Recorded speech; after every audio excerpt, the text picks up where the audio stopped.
Good evening. How's everybody doing out there in this fucking... Who gives a fuck? TV Nicks for the win. Fuck you. Not tonight, dear. You're tired. So, it would appear we've got somebody trying to sell us Viagra. Awesome. Well, Bill, is this something to do with you? well, he's a gentleman of a certain age. How's it going, Bill Martin? Evening, Bill. Evening, Martin. Hiya, Martin. Napoleon's favourite supporter. Oh, lovely, Bill. Just what you want. Yep.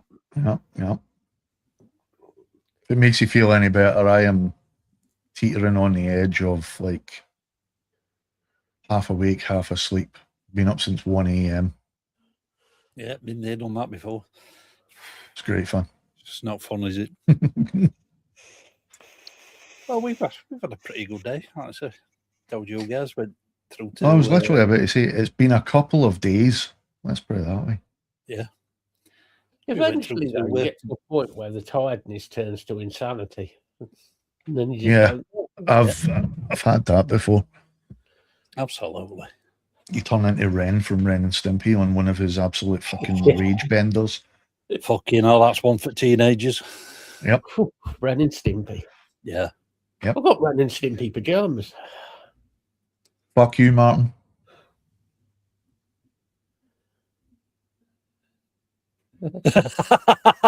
Here is me being civilized and saying hello and giving you a fist bump. I rescind that fist bump. All right, gets worse then, Bill.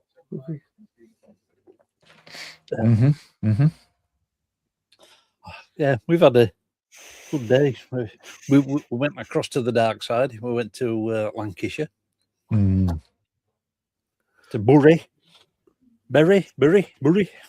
How's it going, Pete? Evening, Pete. How we doing? And I got one or two beats. Got bollocks, Peter. Well, over the weekend, I discovered a new favourite beer. Go on. Staropramen. I don't think I've had any of that. £3 for one of those big 660 milliliter bottles. Nice. Staropramen. 2/3 of a litre, so it's more than a pint in each bottle, and it's only £3. Sounds like a blood pressure medication, doesn't it? Well, it's brewed in Prague originally. Oh, they do some good beers in the old Oh, chaps, yeah. don't they? Well, it is lovely though. It's got like an almost sweet taste as you like, take a swig. Well, almost sweet.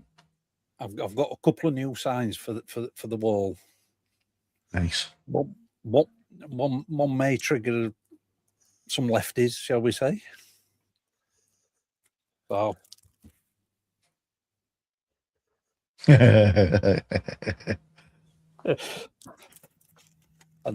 weren't missing much, Bill, because it was kind of cloudy all over today anyway. Yeah. Indeed. Yeah. Fucking adverts. That one. Already had 3. Fuck you, YouTube. What, 3 ads? I already had 3, and then it just fucking tried to throw two at me there. They're getting worse, I swear. Yeah, because I put it. I did set ads on, but I've only set it for few. Listen, I don't know if you've noticed, but YouTube is getting worse for adverts. I've had, like it'll come up. You have to wait so long before you can hit the skip button. So I waited. It's gone into the second advert out of 2, and then it's come up skip. Hit skip, played for literally not even a fucking second. Another 3 ads. Yeah, another 50 seconds of adverts.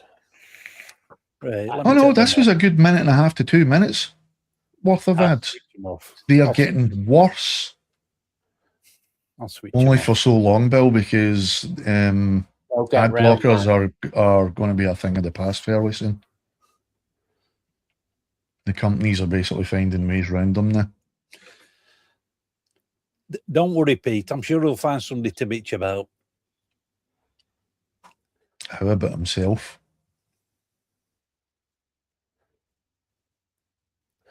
And how he's too reluctant to just get somebody else in on vocals while they insist on touring for another 3-4 years. In answer to you, Martin, no, I don't think it is too far. But the person you're doing it about might see it's too far. But personally, you have my full support. I'm all for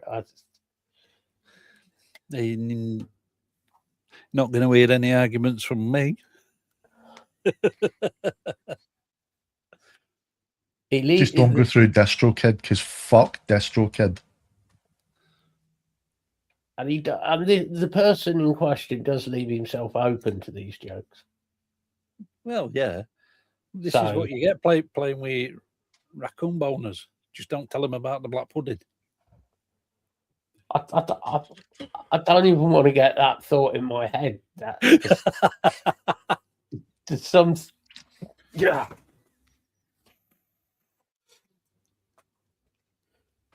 Yes, we do not need to know what he would do with his black pudding. He likes it with stuffing, apparently. Well,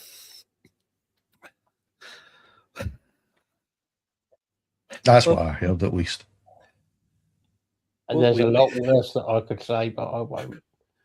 Well, we went to Ingemel's the other day, having a walk around Ingemel's market, and there was a cage just perfect for Tyler and his Ewoks. Yeah, but the Ewoks would gang up on him and put him in the cage. Would that be a problem? I don't think he'd have a problem with it, because he does strike me as a sub. What, human? Oh, he's American, isn't he? Yes. Yes, he is. Yes.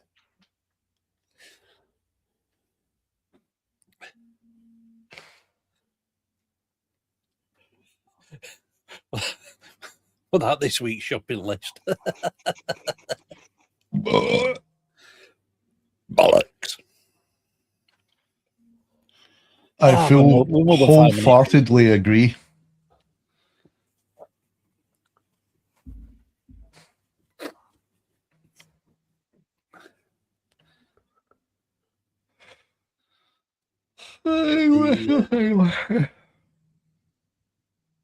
Fuck AI music.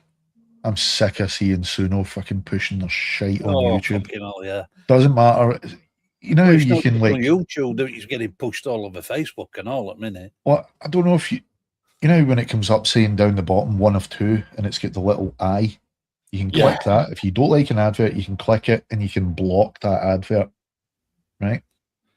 I've done that about 7 times this week and the same fucking advert gets pushed on YouTube. YouTube don't give a fuck about AI. They're just yelling it. Oh, but we'll put a flash up, next to the video saying if it contains AI content. That's fine. Just don't push it. Yeah. We need to come up with some more subject matter for you, Martin, regarding Tyler. That shouldn't be too hard. Bill, I think we need to talk about this. Here's the thing, right?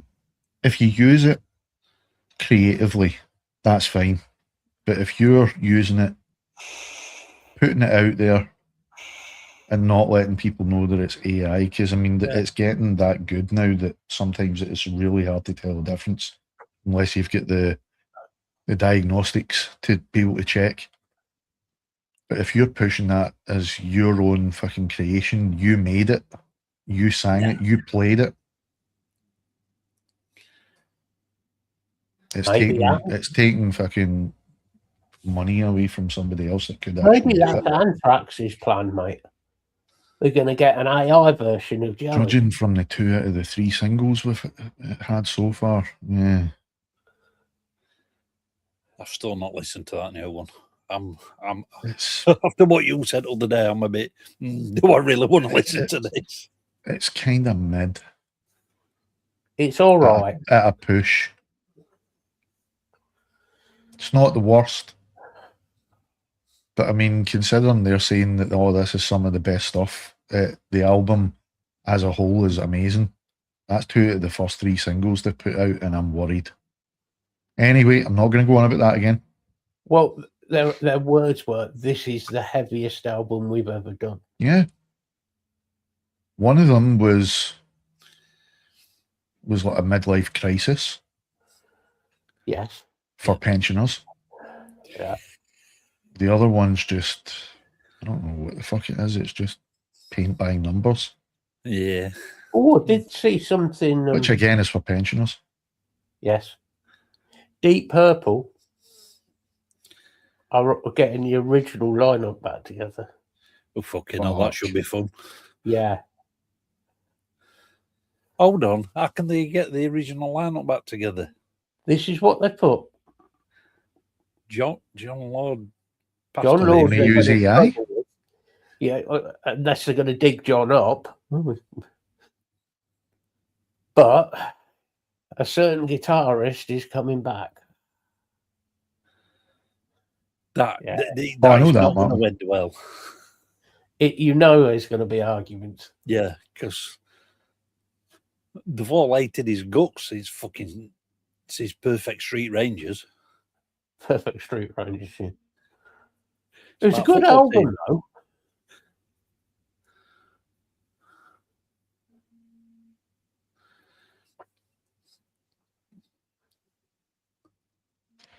I haven't really seen any music news. Anything worth mentioning, anyway. Well, apart from Deep Purple, we're going to be doing like a bit of a rehash and a retour. Yeah, I didn't see that. Yeah. Five Finger Death Punch have got a new album coming out. Oh, God. Yay. I thought you said music. That for me is, yeah. You mean music? Is that what it is? That's what it is. I haven't really looked, to be perfectly honest. We didn't music is an abbreviation for music to make you sick. Yeah. Talking of music, that fucking Biohazard gig. What fuck? That Biohazard gig last week. Fucking awesome. Yeah. Them 4 fuckers are still fucking just as crackers up on stage. Oh, absolutely. Danny's still jumping about like a fucking madman. Yeah. Spinning like a whirling dervish, man. You mean Billy? No, Danny. Lead guitarist. No. Billy's the fucking no, Danny's the drummer. I'm sure there are 2 Dannys. No, the other guitarist, Bobby. Oh, fuck. At least you knew who I meant. But, well, it weren't just Biohazard. All 4 bands were good. Stop taking advantage of my fucking bad brain today. Cutthroat are well worth listening to. Well worth checking out. Cancer Bats released a new single. Huh? Yep. It's actually pretty fucking good as well. Do like Cutthroat. That's what I really do like. They're definitely worth checking out. They're definitely in the vein of Biohazard. Yeah.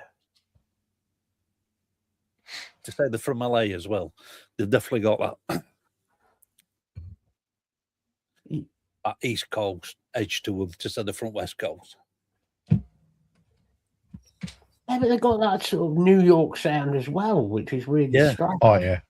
It's got a heavy Brooklyn feel. Yeah.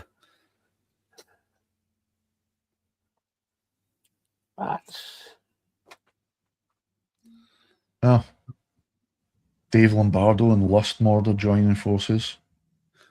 Yes, I did say that earlier. Paleomagnetic resistance. Resonance, sorry. That's easy for you to say. Apparently it wasn't. Well, then find new music to listen to, Martin. There's always fresh music out there somewhere. Yeah. End of the day, Martin.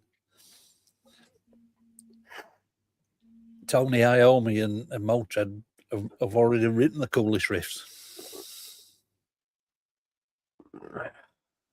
We're just stealing off them. Oh, just to shit stir a bit.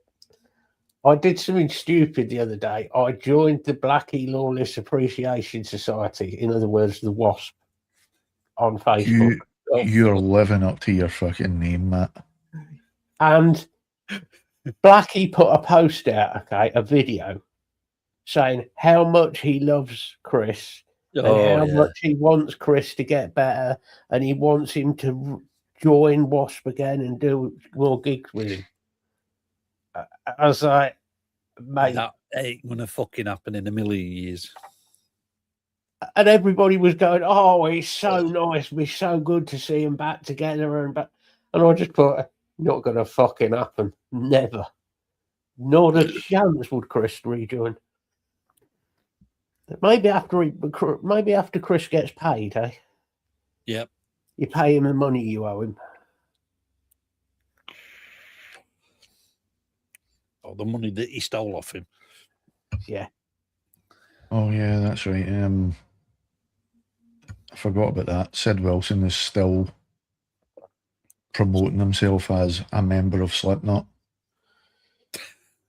Yeah, but now you've got Kelly coming out saying some pretty nasty things as well. It's all, I don't know what the fuck's going on with that, but someone's got fucking tits up there, hasn't it? I think he's fucked up somewhere, hasn't he? Obviously. Yeah. It sounds like it. I mean, it's purely speculation on everybody's part just now. Yeah. But it does strike me as really, if this is Slipknot and Sid, then that's up to them.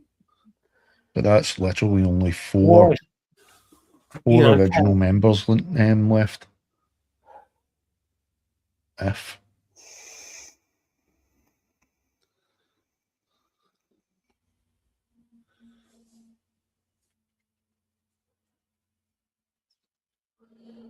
Well, a lot of the music we listen to, Martin, of newer bands is influenced by older bands. Oh yeah, everybody's influenced by Sabbath and Motorhead and AC/DC. So, and some of them put a nice little twist on some of the stuff they were raised on. Yeah, a lot of the stuff that Lemmy did was really rehashed from rock and roll riffs. Rock and roll. AC/DC. It's all basically Small Bar Blues. We'll just speed it up a bit. I can't remember. It was, I think it was somebody in Nick's Twitch channel the other day was talking about how there's no really any good metal nowadays, and I'm like, I kind of disagree. There is. There's plenty. There is lots out there. You just mentioned one earlier, Lee, that you just went to see that's put out a fucking blinder of an album. Biohazard. Testament still fucking slaying. Yeah. If you're wanting something new, I've already preached about the fucking Our Lord and Saviour Igor. Yeah. If you want something different but still fucking kicks absolute fucking ass and you haven't given them a chance, then I'm sorry, I can't help.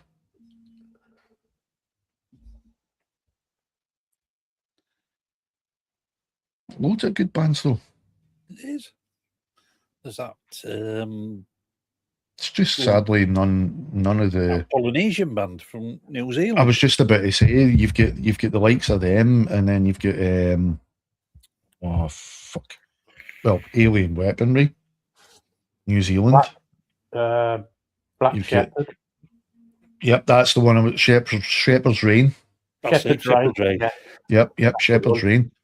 The Who. Bollywood. Bloodywood. Yeah. Bollywood or Bloodywood. I call them both. Bloodywood. But fucking great band. And I'm sorry, I hated them at first because I didn't get the whole thing. Electric Callboy. Go look at their new album. They are good. If you do not make it all the way through that album and you don't have a smile on your face, there is something wrong with you. The thing is, to start with, it does come across as cheesy. Yeah. Almost cheesy Euro poppy. Yeah. Which is that's a deliberate until thing. They start really going. And then it's like, oh okay. Good man, Martin. More love for the Electric Callboy. If you have, by the way, if anybody hasn't seen their latest single, which is a cover of, I believe it's Backstreet Boys, I Want It That Way. Whoa. See, honestly, you have to watch it with the video though, because see that noise and face you just made there, you're going to be doing that a lot throughout the video. It is funny. That's what I'm saying. It's hilarious, man. And then once you've watched that, go watch the making of the video. Holy fuck, man. That's what actually got me into them, was what I watched a little bit of the single for Electric Elevator Operator. Yeah. And then I saw they had a making of video. And I was like, they just look like they're not taking it seriously. So I watched it, and then I totally understood the vibe of the band. They don't take it seriously. No, they're piss-taking But bastards. they put 100% effort into whatever they do. Yeah. The guys are fucking phenomenal musicians. So we and vocalists. You can tell they're just having fun with it. Oh, totally.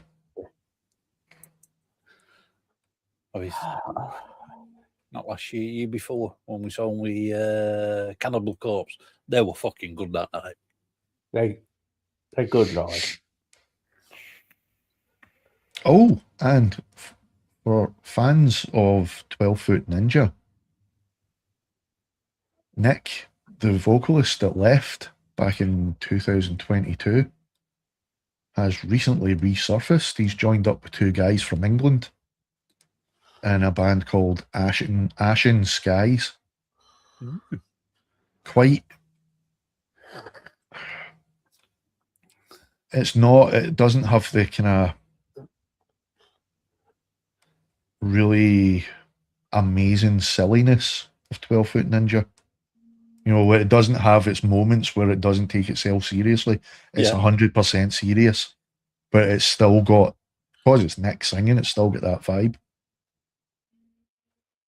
Exactly, Martin. They kind of remind me of like Devin Townsend's approach, because he just has an absolute fucking ball. Yeah. You could tell that back from Strapping Young Lad days. Yeah. Have you seen the video where it's Steve Vai getting interviewed? And he just comes in with his underwear pulled right over his back, over his face, and his nose is like fucking that. And he's just running. He's walking about in the background like a fucking crab. And Steve Vai's sitting there giving a totally serious interview, and he's just talking about like, it's fucking hilarious, man. I fucking love that guy. Man is just the definition of mad genius. Yeah.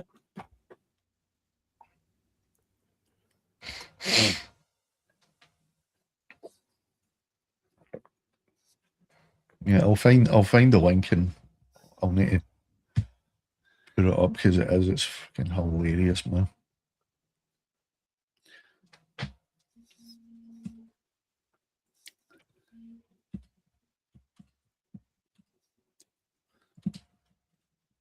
Yeah, it's one of the more famous interviews with him. Oh, there it is. It's not underwear. It's a fucking unitard he's wearing. That's what it was.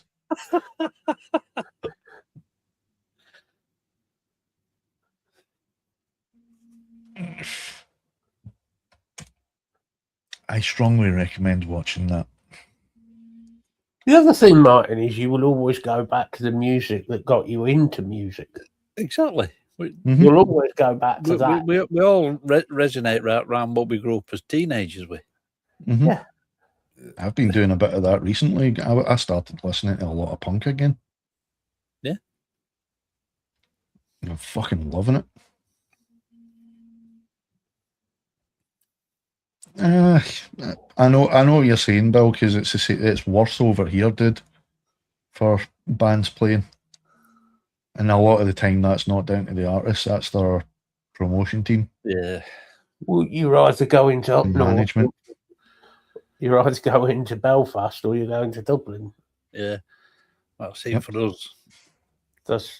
It's either Manchester or Nottingham. Or for Newcastle. For metal, there's only like 2, possibly 3 decent metal venues in Belfast, but for a decent capacity, you're talking 1. Yeah. And either way, you're talking 100 mile either way. Yeah. There's odd band that goes to Leeds, but not fucking many these days. And not same with Sheffield, whereas before Leeds and Sheffield were always top at fucking. Oh, they would fucking heave him, mate. Yeah. I mean, there's still some great venues in most places, even though I'm not a fan of going to Leeds. But the promoters don't take them there, do they? No. Yeah, that's...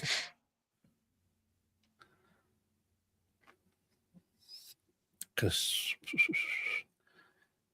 Fear Factory too, I mean, fucking hell, Fear Factory UK too, they're doing 3 fucking days, for crying out loud. Ah, shit. Yeah. So what's that? One in Scotland, one in London, one in somewhere in the middle. Yeah, one in Manchester, one in Scotland, I think, and one down south. I wish Igor would come over here, but I was quite surprised. They still done 2 dates in the UK. One was in London, the other was in Glasgow. So that was something at least, because a lot of bands, even European bands, will only come to one venue, and that's usually London or Mank. Yeah, I suppose it is for you, Martin. Aye. Cardiff. I mean, Cardiff's not a bad stadium if you go in there. If they're playing, all bands playing in Peace, all in Halifax during summer, because obviously it's an outdoor venue. Cardiff's a nightmare to find your way around, though. Oh God, yeah, been there once. It's literally one way the whole fucking throughout the city. I only have one issue with Cardiff. It's full of Welsh people. I wasn't going to say that, but yes. You thought it though. Last time I went there, every fucking Welsh person there, miserable fucking bastards. Mm-hmm. Well, you'll be with loads of other Welsh people. That's just the city, though. I mean, like we were staying at a farm that had been converted. They'd converted one of the old farmhouses into a B&B, and it was fucking gorgeous in the country there. Yeah, and the people were really, really nice. They'd left a big fucking welcome basket for us, and it had like stuff from the farm, like fresh milk, fresh butter, fresh cheese, and fresh eggs. And they said, if you need absolutely anything like that, like any dairy, don't go to the shops, let us know, we'll give you it. Fuck all as well. Okay, now can't grumble at that. Eggs still covered in fucking shit. Oh, they're the best eggs. From salmonellas. Yeah. That just reminded me of something we saw in Ingemel's the other day. Walking back down to the car, we sees this cafe. And Lisa goes, we're not fucking going in there. I said, why not? Might get salmonella. People called Head Wiener's Cafe. Yeah. If you're in Ingermells, you're likely to see some strange sights. That's all I'm saying. Oh, there were some wonderful sights. The best time to go to Ingermells is at night. I'd rather not. Oh my God, you see some states. Not a nice place to be. Yeah. Then I can't remember the name of the place, but we went to that all-you-can-eat place in Skeggy, up on North End there, across road from where ice rink used to be. Been a few years since I've been, mate, so it might have changed. Let's have a look, see if I can fucking... That's it, RAF 55. Ah. I'll tell you what, for money, £12 odd for all-you-can-eat carvery. That ain't bad. No, and it was good snap as well. Oh, I spent the fucking night in Claythorpes. What the fucking hell, Jesus. Yeah. I think the most eye-opening... probably one of the sites that night. The most eye-opening sight I ever did was working a night in Grimsby. Oh, Jesus. On the club doors at Grimsby. Yeah, that was... that is definitely one place I wouldn't go on a night time. It's fucking Grimsby. I wouldn't say the women were fit. At all. In fact, they look more like cattle. Yeah. And they all smelled a bit fishy. I don't know if you know Grimsby. Bill probably know where this is. There's a canal runs down the side. There used to be a bar on the corner, and then there's a couple of bars down this canal. Yeah. I was throwing a couple of lads out one night, and he comes charging back in to throw a punch at me, and I grabbed over and threw him. I didn't know he was that pissed. And he went over the fucking row, over the... Okay. ended up in the canal. And it was accidental. Luckily, he could swim. Yeah, that RAF 55, it's just literally a 2-minute walk from Seal Sanctuary. Oh, I know where you are now, Lisa. Oh, you missed the state of me on Saturday night. Remember I was saying I found my favourite beer? Yeah. How many? I had 5 of those on the Saturday night. So that is about 6 pints. Works out at 6 pints, right? Fucking hell. And a bottle of Bucky after. I had that and a bottle of Bucky after it. Oh, fucking. I woke up the next day, Sunday, got out of bed. It was one of those when you open your eyes and you're kind of like, hey, I escaped it. I am still alive. Didn't get the hangover. Fucking yes. Went to stand up and nearly went head first into the fucking wall. Still fucking pissed from there down. I've been there a few times. Allegedly, Bill. Yeah, my bladder woke me up, Bill.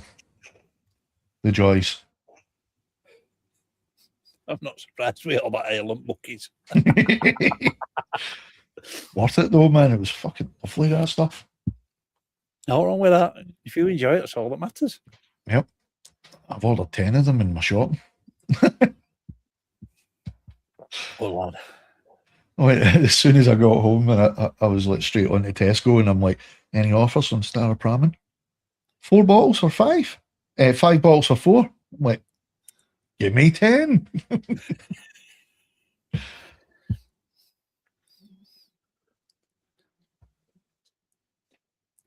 Ooh, nice. Yeah. That's bloody good. Skeg's all right for stuff like that. Yeah, £12.50 for Carberry. 50 pence for and it was almost a pint glass of lemonade. No, I haven't tried it, Martin, but apparently I've heard mixed opinions. I've heard people saying I've tried the Oxton. It's all right. It's not great for the price. Yeah, I won't pay full price for it. It's all right. It's a nice drinkable beer, but there's a place not far from us that sometimes gets it in and they get it cheap. So I think it would about £1 something to bottle. So I got one to try out. Yeah, because I think regular price is £3 on, isn't it? I don't think I'd pay £3 for it, but £1 on. What? How much? Yeah. £3 for what measure? I think it's for 450, 500 ml. Oh, fuck that. You're paying for the name associated. Yeah, well, I won't pay full price for it. But then again, I'm a tight ass Yorkshireman, so.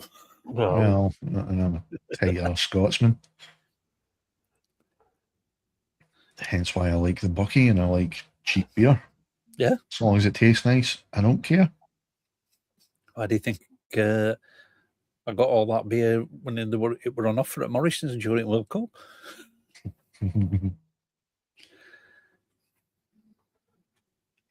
Why does Lisa put in fact hang about? Why am I getting there? Oh, she's bringing it up to you. I think she may be. You might as well get me another can because I'm just about to open the second one.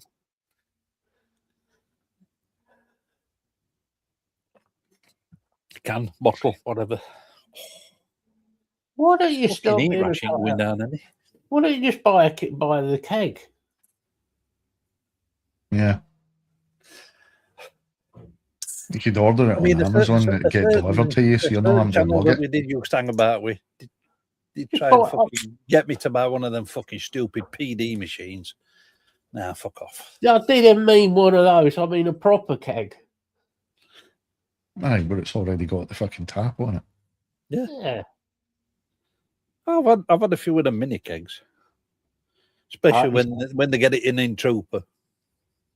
That never lasts long. If you want to go back to when we were teenagers, Party 7. Oh God, yeah. You're on the water, Lee. I see. The water with alcohol. Yeah, the beer flavoured water. Yeah.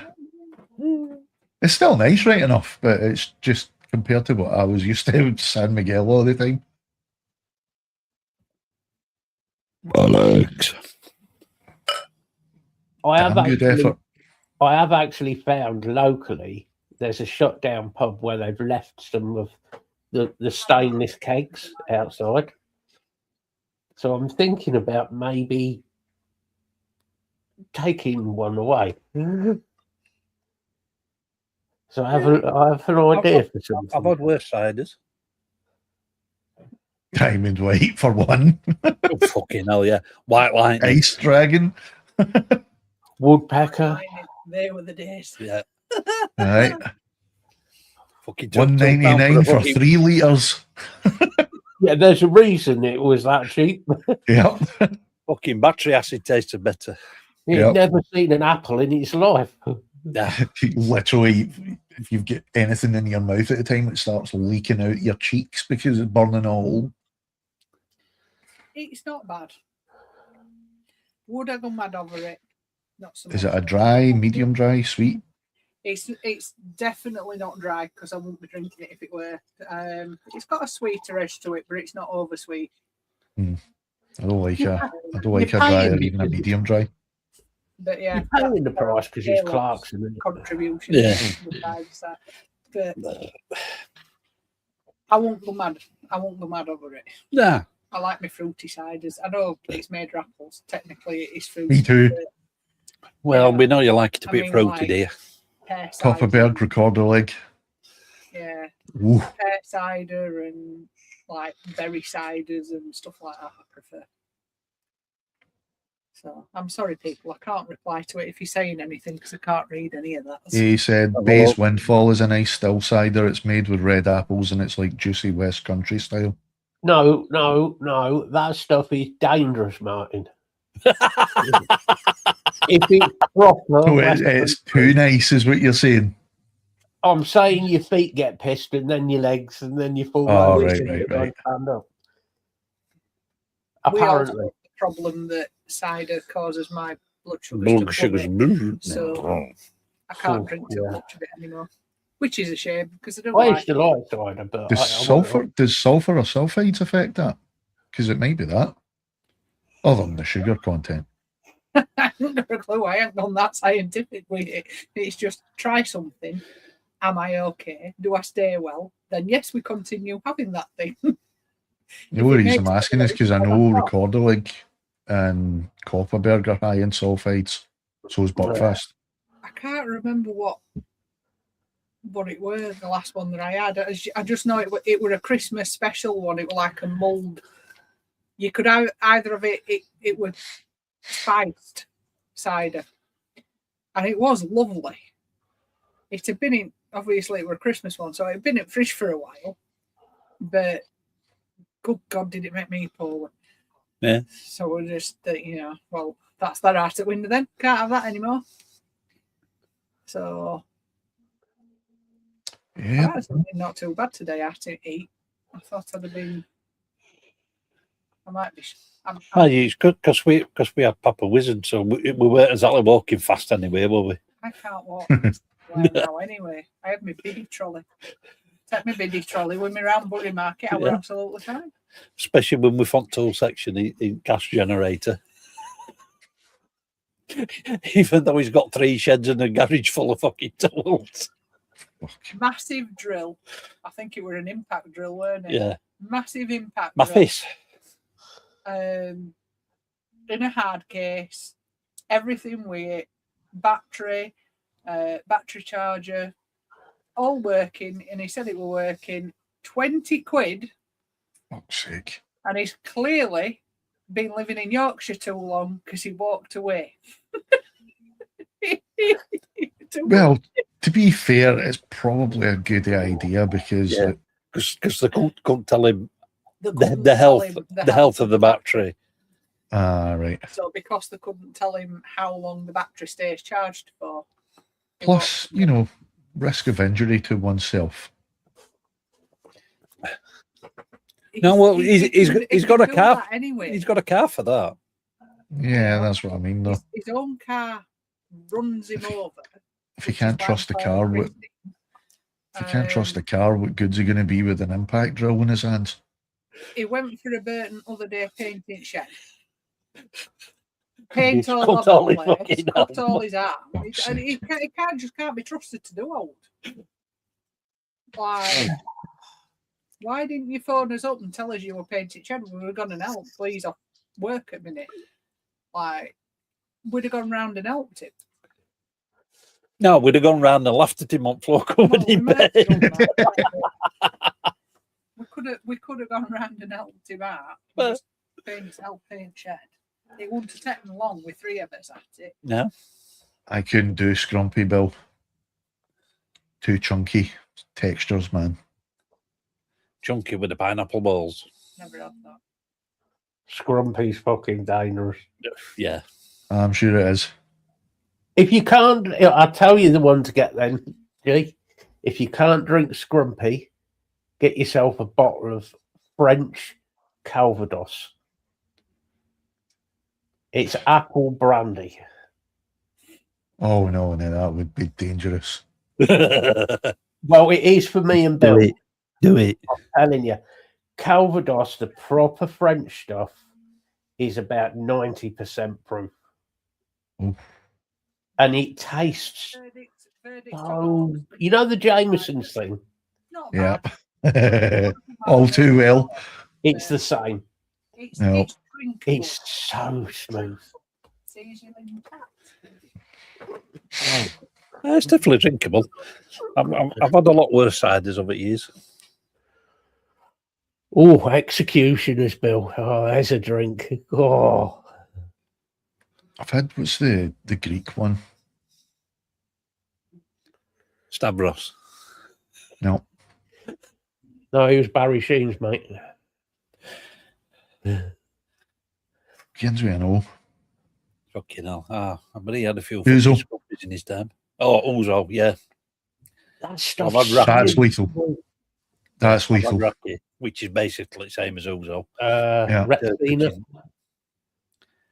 Retsina is the one that you add water to and it turns into milk. Well, it looks like milk. Yeah. Doesn't fucking taste like it. It tastes of aniseed. Yeah. Yeah, I like aniseed. Were dangerous as well. I think that's why he was always dangerous. Oh, you'd end up pissed on it, mate. I'm telling you, it's really lethal. But with you saying about the Calvados, it was a punk festival I went to one year, and we bumped into one of our buddies from the same town. Didn't even know he was going.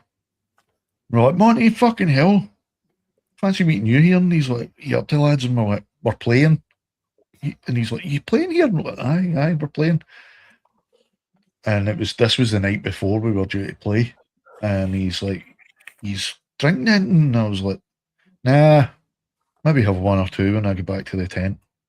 He's like, here, have a swig of that. Gives me the flask was about that size, right? It was like a sports bottle.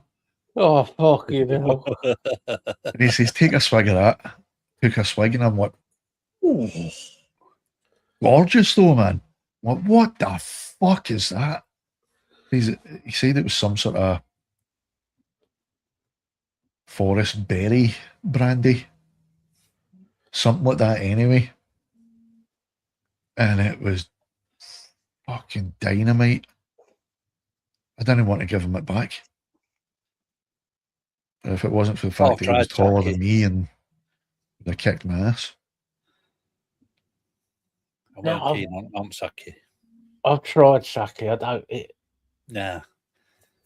I've tried it warm, tried it at room temperature, tried it cold, and nah. They do it as warm as like not hot, but like tea as well, don't they? Yeah, and I had it like that, traditional, and it was like, oh, not for me. That's when you bow and you say, "Soon you're missing." No, I just told him to fuck off. Yeah. Or you could do that and just cause Get yourself smacked in much the mouth. dishonour. I mean, that fucking stuff is lethal. Moonshine. Sticky toffee moonshine. Oi. He's fucking lethal. Oh. You know Puddle Jumper, right? Yeah. Him and Ender were in Nick's Discord, not weekend there, but the weekend before. Well, that in itself's dangerous, them two together. It was funny as fuck, man, having the two of them together again. Yeah. So that's literally what I was about to say. They started talking about Scotch and the various Scotches they could get there, and I'm like, it's going to be nothing compared to the stuff that you can get over here. No. Or back where I'm from. And they're like, okay, rhyme some off. So I started rhyming some off. And I swear I could hear the keys going on the Ender's side. Then next thing I know, I mentioned Auchentoshan, right? That one that I got you to get, Lee, right? And he says, how do you spell that? Rhymed it off. And then next thing I know, I get an Amazon link. Is that it? And I'm like, yeah. He says, turns out you can get it around the corner from me. I'm like, get it.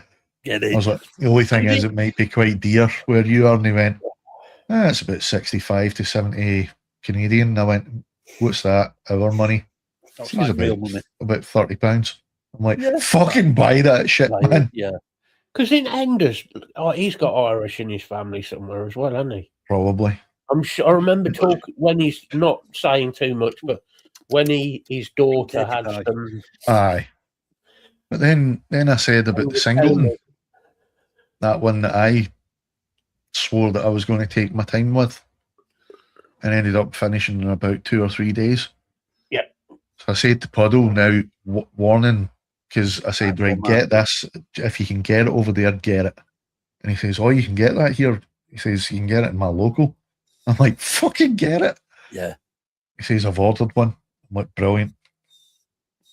Games night just that weekend. He says, round 6. And I'm like, of what? He says, that single malt. I said, how much have you got left, Puddle? And he went, I'm about done. I'm like, fucking hell, man. I told you it's a sipper. And he went, it is, but it's a nice sipper. We know that. Man. Okay, now. I haven't seen Ender to see how he got on with the Auchentoshan, though. If you think you like moonshine, Martin, Get some proper Irish poutine. Oof. Proper poutine. Ooh. I can. It might not be good with his eyesight as it is right now. You know, he might completely lose it. They're already knackered anyway. Yeah, but they're still hanging on. The one that scares me the most is Tyler. Oh, I want to try poutine. I was like, mate, you can't drink the shit you drink. Aye. Poutine would put you on your fucking ass. Seriously. I know, Bill. I know. I'm not even supposed to touch it, to be fair, with the medication I'm on. I'm not. Bill and I are. We're on that. We are not allowed under strict. Technically, I can drink a pint of beer, Mm. and that's about it. But Tyler drinking poutine would be hilarious. To be honest, would you rather have? Would you rather not have it at all, or would you rather like just have that one and tease yourself? Do you know what I mean? I'm not used to not drinking now. It really doesn't bother me. That's what I mean. So you're better off, man. I've got alcohol in the fridge. Your liver will thank you in the long run. Yeah.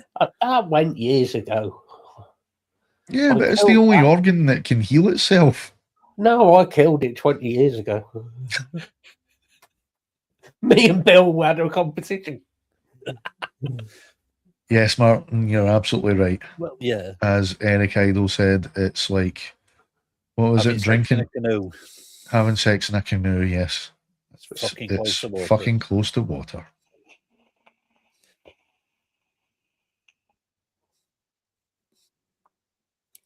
Their coffee's like that too, apparently. Yep. Yeah, it's. Yeah. They said there's can't even call a nation of coffee drinkers. Their coffee is crap. I get people don't always like coffee how I drink it, which is like Bill. Really, that's how Bill drinks it. Yeah, I'll have 7 shots just today, thanks. Yep. I get that people don't always want it as strong as we do. But you at least want it so you can taste the fucking coffee. Yeah.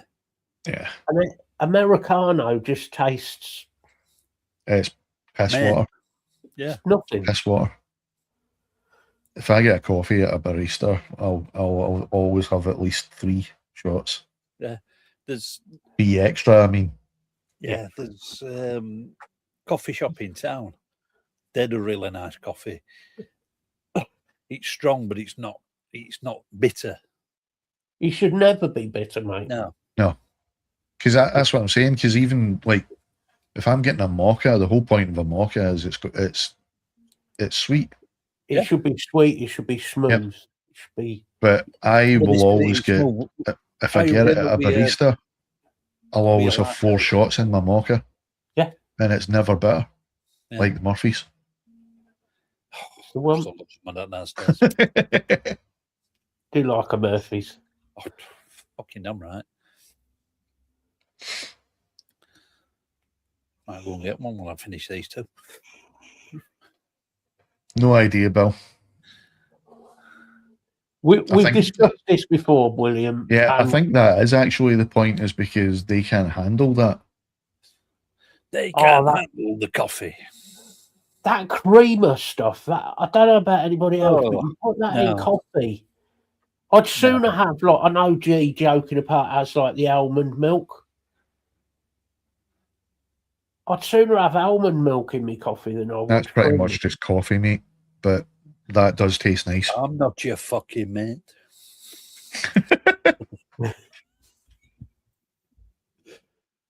I don't like actual milk in my coffee anymore. It just tastes, I don't know, tastes funny now. Proper cream or that stuff, which is powdered creamer. Yeah. That's nice enough. I mean, talking to Tyler, if we get him a proper Irish coffee, fucking hell, he wouldn't know what he'd fucking, his head would explode. You ever had an Irish coffee in Dublin? Oh. Yes. Dear God, man. Yeah, it was. Yeah, it was Dublin, definitely. My first night down there when I was seeing the ex, she took me to her local, and I'd been talking that I liked whiskey and I love coffee. She's like, "Need to get you a proper Irish coffee." It was the first thing we done when I got there. Round to her local, she got me one. Oh man, no milk, no cream, just coffee, whiskey, and I think there was a clove in it as well. Yep. I can remember actually the first time I had Irish coffee, and it was my granddad's fault. You know when you have your after meal coffee? Well, my granddad was born in Cork, so Right. always had Irish coffee after his dinner. So he used to order me one. This was when I was about 6. So my drinking... Put hairs in your chest, son. I'm blaming it on my granddad. Huh? It's his fault. Martin. We sent him a picture, or Lisa sent him a picture yesterday, not yesterday, day before. Day before, mate, yeah. Yeah, of a proper beef and potato suet pudding. That looked good. Oh, fucking I good. want to know about the taste. Shut up. Well, I was telling you guys, but Nick, he's in his fucking element right now because he can get proper cheese now. Yep. He can get food. Oh, proper food, yeah. Talking of cheese, there were a proper cheese stall at market. Oh. No word of a lie, they got the proper fucking cheeses. Oh. Jesus, have you got more like that? You just fucking picked how much you wanted off it. Oh. The proper rounds of cheese. Just take the skin off it, thanks. I'll take the lot.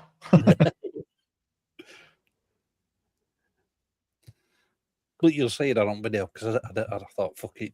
While we're here, I might as well film it. I was kind of hoping Tyler was going to be in the chat today so that I could really rub it in how easy these breads are. So easy. Right. What's the point? I mean it's literally a loop on each finger there and a loop on these 3 fingers, and then you literally go grab that one, bring it over onto that finger, tighten, repeat. It's that fucking easy, but they look stunning, and you can vape them, these ones. I talked to Phil about this, about doing braids, because I can do a braid. My problem with the braids now is because of my hands and the arthritis knuckles. Yeah. When I pull to get the tension, it's not the pulling. I've got the strength to pull, but holding it there, my fingers just fucking lock. Aye. Well, so I'm having to use this hand to get the fucking knuckles undone and swap them over. It's like, fuck's sake. For the people that didn't see the suet pudding. Oh, it was mighty fine. Oi, oi, oi. A proper... That lasted us 2 days, that. It wouldn't have lasted me 2 days. No, it would have lasted me a day. I would have been a pig of myself and ate the fucking lot. I know. Well, I would have probably had half for lunch and then said, I'll keep the other half for dinner tomorrow. And then realised later, fuck it. It might not keep till tomorrow if I don't put it in the fridge right now. Might as well just eat it. Oh, and the gravy was made with old speckle men. Ooh. Oh, yeah, man. Yeah, proper gravy.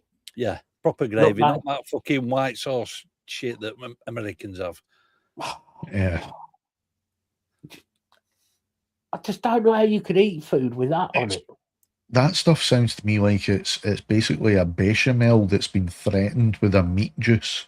Yep. It's even worse than that though, isn't it? Because it's all the frying when they fry it like on the skillet. So it's the scum.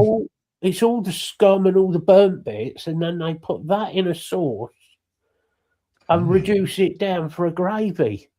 So it's just grease, burnt bits. I mean, I must admit, I'm not a big gravy fan on some things. I'm weird like that. That's me.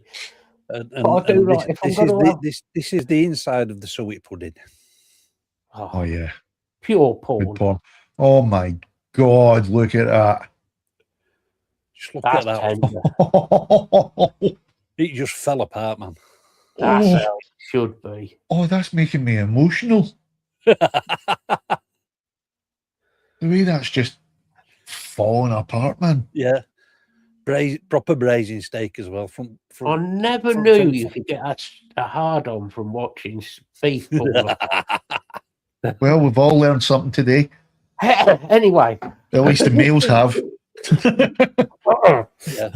But this is what happens when you get proper braising steak from a Thank factory. God. I thought you were about to say when you get the blood rushing. Well, later, sweetheart. That is very true, Martin. That sausage gravy, that white shit they do, does look like it has come from a different type of sausage. Yes. No, we don't need this conversation. I mean, maybe that's what Tyler does with his food. I don't know. That's what I meant to say. Remember I was saying I was hammered on Saturday and woke up still, well, at least drunk from there down. I decided, can't be asked making a fry up. Next best thing, because it was like 3:30, 4 o'clock in the afternoon before I woke up on Sunday. It was like, I think I'll order brunch, which wasn't brunch. It was basically just fucking Indian takeaway because it was 6 pieces of chicken pakora, 5 onion bhajis, like they're about fucking that size, and a cheesy chip. Dear God, it was amazing. Yes, Lisa, you do. Yes, yeah, definitely. Absolutely. Look fucking amazing. That really did. It fucking tasted amazing. Why do you think I'm such a fat bastard? Hunt's doing it on person. Bastard. Yep. But it's not processed shit either. It's fucking proper food.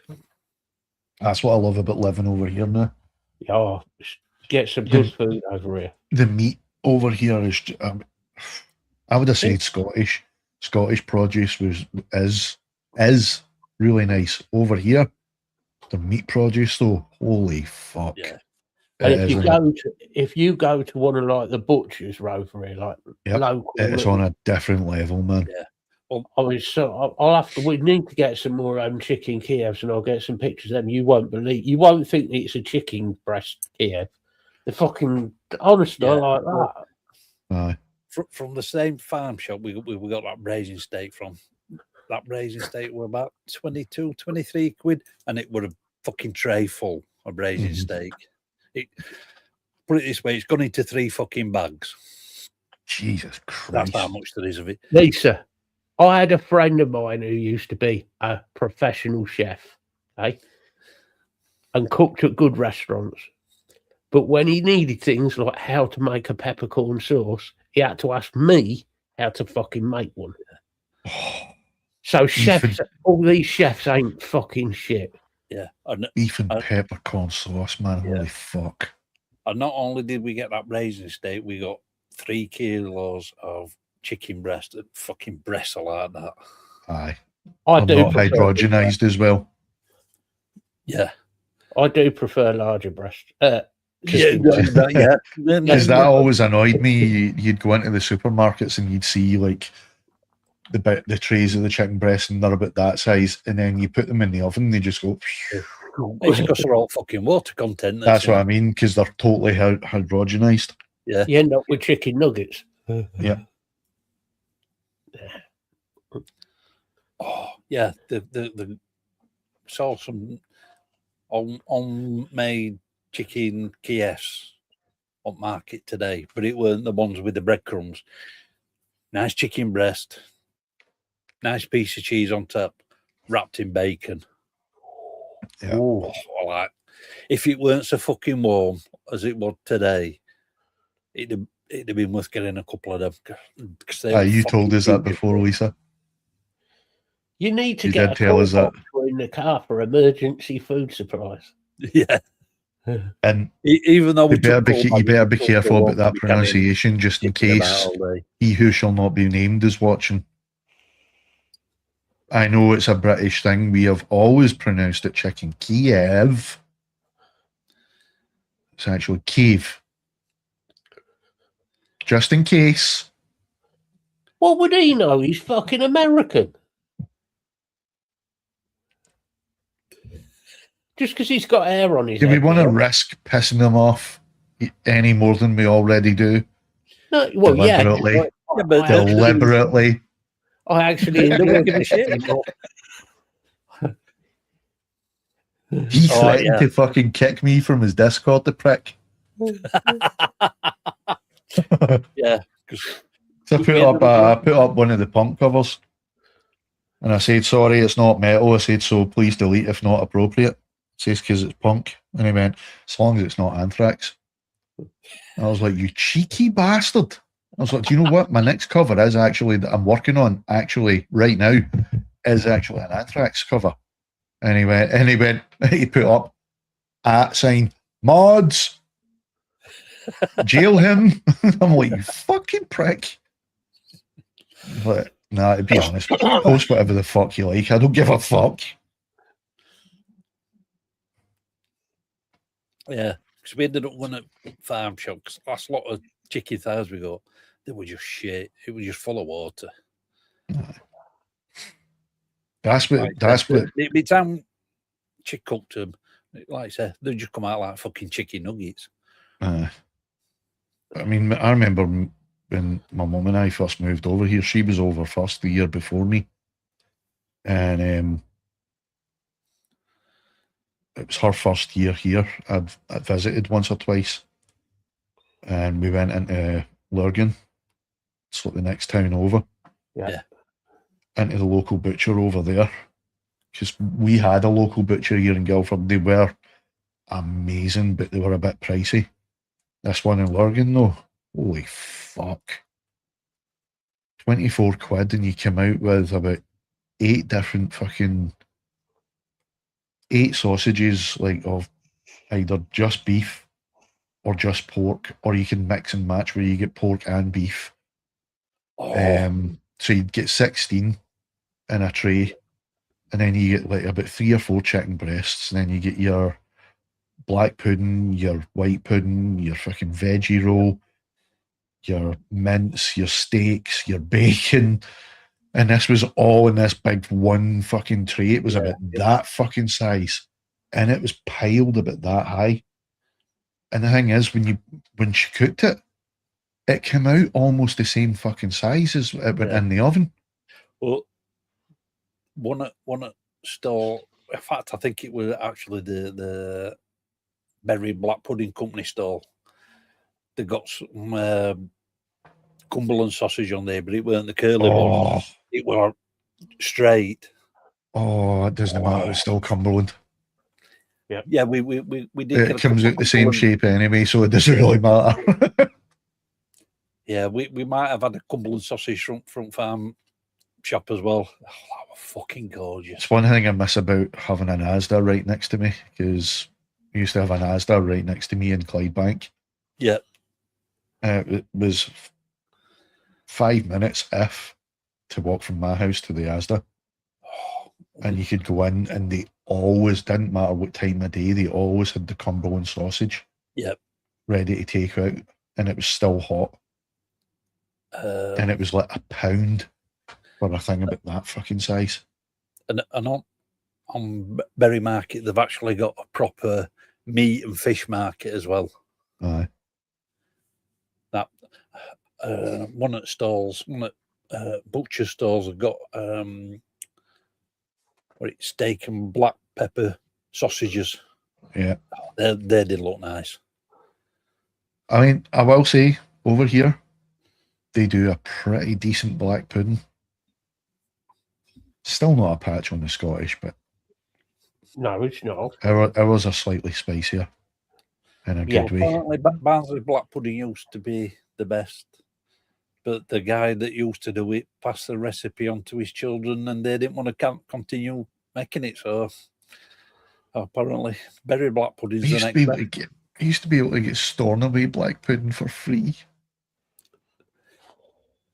and you pay like for something about that size, you know, like half a foot almost. Yeah. Oh, don't get me wrong, it was a girthy one, right? Oh, it's all about the girth. It was about half a foot. If you bought that from a restaurant supplier, you're going to pay some serious fucking money for it. We were getting it for nothing because my pal Tina, she comes from the Isle of Lewis, so she was getting Stornoway black pudding from our local butcher, traditional recipe, and it was, oh Jesus, man. What were it? You look at it though and it doesn't look healthy, I'll say that much, because it has got big chunks of lard in it. Yep. Which is the way it's supposed to be, because that's what gives it its flavour. Yeah. Well, I think, what were it? Lisa will tell you, but I think it was something like 4 decent sized links of black pudding for a £5. And then, that's good. And then she got, like I say, must have been a good half a foot, if not 3/4 of a foot long, decent fucking girth on it. And I think that will less than a £5 as well. That's one thing you can't really get in a local butcher here, is like a good, you know, like full-size black pudding, all in one, for you to cook yourself and cut up. It's always already sliced, and it comes in like batches, do you know what I mean? But you can never get, like, I could go into any shop over in Clydebank and just, even the local Asda and the local Tesco's, Morrison's, you could walk into any of them and they would have, you know, like the full case of the black pudding unsliced, and it didn't matter what one you got, it was all fucking gorgeous, man.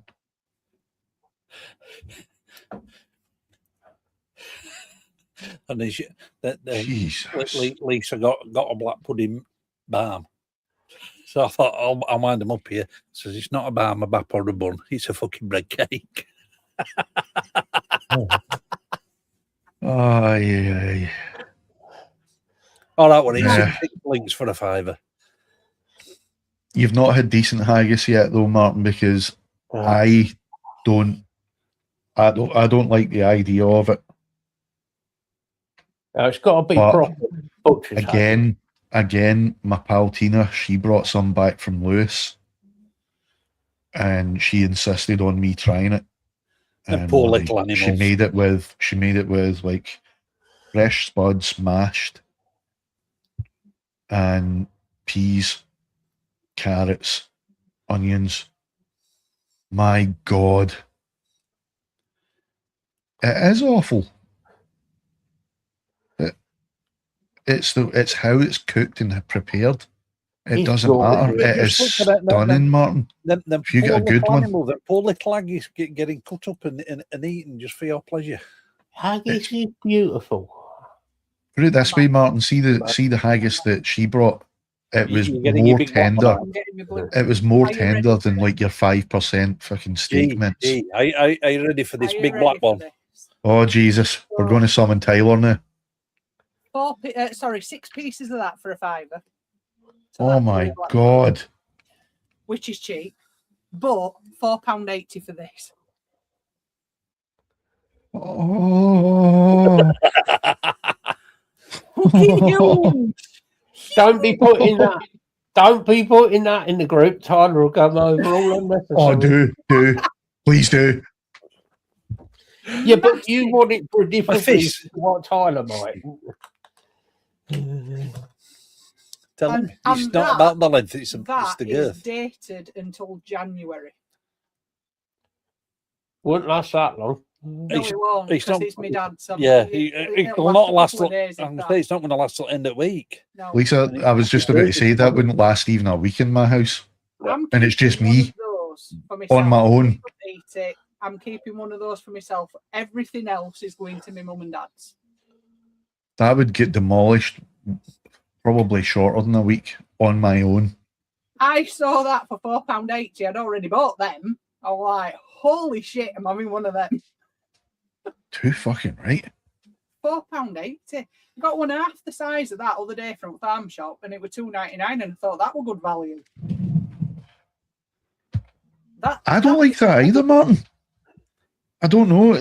This stuff that she gave me was fucking incredible. It was more tender than 5% steak mince. Not the slightest bit of chuck. It just melted in the mouth, and it was almost like black pudding, that spiciness and pepperiness. But, no. So we've got currently a fridge full of black pudding. Oh. Till tomorrow. If I had money, I'd be getting a fucking ferry. Fresh butter. Oh yeah, proper fucking farm done fresh butter. Like yeah, she said earlier on. Yeah. Greaseproof paper. Yeah. Not even a wrapper, just greaseproof paper. Greaseproof paper. Traditional. Like, I'm taking some of that and all. My dad has this thing about tub butter, what they used to call tub butter. But obviously it's not something that I've ever heard of. It's, but that I saw that and I'm like, that's got to be what he's on about, even though they're calling it farm fresh butter. Aye. That has to be what he's on about. Or closest thing you're gonna get. Yeah, because young ones on butter. Like I said, I'll not know what tub butter is. No. Well, I don't. I'm not a young'un. I don't consider myself a young'un. You might say I am, but compared to Bill, everybody's a young man. Well, yeah, that's true. That's true. But I just thought I'll take them. So I got 4 massive blocks of butter. My face. She weighed that up, and that was £13.90. I think that was most money I spent. Fucking hell. That's not bad. And it's 4 big blocks. Basically, if you think Your about store butter's fucking dear nowadays. Yeah. A block of butter that you would normally get, the oil covered ones. Yeah. Put 2 Put of it those this way, Lisa. It's just me that lives here on my own, right? 750 gram of butter is what I always get, the Lure pack, right? Yeah. Lightly salted. But 750, that lasts me about a month, sometimes just a bit over, till I get my next shop. £7. Yeah. At least. Well, that's if it's on offer. If you think about the blocks of butter that you get, put 2 of those together. Each of those pieces of butter that I got is about 2 normal blocks of butter. Like, I think is it 200 grams or something like that each? So yeah, 250 in it like for a normal 400 size. grams each. Quarter of a pound, isn't it? Yeah. And it costs £13.90. That's bloody good. 4 pieces, which I think is actually really good. And my mum freezes it. Well, it's literally like a penny per gram if you get it in the shop for the good stuff anyway. So hopefully it'll keep my dad quiet for a bit longer. Do you tell him you're spending some more money? What am I spending? That's what I'm saying, Bill. That's what I get. It's I'll find the 750 gram of the spreadable that I get, and it's over here. It's like £7, sometimes £7.50. That's it on offer. Yeah, Not... because that's what we get normally. Is tubs of Lure pack, but I always buy it when it's on offer. Because I don't really like many others, to be honest. No, I don't know what this is like. I've told my mum about it. I'm gonna cut a sliver off. Yeah, we're having this with some crusty bread. We'll try it. Oh, it's got to be a well-fired roll, a black, soft, well-fired roll with a nice, soft yolk fucking egg over the top of it. But, He's getting carried away. Yeah. Probably be going back to Bury Maybe Market some then. bacon, Yeah. some And- sausages. Yeah, big slab of bacon, some Oh, Cumberland yeah, man. sausage. Get some of that Cumberland sausage. Oh, that's what I miss about Glasgow, man. Ah! So, right, I'm off again. Here's another can while you're down there. Another can. Yeah. Oh, particular. But yeah, It's Martin, got to be a grab all done. This ain't going to last right long. I am so fucking fussy when it comes to textures with food, but I will, if it's a decent haggis, I will fucking mop that shit up.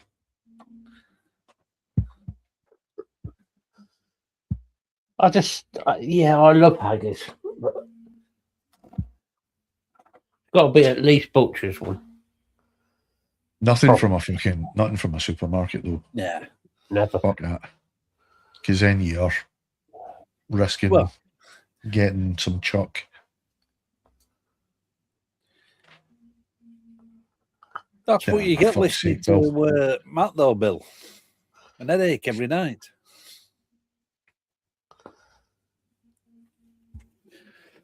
Hey, you can't blame me for it tonight, Bill. I haven't hardly spoken to you today. Failing now, and just blame Tyler. Well, we normally do. Yeah. He's usually to blame at some point. Absolutely.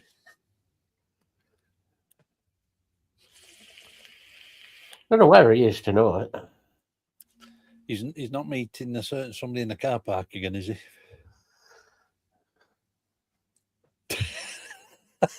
Taking the dog for a walk? Yeah. Oh, you meaning to dog in? Drive on, John. Drive on. John, drive on. Yeah, blame Tyler anyway, Bill. Sounds like a plan. Well, we normally do. Yeah. It's always his fault. Tyler is somewhere in a car park with a large black pudding. Right. I don't need those fucking visions in my head. I suppose we shouldn't call his missus that, though, should we? Evening, Ortwind. How you doing, bud?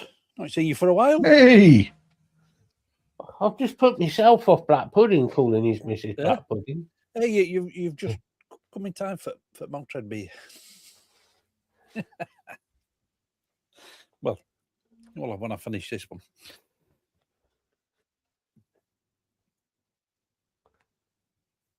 Let's see if we can summon him. That's a fine-looking barn. That's a fine-looking barn. That's a fine-looking barn. Just think about the butter churn. Oh, that's what you were doing, right? Okay.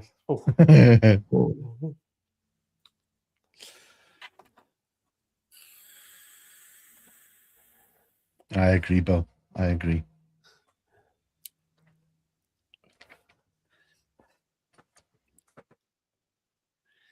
You won't mind me laugh. Tyler is dead set against black pudding, but he eats American food.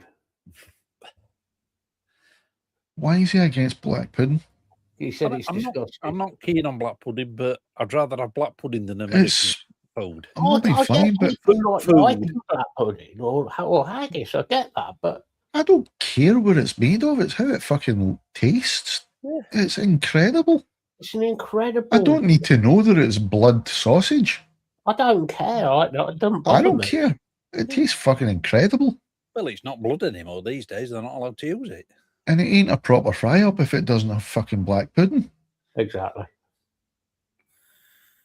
Mind you, it's America. They put pancakes on their fry ups. And grits. Grits. Oh, God. And biscuits. Biscuits. Scones. Fuck off biscuits, the scones. Fast cakes. If I went to America, asked for a fry up, they brought me that shit, the plate would be hitting the wall nearly as fast as Tyler would.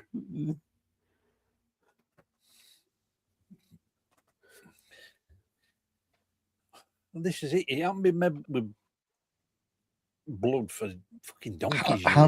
Having tasted it though, Lisa, I really don't care that it's called that in America. All I know is it tastes fucking good on my fry-ups. Yeah. That's all that I mean, matters. I didn't find out for years because, like, I always ate it as a kid. I didn't find out for years that that's what it was, and I was just like, tastes amazing, though. I do get people who say, "Oh yeah, I don't really like it." All right, well you're wrong, but yeah, that's fine. Absolutely, Bill. But the thing is, the moan about black pudding being blood sausage. How many Americans have fucking steak bloody as hell? Well, I'm guilty of that. I like my steak bloody. Yeah, but that's the thing, you know what I'm because saying, though, don't you? Yeah, no, it I isn't don't know. actually blood that comes out. Well, no, It's some sort of plasma. It's not actual blood, though. It tastes good though. correct, Bill. It is definitely failed porridge. Fucking great. I'm gonna have to look this up now. But it's definitely not blood.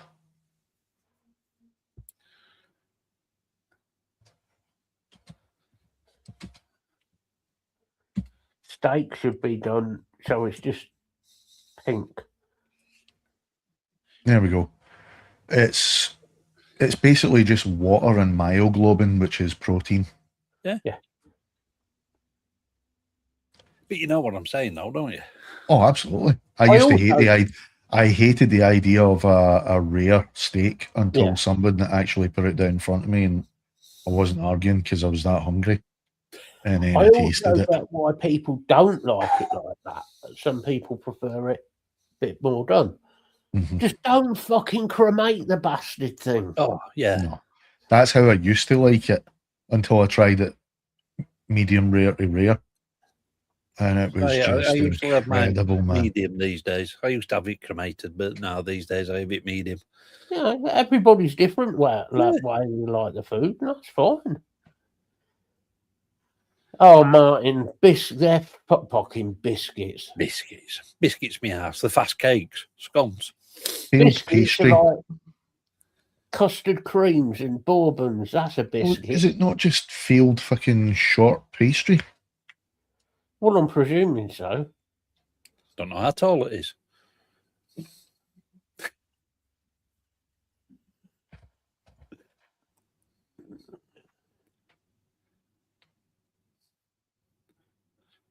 Yeah, as you say, custard creams, bourbons.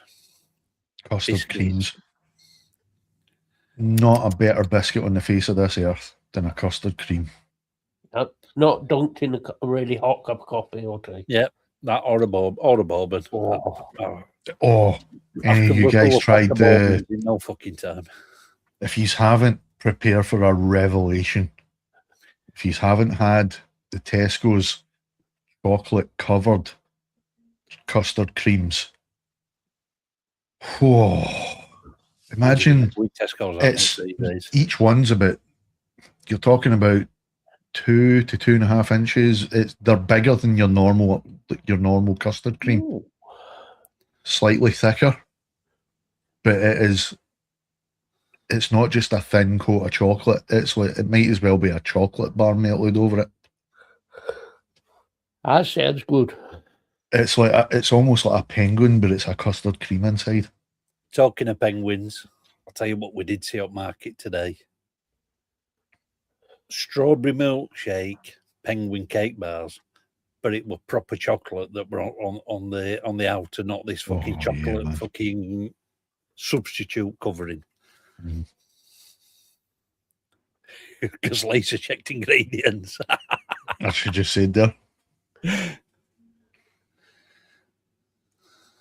Well, that's the thing, because even the Tesco's one, you only get 6 in a packet of these, and they're a wee bit on the pricey side, but by God, they're fucking lovely. But you got to treat yourself now and again. Absolutely. Exactly. Penguins, just bite a corner off. You can't. Bite the opposite corner and use it as a straw. Bill, that's animal cruelty. Yep. You can't go around dipping king penguins in chocolate. If you bite a small corner, bite a small corner off at each end of the penguin, use it as a straw. it turns it really soft in the inside. Oh, you can do it with Kit Kats as well.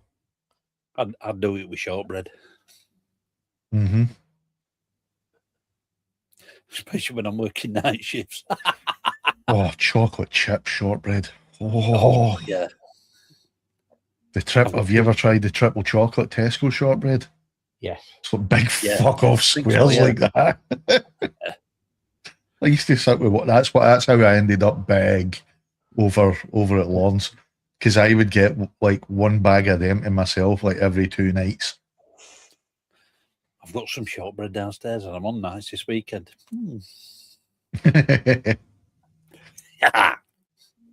Yeah, but America's idea of cookies.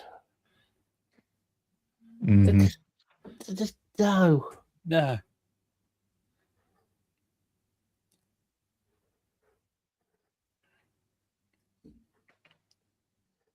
Oh, I read that wrong there, Martin. I read me and my surgery lecturer in uni sperma testing biscuit. Wow. I mean, are you sure you're not still pissed?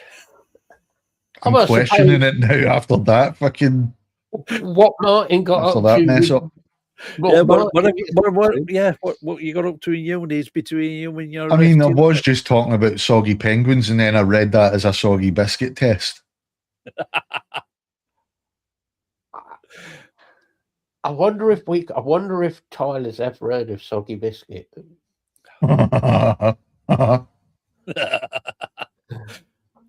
Has he heard the teabagging yet? Probably not in the way we're referring to it. No. No. That could be the subject of this weekend show. I'm actually surprised that Americans know, like, pretty much came up with that term teabagging when they never use tea bags. It's always powdered. They use aerosol cans full of fucking powdered or aerosol. Yeah. You spray your tea in your cold water and then put your cold water into the microwave and have a lovely cup of tea. Philistines. I've not drunk tea for 25, 30 years. I just don't bother with it these days. But you put the water in with the tea first, let it fucking stew.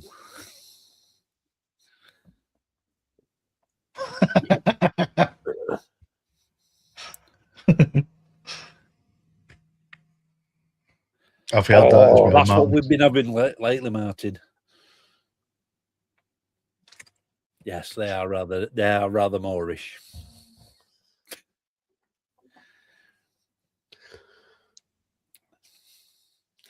Especially the salted caramel ones. I think Tyler's dietary needs are rather limited, bless him. Most Americans in a certain wage group are. That's how they want their citizens, though. Dumbed down. Malnourished, because then they have to pay for their health care service through the nose. Talking about controlling the citizens, fucking Andy fucking Pandy and his, I'm going to meet the normal people of the UK this summer. How come everybody's been handpicked to fucking ask you questions and dipshit? Labour would never do that. You saw the latest presidential executive order about the immunisations, the vaccinations. Oh God! MMR is now going to be abolished for kids under 16. It's going to be split into the separate vaccinations, so that's going to cost even more. It's nothing. They're saying, it should never have been given to anybody that was even pregnant, never mind kids. It's dangerous. It's so dangerous to give it all at once. Why? That's why Americans have been healthy and never had the fucking diseases that they're vaccinated against. I mean, how long since the conception of them? The UK's been doing that for the past donkey's years. 30, 40 years? Oh, minimum. I'm just going off like my son, and he's 30 now, so I know he had it. Are you feeling old now? Oh, shut up. Yeah, he's signed an executive order banning the all-in-one MMR. He's actually 32 this October. So yes, I am feeling old. See, at least my eldest is only 25. He's fucking pissed me off this year. He really has pissed me off, actually. But and a whole other Doctor, story. even though we still call it Little 'un, she's fucking 18.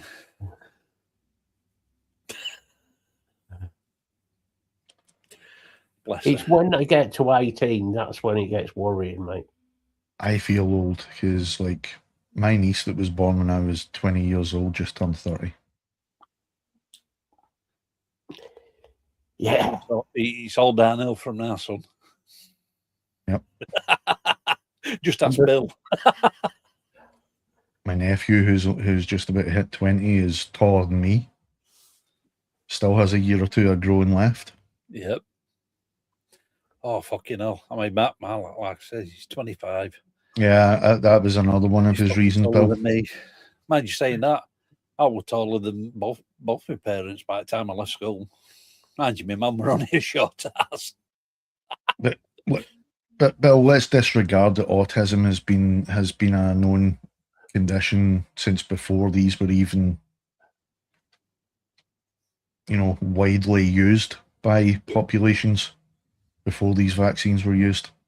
Yeah. We'll just ignore that fact because it means that each individual family is going to now have to pay for each of those things that were under one umbrella vaccination. They're going to have to pay for each one of those individually now. Yeah.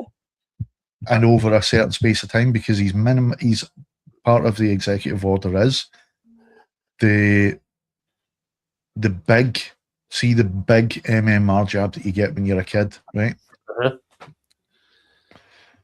He's basically saying it's almost a litre that they're putting into kids or these vaccinations. It's almost a litre, right?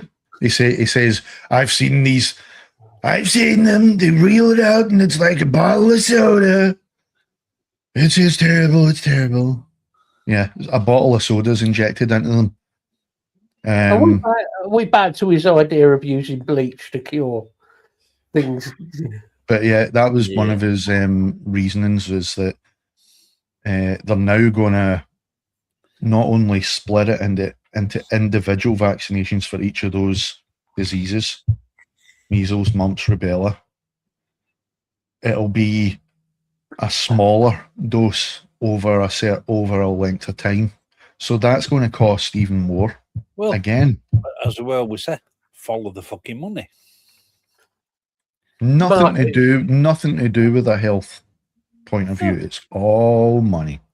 The fact that there is no proven correlation between the two. No. Never I get poo-pooed as soon as fucking RFK first said that.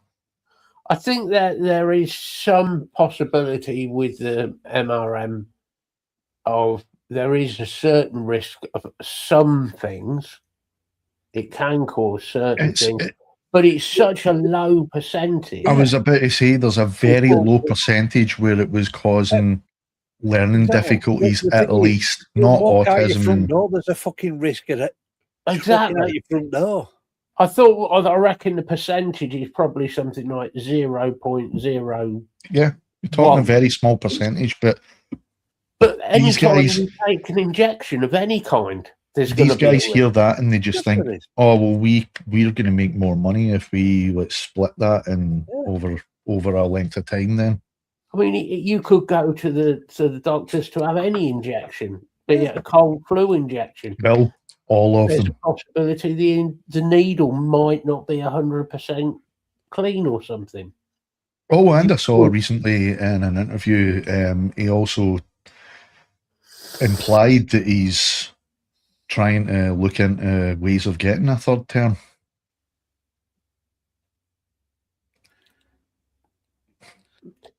So he's shitting all over their constitution. Yeah, literally. But not only him. How much fucking money is going into fucking Burnham's back pocket through fucking big tobacco? Yeah. Well, I haven't found any proof of it yet. Oh, it could be But there. what? because the A bit here. Yeah. taking backhanders. Yeah. Because the way it looks, he is. He's so focused. It's all money. It always has been. I'm looking into it at the minute, trying to find evidence, and basically, Labour saw what was happening in America with the bans and the MSA, Master Settlement Agreement, and they realised, oh wait a minute, we actually make a shitload of money from cigarette sales here as well. Yeah. But we don't have that technically classed properly as a cigarette product. Let's change that. Yeah. Said it before, so have you guys. If all the cigarette companies had just realised this is not going to be just a fucking flash in the pan fad. This was a proper fucking cessation method. Yeah. and They should have all got in on the act early on. If they'd have all gone on board with products such as this or this rather than that fucking ICOS fucking system.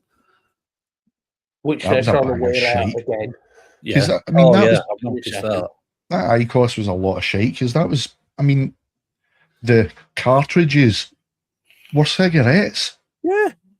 And they still had the same fucking filters that were filled with the 1,000 odd fucking chemicals that, when heated, released the same fucking carcinogens. And the tobacco's still full of the fucking 4,000 fucking chemicals that's in them.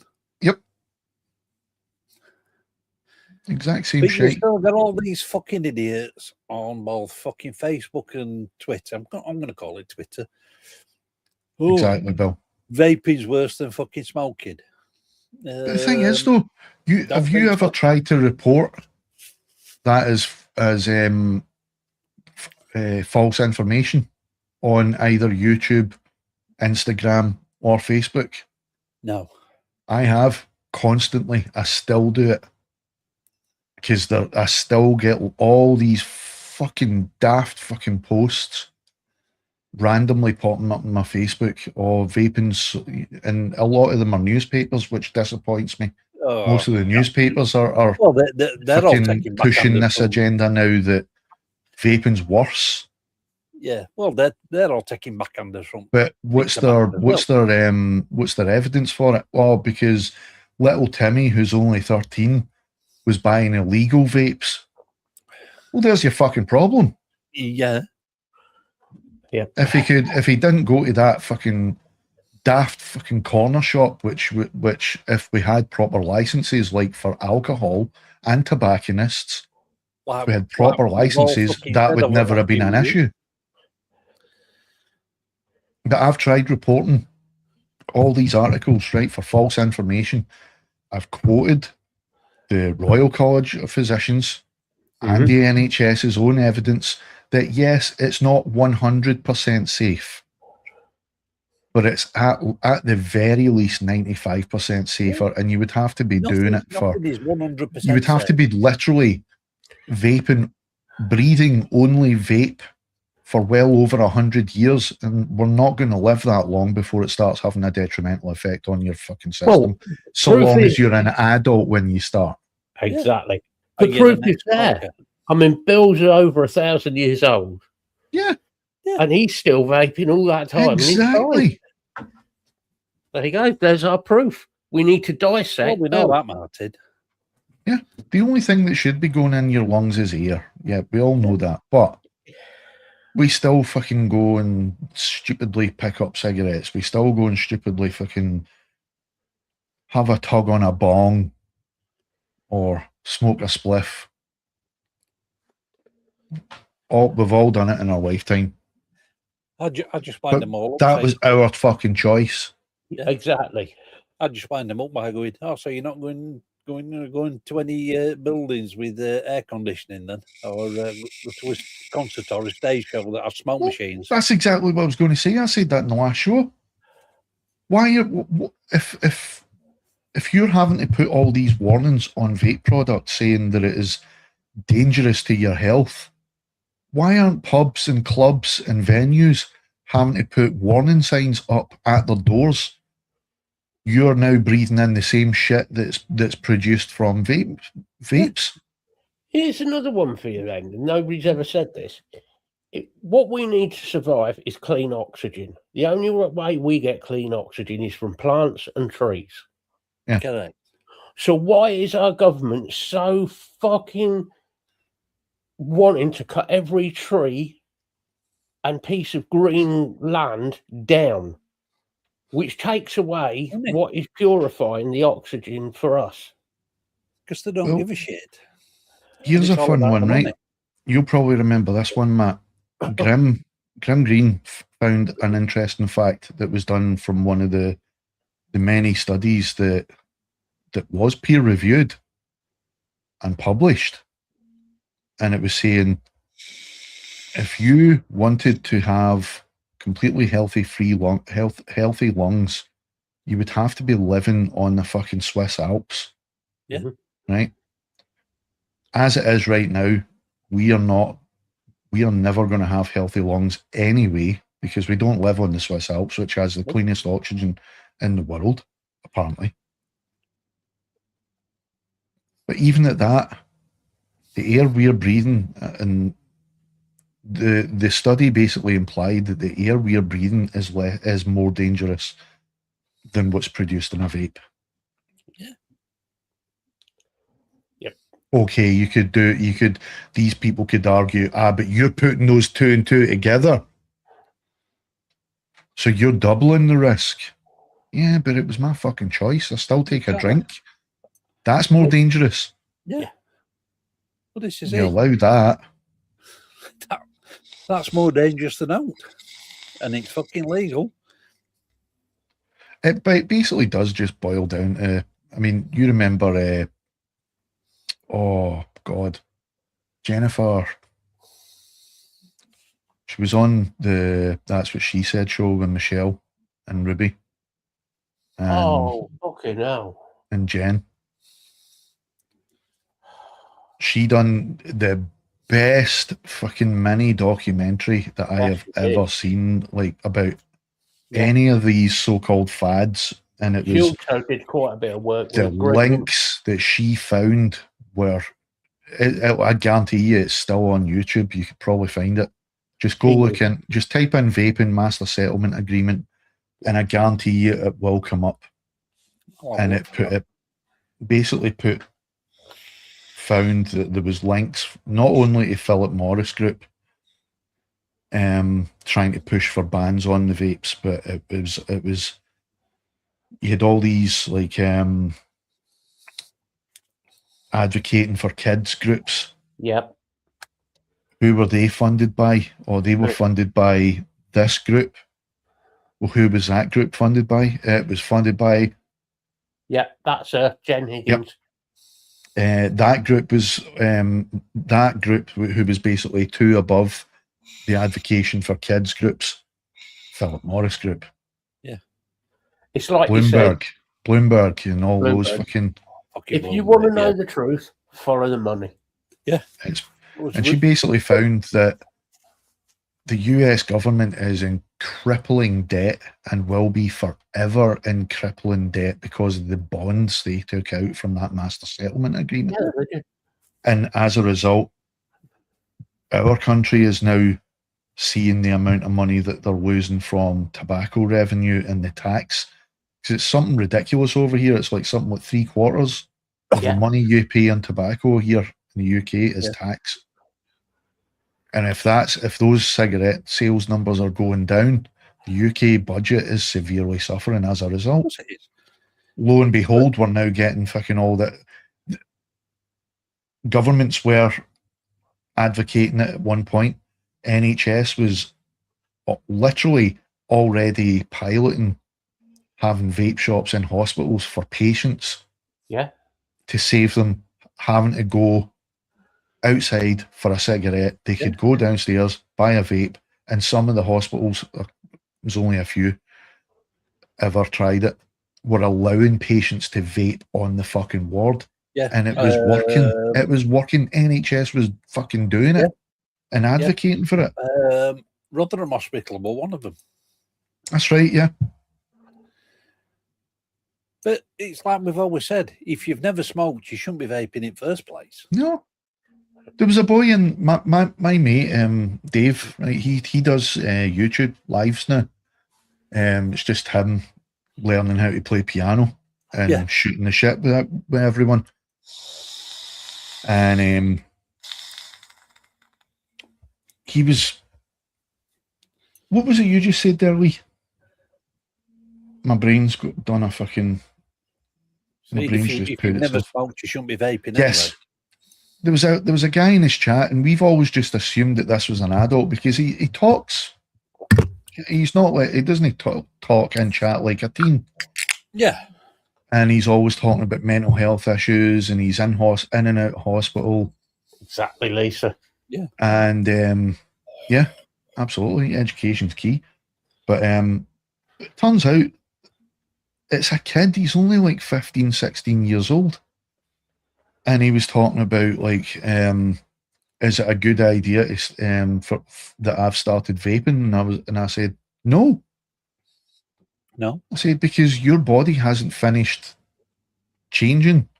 Exactly. Yeah. It says once you're an adult, your body's no longer going under like drastic chemical changes and hormone changes. I says, you do not know what that's doing to your hormones. I says, at least we know as an adult we don't have to worry about that as much. We still do it to a certain degree, especially if you're female. But the adult body is better equipped to deal with that than a teen. And that's not even going into the brain chemistry yet. That's just the body chemistry. And this is exactly what I said to him. And he was like, right, it's probably not a good idea that I did start then. I was like, well, get yourself off it as quick as you fucking can. Agreed. I said, you should not be even allowed in a fucking shop to get that shit. Never mind. Exactly. Considering even starting it. I says, did you ever smoke? No. I was like, why are you doing it then? Mental health, it helps me take my mind off things. I was like, go find something more productive to do then. I mean, learn an instrument.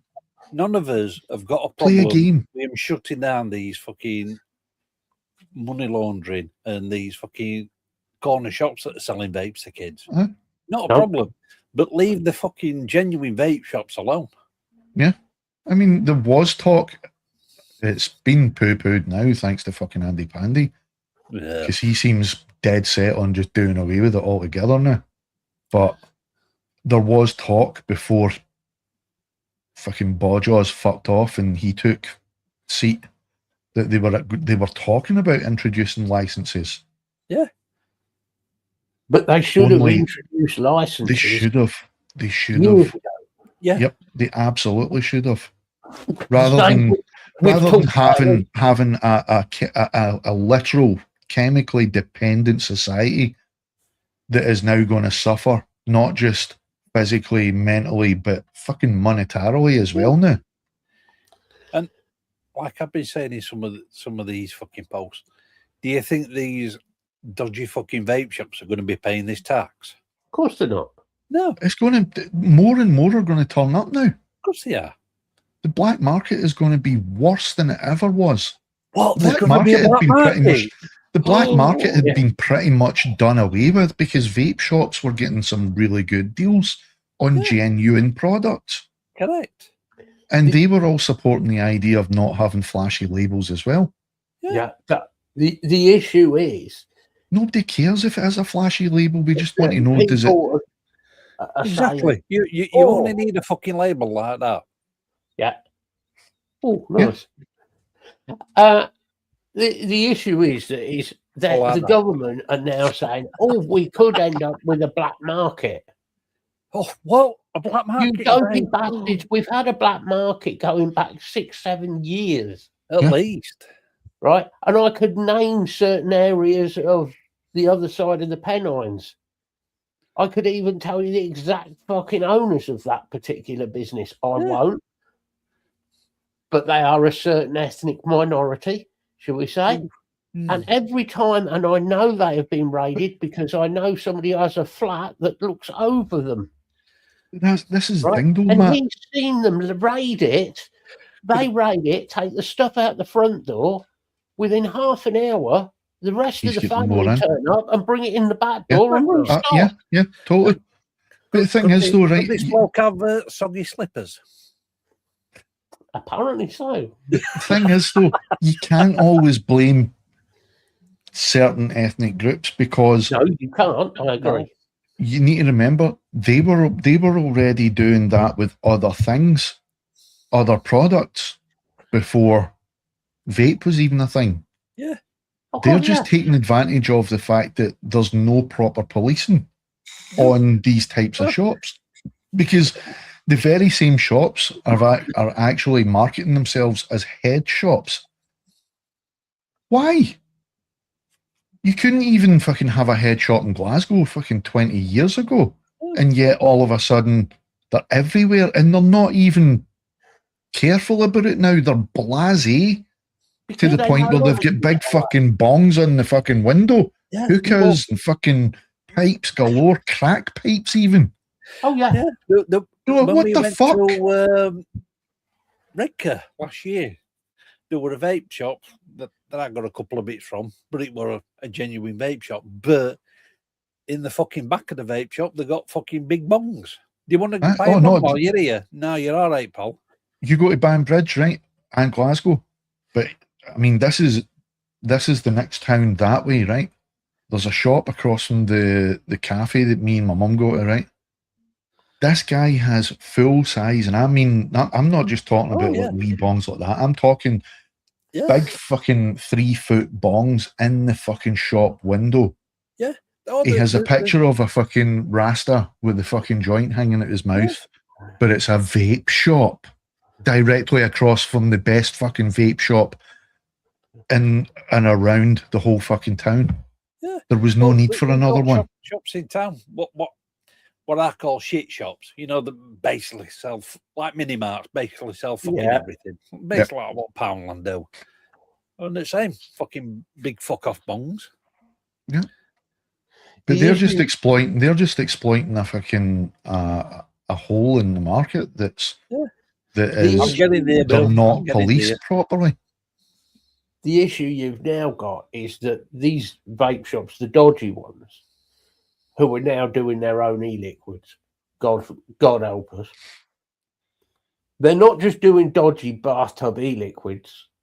Yeah. Now a lot of these e-liquids they're doing, and they're saying, "Oh, these are perfect. These have THC in."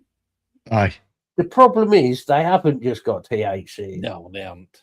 They've got spice in. Spice, yeah. But the thing is, so this is where that criminal element is coming in. Yep.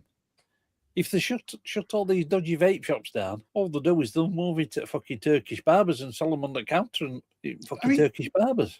It could be nipped in the, pardon the use of the word, but it's literally the only word. It could be nipped in the bud by local council level. Yeah. Because who do these guys have to go to apply for the license for a shop that is supposed to be only a phone repair shop? But yeah, we had the shop just down the road from where Jenny had her shop, which was a vape shop, a head shop, and of a ethnicity. Being careful how I say it, but of an ethnicity, which Jenny had reported them. I know Jenny reported them. I'm not trying to drop her in it, but she did. Because of what they were supplying to people. Right. When the council eventually came out, they went in and said, "Oh no, they say they've got no products like that." Did you look properly? No, because they said they didn't have it. It's like I've said on certain posts. And then it came out. No need to bring new laws in. Just use the fucking existing laws there is and fucking. It's like I said, to fucking customs and excise. Liverpool. Martin, I'm not saying that local councils need to police. I'm saying that, right? I'm saying that when a new shop that pops up, right? Because this guy had obviously applied for the license for a vape shop because it said, even despite the fact, as I said, it has got 3-foot bongs, it has got 2-foot high hookahs with about 8 fucking pipes hanging off it, crack pipes in the window. The shop sign has a Rasta smoking a big fucking massive cone, but it's called such and such vape. Yeah. Now, the council doesn't need to police. I'm not saying about devolution, give the powers to the councils. What I'm saying is, when he applied for being a vape shop, if there is such controversy just now around vape shops, as soon as somebody applies for a fucking license for a vape shop and they know full well, because it's the same people that applied for the vape license, that it's the same people you need to go to apply for the vape license that gave the license to the shop. And I'm not saying it's across the road, like fucking so many yards that way. It's literally directly across the road from the best and longest running vape shop in and around this area. So why didn't they go, well, no, don't need another one. Yeah. We're having all this hurrah about fucking vape just now. I don't think the town needs another vape shop. It's not good for the fucking the town's image. That's all they need to say. That's it. And then if the guy pushed it and eventually got the license, keep an eye on him. Send in a random shopper. No need for local policing. Well, I am crackers, but call me crackers. Send in a random shopper. The thing with all this devolution is, it may or may not be a good idea. But for me, it's somebody else who can blame. Oh, it wasn't me. It was down to local council. True. I mean, that cunt should not have got the fucking license. Yeah. But sadly, as is always the case, all they see is, that's just another shop. That's good. Yeah. It means more money for the town. They don't give a fuck about what they're selling. It's another shop for the town. They're going to be paying us rent. They're going to be paying tax. Blah blah blah. You think? Fucking posters he keeps putting up and fucking label. Oh, look what we've done in the last 3 weeks. No, you've done fuck all. All you've done is just go blah blah blah blah blah. Until fucking Parliament's back in session, you're doing fuck all. Parliament's got to vote on all this shit. They won't, though. No. Look at the amount of petitions there's been and have been completely ignored. And you guys know, because I know that you, Matt, specifically, were pushing a petition years ago, right? When we first got wind of these potential bans and potential hefty taxes, you were pushing certain petitions, and it got well over the stated amount that it should have been looked at and discussed. It wasn't even fucking mentioned once. It's been shelved. It wasn't even fucking opened. They maybe opened it up and saw the letterhead and went, nah, fuck it. Can of worms. The same has been true of cannabis law. The only reason that changed as far as medicinal is concerned is because there was a woman causing a controversy, Charlotte, because she was getting arrested after fucking William Hague said, I've not got a problem with you getting cannabis for your son. If that's shown to help, good on you. Well, absolutely, we will make it legal for you to have that. I'm going to post a link in chat. Kind of had to rush the whole process. Yeah. And it ended up she was getting arrested at the customs and getting it taken off her. So they had to change it all. Like I said, I'm going to post a link in chat. It's another one of these white paper things, but it's for carers allowance. If people have got time, have a look at it, fill it out. People. That's the one, Bill. We'll have a look at that. Fill it out. Bookmark that. I mean, you've got time. I'll be filling it out this weekend. I'll get my. I did do the other one. To give me the I did do the other one. Yeah, I did that. I did one of them. The issue is the government want to just get rid. They don't want to know. They want to get rid of it, bury it, get rid of it. That's it.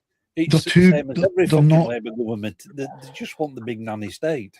They're not interested in whether it's going to benefit people or not. No. They've made that abundantly clear, especially with the cannabis law and reform. We've got proof that cannabis for certain illnesses works. Yeah. We have the proof. We have the proof that it has cancer shrinking properties. It's done wonders for some people's illnesses. Absolute amazing. We know for a fact that it is a major help for people going through chemotherapy and radiotherapy to alleviate symptoms and keep their appetite. Because let's face it, you get the munchies. If you're going through chemo and radiotherapy, you do not have the slightest appetite. People, you will if you're allowed that though. There's always interested in anything with the slightest bit of stigma. They don't want to be seen as favouring that because they want to go with the majority. There was a recent poll done in quite a few of the newspapers though, and it was, would you agree on full cannabis reform? Wasn't just like full medical as in on NHS, it was full recreational as well. The percentage was actually pretty shocking because I was expecting a fairly 50-50 split, right? Because it was in a lot of the major newspapers. It was in a lot of the major newspapers. The percentages were consistent over the newspapers, and it was at least 75%. Yes. I totally agree with you there, Martin. I totally agree. I mean, when I'm doing vlogs either for this channel or for the second channel, I don't go around going, oh look, there's a woman there with all cooked up, or if there's a child there or somebody that's vulnerable, I'll either stop recording or I'll cut that bit out in the video. Yeah. It's just they don't care. They don't care about benefiting anymore. It's just general consensus between themselves. People, and this comes back to education, that have a fear of as soon as you say cannabis, because it's a gateway drug. Well, first of all, no, it's fucking not. No, it's not. That's the first thing. Look at Europe. If it's prescribed professionally for whatever that is, which at the moment it technically is, but it really isn't. If it is being prescribed for people's illnesses properly, I don't see any issue with that. No, if somebody that's what I was basically saying. There's no issue there. Nobody has any issue with it now. The research has been done. They are literally in the tiniest of minorities, the people that don't agree with it still. The tiniest of minorities. It's literally got to the point they don't care anymore. It's just they don't want to have to change their opinions. Even though they know that the actual people are in the majority now saying, to be honest, I think it's a good idea and it would benefit society a hell of a lot. Look at what's going on in Europe. They said for years and years, it's a gateway drug. It's going to lead to more and more people, and especially teens, having access to that and being interested in other substances. Across the whole fucking board in Europe, they've actually seen a huge reduction in any drug use, including alcohol. I'm going to say, that's more of a huge reduction. Drug. But they don't care, because it just means having to change things. Yeah. Change the status quo, which they seem quite happy with. They're still getting their big wage. Don't do this status quo. They got a new album. Status quo. Status quo. But the people who are bitching about cannabis being the gateway drug are also the people who will tell you, well, you should stick to the medication provided by your doctor. Okay. Like the medication that I'm on, the medication that Bill's on, that causes liver damage and renal damage. Yeah. Yes. Right? It's going to kill us. Here's one, right? Here's one for you. Opiates. Right. You guys I've spoke to, right? I don't know if Lisa knows. I'll mention it here, right? I've been having major sleep issues, right? Spoke to my doctor this morning. Doctor's recommendation. He was really nice guy, right? Trying his best. He's fresh in the surgery. He's a young guy, so he is trying his best. And he says, I can see that you've been referred to psychology, and given, you know, what they've said here, it is an urgent referral. And I'm like, yep, that's right. And they went, have you any idea when you're going to be seen? I says, well, I was told, even although it is being treated as urgent, because sleep is a major thing as far as depression's concerned. Yeah. I'm not getting a quality sleep. I'm lucky if I get a quality sleep twice a week. So it's been put down as urgent. But I was then told, but even though it's urgent, you might still not get seen for at least 8 months to 2 years. So the doctors, his hands are tied, right? Because he can't do anything else, because they've done their bit. They've put the referral through to psychology, who's who I need to see. So the only thing he can do is try and shufty about my meds, right? He knows I'm on certain medications that, yes, do help sleep and do help you get to sleep, but it's trying to get a balance to where I stay asleep. Yep. You know, where I'm basically knocked out, short of taking opioids or opiates, whatever, right? But the existing medications. And he says, we'll put up your venlafaxine. He says, you're on 225 of that just now. So, yeah, that's right. He says, we'll put that up to 300. He says, now the only thing with that is you'll have to get regular blood checks. He says, because it can put your system at risk. I'm like, if I had free access to fucking medical cannabis, medical grade cannabis from a proper pharmacy, and it was at an affordable rate compared to what it is at the moment, I probably wouldn't be having as much problem, because that always worked for me. Yeah.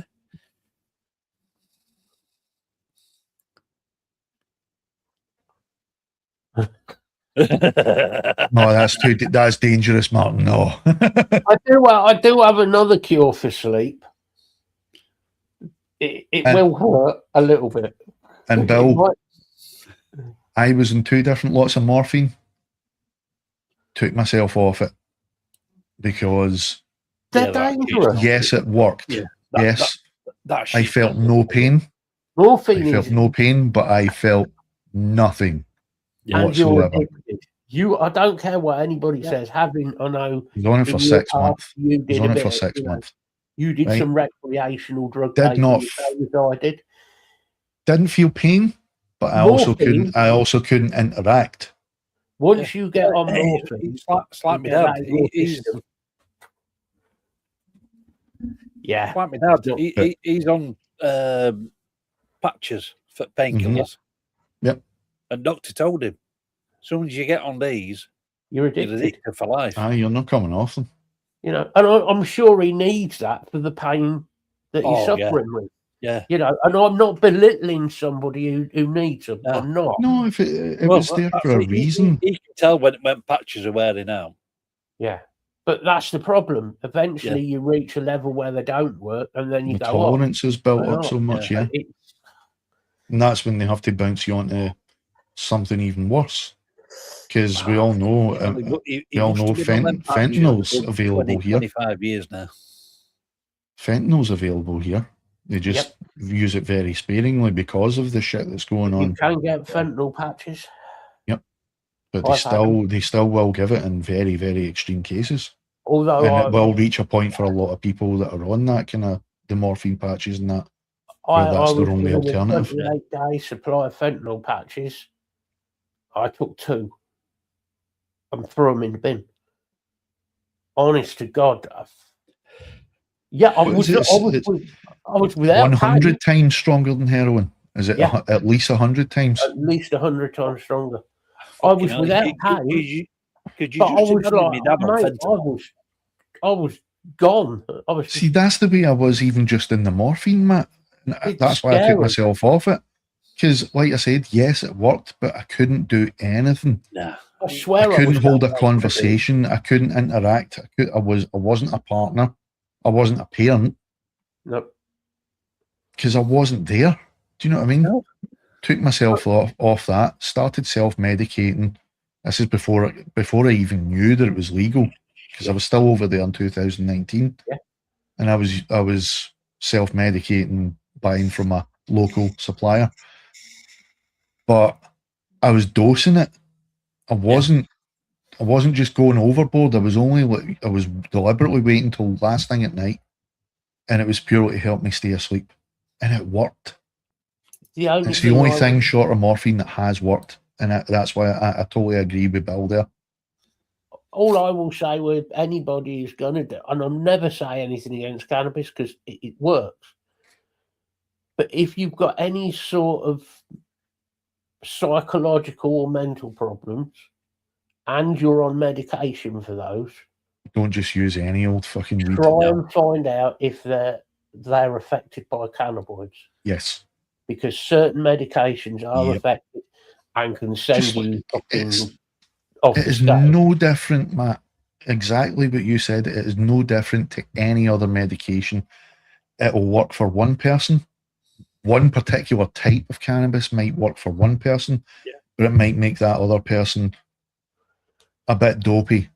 Or it could make them even worse, and it might make them absolute Looney Tunes, like it did with my mum.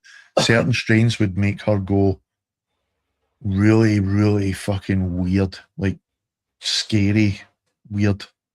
You know, they now use certain strains. They'll do that as well.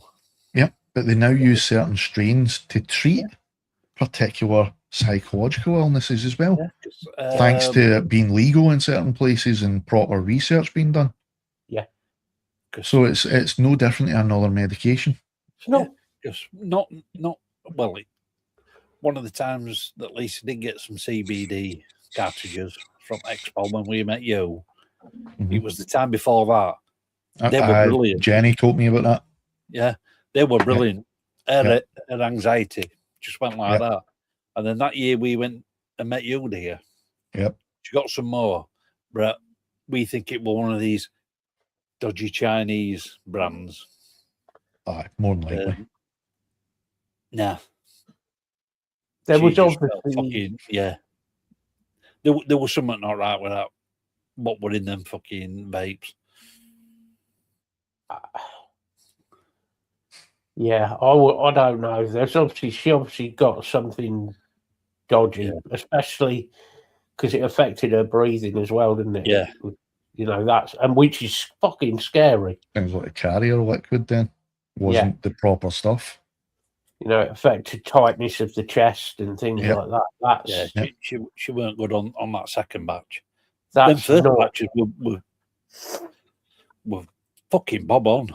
That might have been the vitamin E acetate. That's true. Possibly, yeah.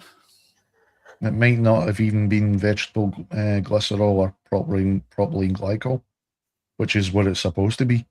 They're supposed to be the carriers. Supposed to be. Could have been a dodgy batch. It could. Problem there is vitamin E acetate. Yes, it is a liquid, but when it's vaporized, it turns to a plastic in the lungs. But how many times have we seen when disposable vapes were legal over here, that all these companies at Expo were pushing out illegal disposables? Yeah. That sounds just like the whole E-Valley thing in America, which was vitamin E acetate from black market cannabis cartridges. He could have well have been. But I've tried it. Nah. Everybody's lungs are different, though. That's the thing. Exactly. Everybody's different, but I mean, you can't. There are some good CBD people out there. Oh yeah, I think that first lot we had. That's the thing. You don't even need to vape it. You can. There's Yeah. Even the pharmacies now in the legal market have started doing loads of different ingestion methods. There's you vape the dry flower, or you can vape the actual fucking liquid cartridges, or you can take gummies. Yep. Or you can take a tincture. Yep. Or you can take a tablet. Yeah. Because if I remember so rightly, you need never fucking vape. At that first time we got some, I think it were actually a British company, if I'm not mistaken. I think they were only based in Blackburn, but we didn't see them that second time when we met you. They weren't there that year. No, I won't. I shouldn't get him in trouble for saying this.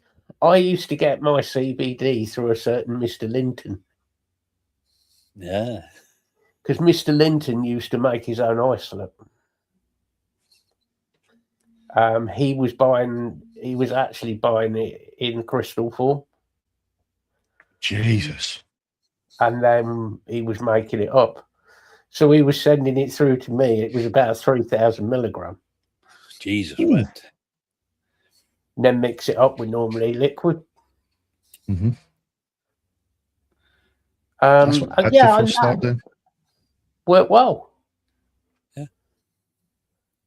But I just have to be careful, especially on the strain. For me, it's the strain that. This is why they need to have proper fucking pharmacies, which they have. It's a black. It literally is like the Wild West just now, though. There's test somebody. What? There's a black market. There's no, it's not a black market. There always was since before I was even born. Since before any of us were born, there's always been that black market. But not Bill. I mean, it's a Wild West in the sense that even the pharmacies and the clinics, there's no oversight as far as like a watchdog committee. The clinics are basically self-governing. Yeah.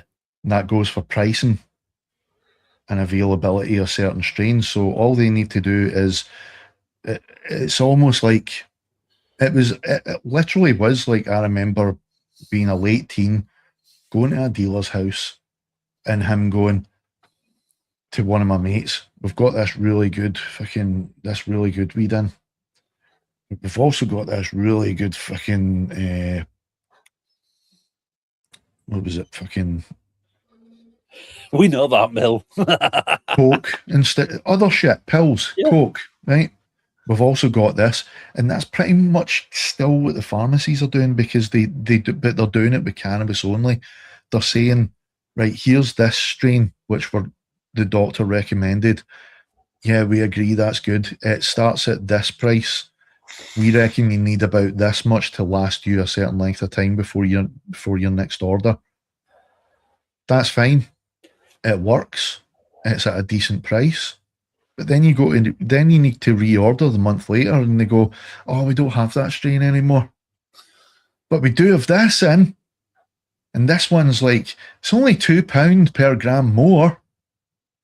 But you balance that out, like some of these people like that have got more serious conditions than any of us are having to get like 2 to 3 times as much as what I was getting. Multiply that. Oh, yeah. And that's a lot of fucking money. Of course it is. And it's a lot of a difference to their last prescription. And the thing is, if they're a proper fucking legitimately ran pharmacy and farm where it's harvested from, I'm not being funny, but it's all fucking black market guys that are doing the growing for these legitimate pharmacies now, right? Who else are they going to go to? Who else has the knowledge? Nobody. No. Unless you're a proper fucking horticulturist or botanist. So, of course it's these guys. But they know full well that if they were doing it for themselves, they would have X amount halfway through the growing period, so that by the time that they've finished selling this, that one's ready to fucking harvest and put out again. They've always got a rotation. So why are these guys, these legal pharmacies, failing on that? They're not. They just realised if we say that we don't have that one, we have to put them onto the next expensive one. And then we can do that with that one the next time they order. Because I only lasted I don't even know if I lasted the full year. And they tried it about 6-7 times. And I was just like, nah, fuck it. Fuck this. It ended up, it was what started off as £45 for 20 grams, which is fucking good. That is well undercutting street. Yeah. Right. So that's almost almost an ounce for 45 quid. It ended up, it was costing me the guts of 150 quid for the same amount. Ooh. Because they tried to pull that, oh, we don't have this one, but we've got this one, and it's the same strength, so it's the same stuff. It's just a different brand. Yeah. Well, if it's the same stuff, why is it dearer?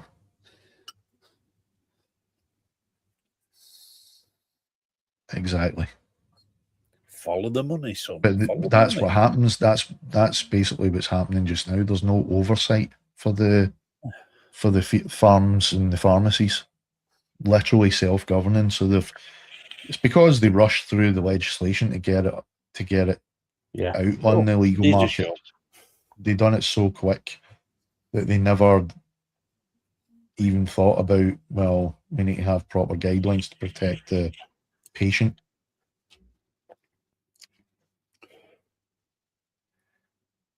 Oh, I know, Bill. That's what I liked about that Biohazard gig last week. None of them were political in between songs. They used to be as well. Yeah. Well, apart from Evan didn't have a rant, but he says, do you like your government? He says, it don't matter which government they are, whether it's our government, your government, you should fuck them all off. And then they went into fuck the system. Yes, man.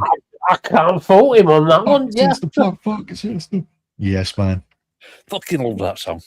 I know, it was fuck the rules, fuck the rules.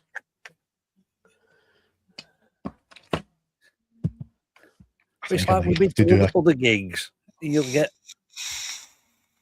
the fucking lead singer going on this fucking 5-minute fucking political rant. No, just shut the fuck up and play your fucking songs.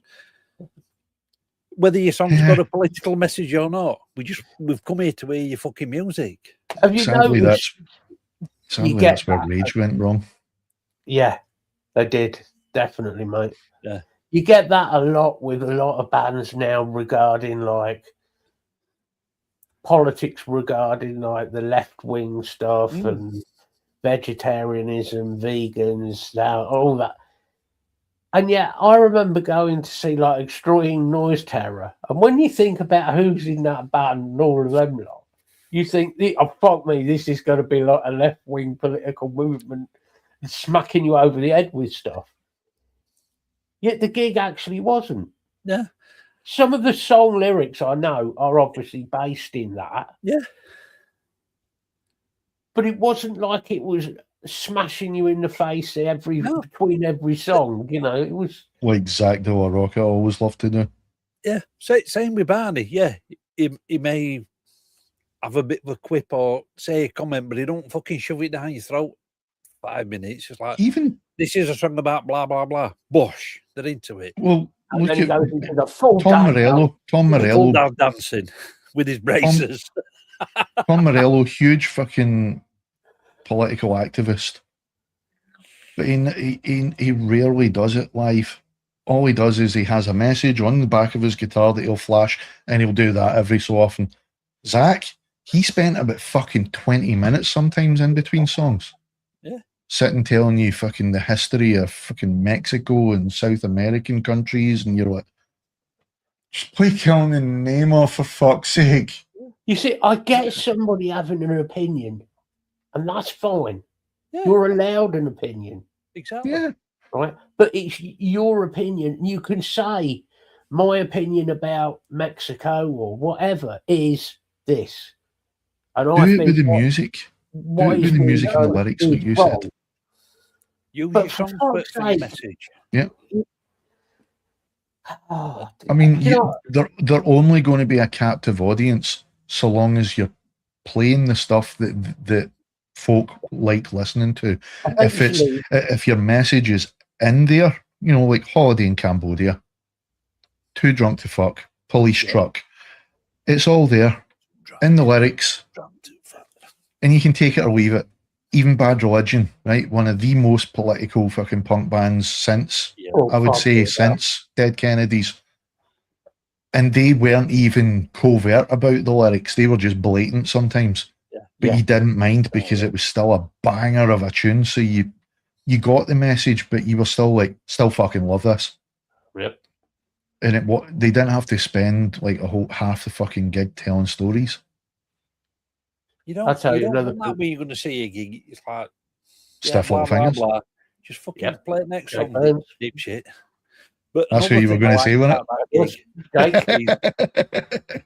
But Jake, another thing I liked about that gig was there weren't like fucking half an hour between sets. It was like, right, we've done a set, bosh, turn around, next band's on. That's what you want, though, isn't it? Keep the vibe, keep it vibe going, keep it bang. Yeah, Jake Burns. I put a message because he's got a Facebook group that he puts stuff up in, and I put a message in there about lyrics and his lyrics and listening to his lyrics, and actually got a reply. Now, whether it is actually Jake or not, I don't know, but yeah, I still rate that bloke for his lyrics. Oh, he was a beautiful lyricist. Like that period in this country and what he was writing about, what was going on, and how. And it wasn't just one-sided from like the north side. It was about how much of a fucking mess it was. It was basically, I mean, they preached tolerance. You know, at the end of the day, and one of the most beautiful songs, as far as I'm concerned, of theirs was "Barbed Wire Love." "Barbed Wire Love" is a fucking epic song. It really is. Just the whole fucking message behind it and how it's done. It's beautiful poetry, man. But it's still vague enough, you know, where you can make it to be whatever you want it to be about. But at the end of the day, you know it's about this. Do you know what I mean? I still like the story off now. Proper Spanish amigo. Amigo. Yeah. I still love that when they did that first big gig at Belfast Hall. He turned round and he went, I'll actually give you that one, Martin. Lick the back of them, Martin. All I'm going to say to that is the wrong one went too soon. As a lyricist, but as a singer, she's fucking used. Martin, all I'll say is me and Matt have been wondering for Paul afternoon.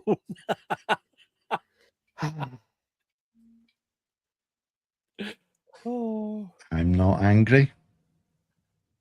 He's mildly peeved. But people, it's called banter. We wind. I know. Was fucking winding. He knows that as well, fuck's sake. Fuck's sake. Get over yourself. Like I says, if a Scotsman's ripping the piss and calling you the C word or giving you the middle finger with with a little kiss or a smile, as long as we're not using the hard T and the C word, you're all good, man.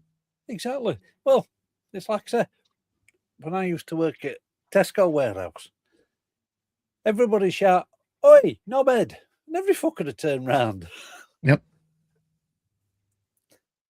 In Glasgow, it was Dauber. Dauber. Fucking banter with your mates, and fucking life's not worth living.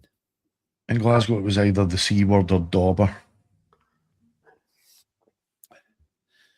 Until chewing the fat kind of wore that word out. Hey, the same round here. Now then, Malcolm, how you doing? I don't know if you saw this, Martin, Bonio did a funeral speech the other day at quite a famous that is one prick I do fucking hate. And he did a speech, right? And he used his own song lyrics at the guy's funeral. Exactly, Martin. I mean, swap that Englishman for Yorkshireman. And somebody put in the Facebook post, well, at least he didn't start going on about clapping and fucking people dying. Oh yeah, because he done that in Glasgow. He said he done the whole. You hear that? Every time I click my fingers, a child in Africa dies. Well, stop clicking your fingers then, you dick. Somebody actually shouted that, and oh man, I wish I was there. I've heard there's a YouTube clip of that. Isn't there? That guy didn't. I am willing to put money on this. That man did not have to pay for a single drink the rest of his night. It was like guaranteed. I'm a Yorkshireman. Stop clicking your fingers in, you dick. Just for that. Genius.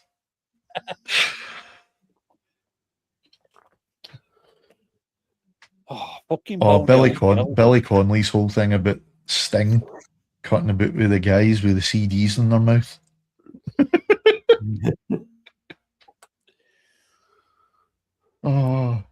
They're really great though. They're really lovely people, but they just don't have a clue about real society. Well, why did you take them out of there then?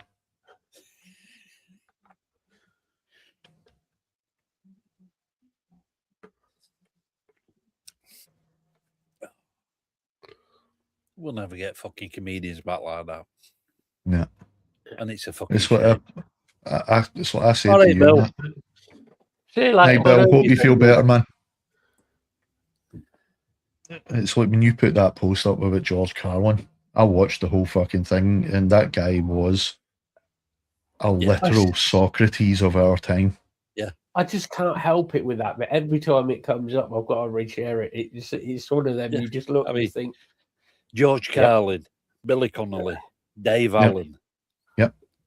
All proper Socrates and Plato's of our time. Yeah. 100%. Yeah. But they don't get that recognition, sadly.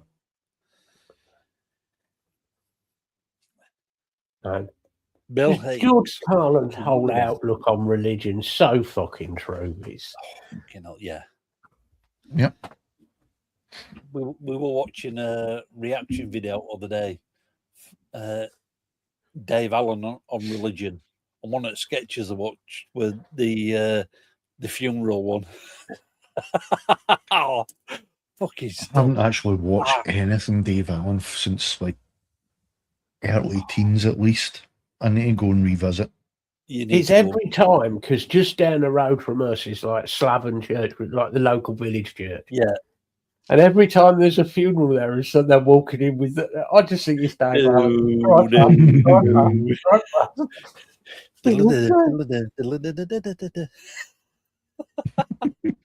So every time I see that sketch, what pair of us, we just absolutely fucking piss ourselves at it.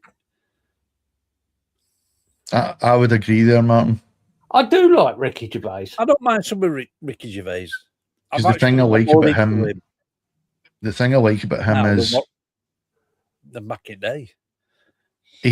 He deliberately, he's deliberately an absolute prick when he's doing his stand-up, because he knows people will listen because he's controversial. Yeah. But the message behind what he's saying still gets through.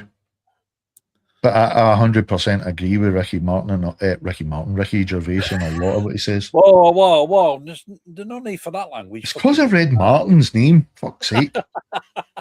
I thought Tyler had come in with song requests. Oh, Ricky Martin. Fucking hell. Living La Vida Raccoon. There's a new song. What he does with his raccoon boner to Ricky. Get on that one, Martin. Living La Vida Raccoon. Oh, fucking hell, that's going to be groping morning. But yeah, I mean, his whole thing about the derogatory term for someone of a learning difficulty type, it was the M word, and he used it, and society kicked up an absolute stink. But then he was saying, but why are you offended by the word? Surely ignoring that word is ignoring them. Correct. You're just trying to brush that whole issue under the carpet then. Acknowledging that word is acknowledging them, giving them recognition and drawing attention to them and doing away with taboo. It's like we said on numerous occasions. Comedy is a good way of approaching sensitive subjects. Because I used to hate this guy. But I've watched it was my mum got me to watch him. She got me to start watching Ricky Gervais. So when she said, you need to watch a few of these as well, and it was Jimmy Carr. And I used to hate him. Carr, I don't mind. But a lot of what he does in his stand-up, yes, it is really fucked up, a lot of it. Yeah. But you can't deny that what he's saying a lot of the time is spot on. Yeah. I quite like, I sort of love... And shatters taboo. I sort of love hate with Jimmy Carr. I like his humour. He's clever. He's very clever. I don't mind a bit of Jimmy Carr. He's another one though that's just a character, because I watch a show. He does a show on, I think it's Paramount. Last One Laughing, or LOL. Yeah. And there's 2 seasons out so far, right? And I think it starts off 8 stand-up comedians all go into a house for a day. And the whole point of it is you cannot smile, never mind laugh. You cannot even smile. And each of them have to make each other laugh. They can decide to do it on a whim if they want, off their own volition, or they'll get given tasks to make other people laugh. But when you see him in that, when you see Jimmy Carr in that, see that laugh that he does, that isn't his laugh. No. And I like the way that he fucking deals with hecklers as well. He fucking rips the piss my cousin's claim to fame, you can actually go and watch this on YouTube. Jimmy Carr's best heckle response at Glasgow, and it was my cousin. I look for that. He shot her down in flames. And give her due, she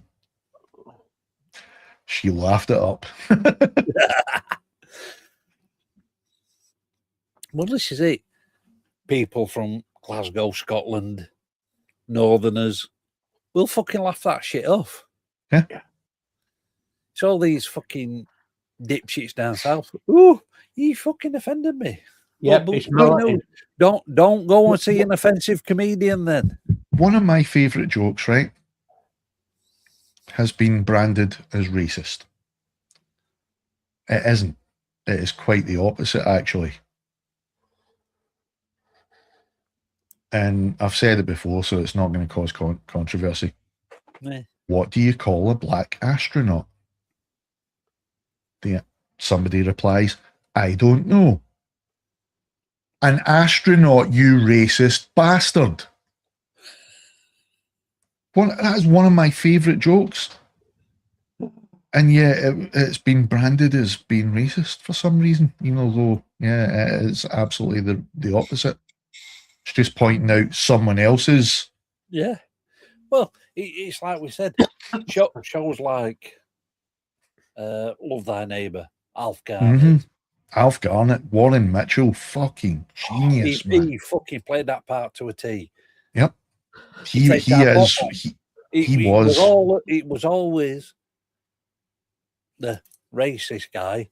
Yep. It was the butt of the joke. Yep. Yeah, always. Him and Leonard Rossiter were 2 of the absolute best, not just comedians, but actors of that generation, because you couldn't play those characters without being an incredible actor.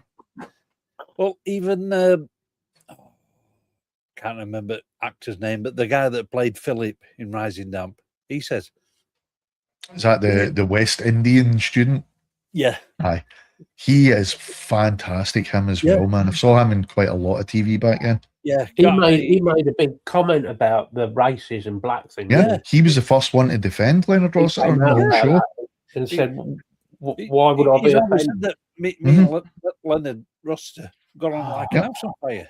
Yeah, because it was drawing attention to that. Was another big show we were in. He were in Thin Blue Line as well. Yeah, he was. Because it was the whole point was it was showing up the majority of people's opinion at that time. Yeah, that was the majority of people's opinions, which is why most of the people just laughed, thinking, "Haha, he's so funny," because I know that's my dad or my brother or that's me, not realizing, oh wait, that's me. I think one of the funniest. I'm not sure if it was the first episode or the pilot episode. I love my neighbour. Eddie, the white guy, says to his missus, "That's it, we're going to move." Why? Because he's black? No, because he's a fucking conservative. Don Warrington. That's it, Don Warrington, yeah. And of course, Richard Beckinsale. Oh, yeah, bless him. He had some tasty daughters. Yeah. Yep. Oh, I definitely would do that, yes. One of them likes to wear leather quite a lot. I hadn't noticed. I may have seen them films a few times. DVD was well fucking worn by the time I'd finished. The pause button on the controller. Watching. Yeah, it's just because there were vampire films, honest. I just wanted to hear the dialogue. Yeah. It was for the acting. Yeah, and she had a lovely Allegedly. pair, didn't you? But apparently there was some acting in them films. He died young, though, didn't he, Richard Beckinsale? Yeah. Only about 30. Back in the early 90s. Early 30s. Early 90s. No, it was before that. Was it? Yeah, I think. Yeah, well, Porridge was late was 70s. Have a look. 70s, 80s. And then he realised it was that. And then he did another TV series after that, and he died in that TV series. And I think it was maybe 81, 82. Right. 79. Yeah, Martin, that's because he was a proper stage actor. He was a thesp. He was so he's a traditionalist. The traditional actors are all quite difficult to work with because they were schooled a certain way. Richard Beckinsale was such a funny. He was good as a straight man. Yeah. To Ronnie Barker, oh God, yeah. I want to know because like you, I've got the entire everything on DVD because I have to go back and rewatch them. Yeah, and we've got the full DVDs of Porridge, the films as well. Yeah, I don't think we've got the films on DVD. But we'll probably end up getting them at some point when we find them. Oh, I'll tell you what we did get today. Series 1 and 2 of Phoenix Nights. Oh, I only saw a few of them, but I loved them all the same. Do you know how many doormen used to watch Phoenix Nights for the Max and Paddy thing? We used to go, I'll tell you a story now. We used to go into work and do Max and Paddy on the door while we were meant to be working. Bobby Neat Fingers. It turned into a proper comedy. Love that. I love Max and Paddy as well. Oh. It is a berry perry. It was just pointless. I mean, some of the jokes you had in that were a bit. Oh, yeah. Oh, yeah. But they were harmless. Phoenix Nights, that must have been late 90s, early 2000s. You couldn't make that now. Late 2000s. Like when the dwarf turned up as his ex-missus. Fuck yeah. Oh, God, yeah. No. When dwarfs turned up as Bolton Wanderers fans and kicked fuck out of Max. And that, or when they were having that Wild West night and they had a fucking real horse shaggy fucking bucking bronco. I still want the car alarm that he had put on his Volvo. Get up, you bastard! I'll break your leg, you bastard. Yeah, but that was still funny. Of course it was. And yet people But then again, Peter Kay grew up in Clubland. Well, he did work as a door supervisor. Yeah. At Manchester Arena, didn't he? Yeah. Do you know another one that got overlooked a lot, but was actually proper genius as well? Kevin Novak. Kevin Novak. Phone jacker and face jacker. Oh, yeah. Because everybody, what was the first thing that people said? Oh, it's racist. And then he took the masks off. Yep. Oh, he's Iranian. Oh. Yep. Oh, fuck it. Yeah, man. Not the older in Max and Paddy. Oh, he were hilarious for them 2 episodes. That whole thing. He's actually a really good actor as well. Yeah. That whole thing of racism, though, if you go back to like the previous 60s, 70s comedians, a certain black comedian from round Barnsley way. Charlie. Now them male cockers. You all right, love? Hold on. Yeah, like your mascara, love. You'll be darker than me. Yeah, he could deal with racism better than anybody. Oh, Charlie Williams. Absolutely. That's Charlie Williams to be. I knew it was Charlie. I hated him. Before my time. I love Charlie. Oh, there's a lot of Charlie Williams stuff on YouTube. Go and look him up. Actually, no, it wasn't before my time. I think it was just he wasn't really shown a lot in Scotland. Probably not. There's a lot of his stuff. There used to be a stand-up comedy show in the 70s called The Comedians. He were on there a lot. Mm. And he took over from Bob Monkhouse on The Golden Shot. But he did working men's clubs for absolutely donkey's years. And before that, he was the first black football player. Yeah. Right. He played for Doncaster Rovers. Yeah, he was a good footballer. He played for Donny Rovers for years. Yeah, I forgot about that, Martin. Of course, Noddy Older back in Max and Paddy. Yeah. Noddy Older hamming himself up as a brummy. I love when he did that in Grimley's as well, didn't he? Even Alvin Stardust in Grimley's, folks. I loved that. I watched that back a while back. Oh, the I've whole watched series. that for years. Might have to find that, see if that's on YouTube. And when he does, that were a good series. Which show was it? Was it Come On Feel the Noise? But he did a completely acoustic set. Yeah, he did. That's right. Yeah, with him sitting in a hall, Noddy Holder, singing the song. Nothing behind him, just a guitar and Noddy Holder. An acoustic guitar. That was it. And you thought that bloke's not lost it. I love self-deprecating celebrities, and one of the funniest ones I remember seeing was going back to Ricky Gervais again, Patrick Stewart, on extras, and then Liam Neeson, on fucking extras. Who else was in it? There was a huge fucking actor as well. No, they're not. Patrick Stewart's only just from down the road. He's from Huddersfield. Yeah. Liam Neeson's a funny bloke, though. Oh, he is. He's got hilarious, man. A dry sense of humour. Yeah. Christopher Walken. Oh God, yeah. I mean, he got absolutely slated for doing that movie Balls of Fury, which was about table tennis. I loved it because he plays a Chinaman. I remember it, but I didn't see it. It was brilliant. And then go and watch him in Seven Psychopaths. Yeah. I've been watching odd episodes of Desmond's.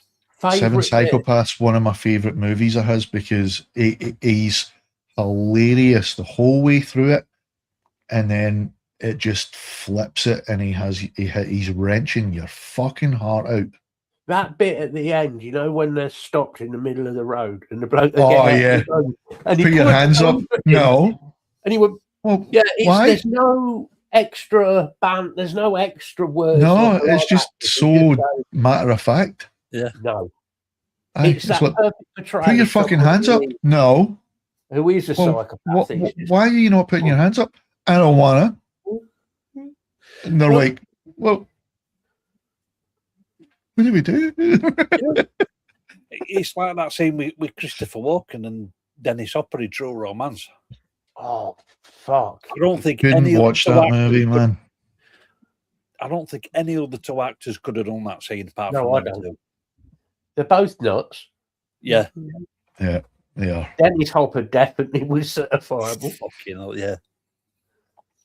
Ben Stiller, Samuel L. Jackson, De Niro were all in extras. I forgot about the De Niro one. Yeah, the De Niro one. That was one of the most hilarious ones as well. But the best one. Quite funny. Yeah, he is. He's hilarious, man. But the funniest one was Patrick Stewart, because he's like, I've got this great idea for a movie. Okay. Well, basically, I'm a man and I have these psychic powers, and I'm in the local swimming pool. I'm in the changing rooms, and I just use power of my mind, and all the women's clothes fall off. And they're like, yeah, that's great, Patrick. So here's what we want you to do. He's like, okay, I've got this other idea. I'm a secret agent, and you know, I'm heavily trained MI6 and blah blah blah, but I have a psychic power. And they're like, Ricky Gervais and Stephen Merchant are kind of looking at each other like, oh fuck, here it comes again. And he's like, and you know, my assistant, you know, she's female, of course, and in this one scene, I make her clothes fall off with the power of my mind. They're just like, But he's just so fucking, like, very, very typically Patrick Stewart. Yep. And the thing is, he's meant to survive unknown. He's hilarious, man. Yeah. At one and of course, point, the Liam Neeson one was for Huddersfield University as well, if I remember rightly. He's one of our greatest of all time Shakespearean actors. Yeah. He's a very along with Warren Mitchell. Yeah. I would like I've seen quite a few versions of a lot of straight acting before he did Alf Garnett. Yeah. I've seen quite a few versions of Merchant of Venice, and still, even the Pacino one, in which he was actually fucking fantastic. Good. He's one of the redeeming qualities of the whole fucking movie, actually. His portrayal of Shylock's actually really good, but watch Warren Mitchell as Shylock. Watch Warren Mitchell as Shylock, because he has you feeling sorry for him and disgusted at him at the same time. Well, Warren Mitchell was That's the way it's supposed to be. Or is I think he's still alive, isn't he, Warren? Warren, yeah, I'm sure he is. Yeah, I hope so. I'm pretty sure he died. I tell you two other actors I'd like to put in there, because I've been watching the pair of them today. Is Richard Harris? No. Yes. Warren Mitchell died in 2015. I thought that. Richard Harris and Peter O'Toole. Richard Harris was fucking brilliant as well. His son has turned into an incredible actor, man. Yeah. Do you know what I love about Richard Harris and Peter O'Toole? They were both a couple of pissed-head Irish bastards. Yep. And they both admitted quite freely they were a pair of cunts. Yep. Some of the stories Richard Harris tells. Oh, yeah. Have you ever seen... He never got sent to prison is beyond me. Did you ever see the TV dramatisation? I think it was HBO that done it, of The Terror, which is the story of, you know, Captain Crozier.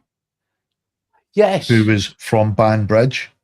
Yes, I and did. You've got Crozier Mews, you've got Crozier House, which is right in dead centre as you're coming into Banbridge. You look left, and it's one of the last houses on the left before the big roundabout. Big junction, and it's Crozier House, and that was his house, but he plays Captain Crozier. It is immense, man. It's not even just him, it's the whole fucking cast were fantastic, but that was the first time I saw him. I tell you him and went, He is good. Another good film if you're into like a bit long-winded, and it's not an action film, is Richard Harris, and it was one of his last films, The Field. Okay. Where he plays a character of like a local farmer who owns this field. It sounds boring, but his acting in it, fuck me, when he gets angry in it, for somebody who was well in their 80s at the time, you'd still think twice about fucking tackling him. It was like, oh shit. Another couple of actors I'd like to put forward. Peter Cushing and Christopher Lee. Yeah. Goes without very saying. Typecast. Yeah. Very typecast, sadly. But they were fantastic actors. But fabulous actors. Yeah. Fabulous. 100%. The stuff that Christopher Lee did before he even got into acting. Do you know what I liked about Christopher Lee? After all of those horrors he did, and some sort of serious parts, we get to our 90s and we decide to do a comedy film of Burke and Hyde. He does a comedy film of that, and then he thinks, what haven't I done in my life? Heavy metal. Metal album. I've done heavy metal. Shatner's doing it now. I'm 90 years old. Fuck it. I'll go and do a heavy metal album. Shatner's doing it, and people don't know how to take it. He's totally ripping the piss. He is doing it, though. Yeah, but he is totally self-deprecating, because have you seen the rider request? Yes. He wants a yacht named after him. he wants a group of kids to attend the pre-show, where he'll have long-winded discussions with them. He also wants all these extravagant cheeses, and it's just ridiculous, man. And people are like, "Is this guy for real?" No, he's never been for real. No, talking of riders, they always used to be this thing about Van Halen and taking all the brown M&Ms out at packets. Yeah. And the only and reason Ozzy apparently, I had to get 1,000 brand M&Ms. Van Halen did that go on stage. Apparently, is so that they knew that the venue actually read the riders. Oh, fuck's sake. What another film you just did that fucking from, With an Illinois? Yeah. That is a class film. He's brilliant. He is. He's another very underrated actor. Him as that drug dealer was so fucking good. Yeah. Well, he was Del the roadie in Wayne's World 2 as well. But he played the exact same character as he did in With Neil and I. Yeah, you see him without the wig on. It's totally different bloke. People didn't even realise that he was in the first of the Star Wars prequels. People didn't even know. They didn't recognise him. No. I've met roadies who are about like that in real life. They're actually real. He is actually one of the very first characters that you see in the very first Star Wars prequel, The Phantom Menace. See the Naboo starfighter, and there's a woman, and she's like, "I need to do this, blah blah blah." And there's alarms going everywhere, and they're getting shot at. He's the pilot.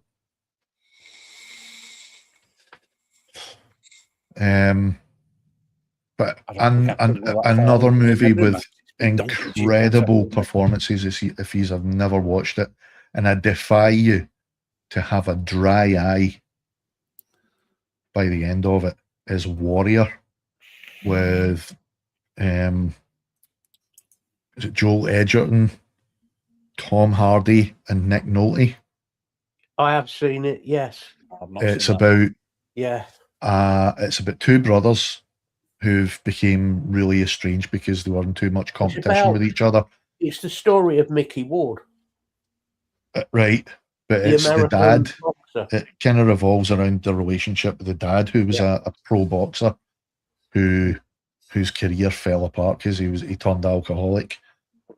But he turns up randomly, realising that his kids have got talent at fighting, boxing, and he tries to become their trainer and take them under his wing, and they've got to kind of deal with all the shit of their past, and he's 100% teetotal, but they just cannot see past all the shit.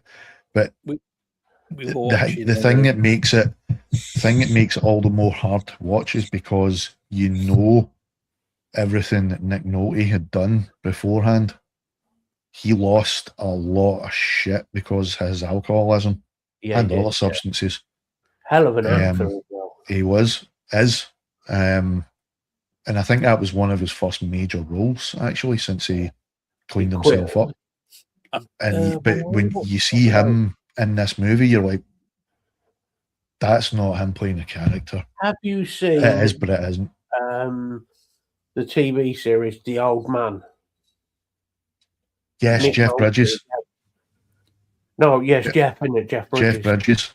With the two Rotties. I watched every one of them and I binged it. I loved that. I actually burst into tears because I used to have a Rottie that got put down. But those Rotties were just like my Tessa, bless her. They were fucking beautiful. Yeah. We were watching a video on... It's supposed to be a third season coming soon, actually. I know. We were watching a video on Gary Oldman the other day. Oh, dude. Fucking stuff he's played. What was the one where he played with the dreadlocks? Drug dealer. Drexel. In True Romance. I loved him as that character. Best character he's ever played, though, is... I also Sid and Nancy. Sid and Nancy, yeah. Slow Horses. Slow Horses. Apparently... fucking TV series. That is apparently one of the best TV shows ever made. He hates Sex Pistols, and he totally dislikes Sid. Yeah. And yeah, he did it so well. Yeah. But see that scene, there's an infamous scene, it was in the last series there of Slow Horses, and that was season 5. Holy shit.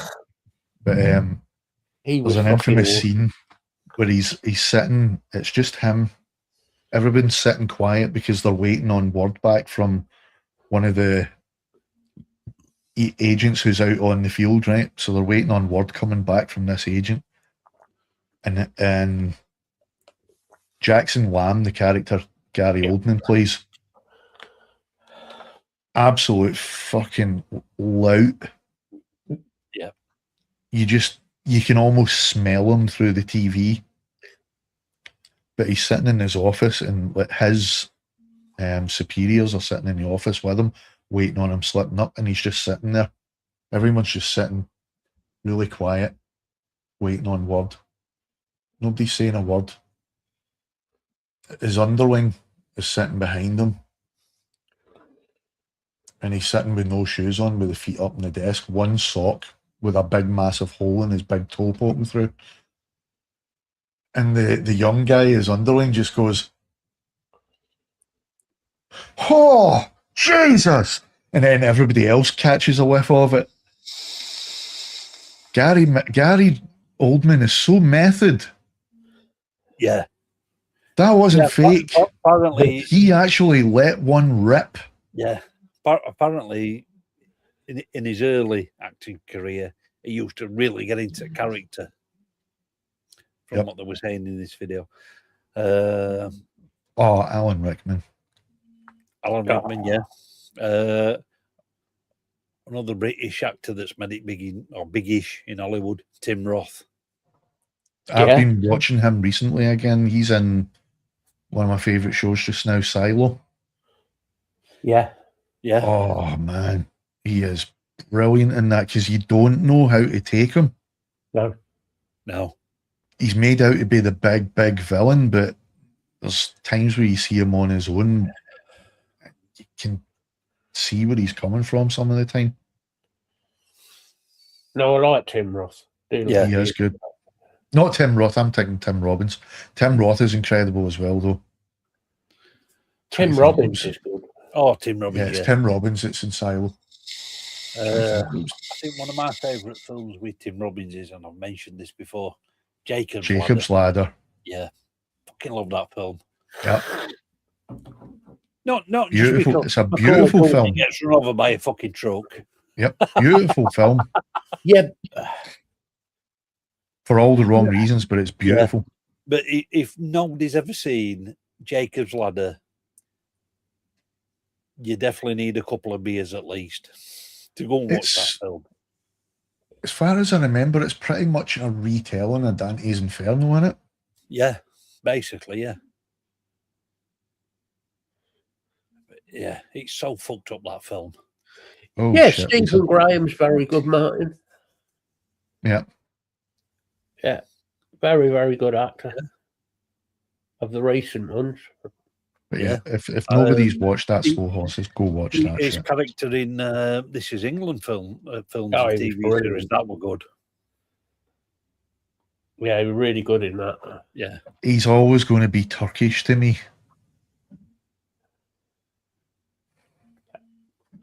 Sorry, Tommy Gunn from Snatch. Hurry up, Tommy, before the Germans arrive. 5 minutes. 5 minutes Turkish. He said that 10 minutes ago.